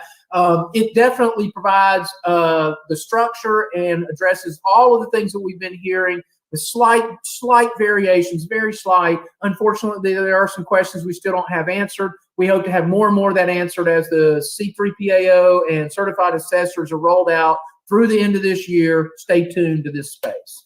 So what should I be doing? Last slide. Implement 100% of your NIST 171 controls, the 800-171 controls, the 110 controls, right? Implement those.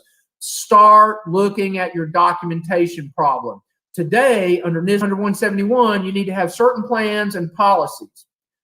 Under CMMC Maturity Level 3, you have to have documented all of the procedures that you are required to do in order to maintain your compliance. I cannot stress how heavy a lift that is for most IT departments.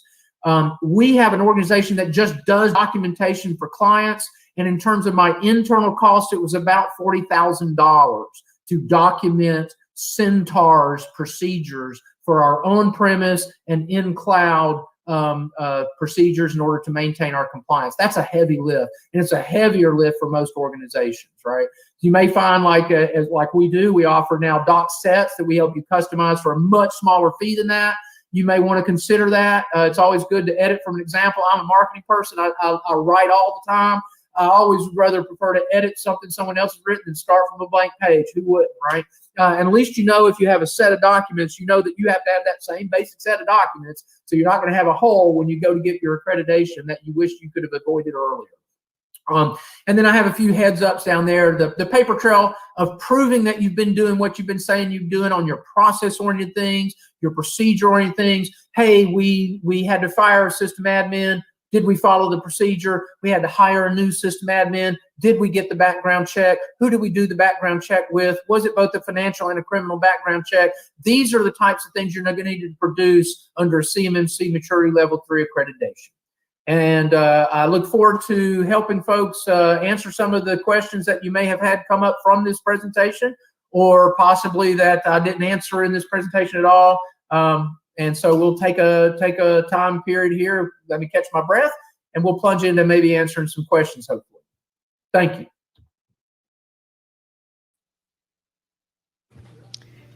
All righty, so that ends the video portion. If we can bring up our live Q&A panelists in the live stream. Hey, Bruce, how are you? Can you hear me okay? I can. Hey.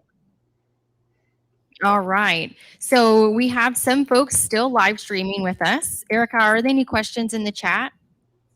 Okay, no questions in the chat. So we have a few folks still hanging with us in the room. Do we have any questions for Bruce on any FedRAMP, ATO? And if there are, you can either come up to the mic if you're brave enough and ask them, or any CMMC questions. I'm not seeing any hands raised in the audience. All right. Well, Bruce, do you have any closing comments, anything you'd like to say? Because you did jump on, we do want to thank you for that, just Sure. to kind of maybe put a bow on FedRAMP, ATO, or CMMC. Yes, let me say that, first of all, Chandler is fabulous. The information he gave in those videos, if you are a contractor or if you're in an agency, they are coming. In fact, technically they're here. And I have the honor of being both a defense contractor and I work with the U.S. Air Force. So I see both sides of these regulations. And given that, you need to start, as he said, now. If you want to do business and you're going to be at any level, I don't care whether it's maturity level 1, maturity level 3, or 5. The best thing you can do right now, because this is not a one and done. A lot of the things we do, in the defense world, we can do one time and we kind of put it on the shelf and we look at it every now and then. These are very serious controls they're talking about. For those of us that deal with it, and I have to deal with it almost every day, especially with the cloud services. And I will tell you that the more you can do not on premise, the more you can do in the cloud, you will help your company, especially if you're a small business. You probably don't have the talent nor the time to meet these controls with on-premise computers, servers, those kinds of things. Much easier to get with one of the big 3, there's 4 cloud services, and put your applications, put your things up there. I won't mention the FedRAMP. That's a nice, that's a whole day of really getting into that. But I can tell you that if you're going to do FedRAMP, if you have an application and you really are doing that, doing your, and at this point, start with NIST, the 171-800 is the right way to start. You're going to have to move to the CMC and be formal, but the controls are, 90% the same, 95% the same, and they're going to be required if you're going to do FedRAMP. So all of this dovetails. The two presentations were perfect because this is the new cyber world, if I can just say it that way. And as a part of our workplace, you've got to think broader than just the application. That's all we used to worry about. Now we have to worry about our employees. We have to worry about our company. We have to worry about our records, because it's very hard to get all of those, if you will, unmingled. We're commingling in our companies, and it doesn't take trust me, it doesn't take a hacker much to come in through a back door of an employee and get into your system. So again, excellent presentations, and Chandler did a great job. Thank you, Bruce. Way to put a nice bow on the videos. We really appreciate you coming on the live stream and just giving us your expertise. Those videos were recorded in 2020, so we just really appreciate you kind of helping bring it into 2021 for us, and also being here in case we had any questions. So thanks, Bruce. You can sign off for now because we're going to end Defense Academy for today. And I'd like to invite Jorge back up to give us his words of wisdom for ending today. So Jorge. Jess. Thank you, Jesse. Stay up here. Oh, okay. You're helping me MC today along with Helena. So, hey, I just want to thank everybody for coming to Defense Academy today. We have a few people here in the audience, which is awesome. Hopefully we got some really great information out to you guys on how to overcome some of the barriers to entry and give you a little bit of insight and education on that side. So really happy to have learned a little bit about trusted capital today, the government BD, how do you do business development in the government? And then kind of wrapping up, using the PTAC. Can't forget our folks from the SBA PTAC office here in San Antonio, giving us some great information on how to make sure that you're properly immersed in the right avenues to maybe use some of the superpowers that some of the designations can get you, like 8A, et cetera. And then we also have, obviously, ending with Chandler Hall, provide us information on the ATO process, FedRAMP, and CMMC. Again, a lot of really important information, especially if you're a software company or doing software applications as a service. Very, very important if you want to actually sell the government that you pay attention and you take those notes. Definitely a new and burgeoning area in defense contracting. Lastly, I think we can close out with something really cool. I mean, let's take a look at what we're going to do tomorrow. I'm really excited about that. So we're doing technology transition and opportunities tomorrow for all of our small business entrepreneurs here. Yep. So what kind of people we're going to see tomorrow? So I am really excited about tomorrow because not only do we get to see UTD Dallas, that's the end of the day, but we get to start the day with who?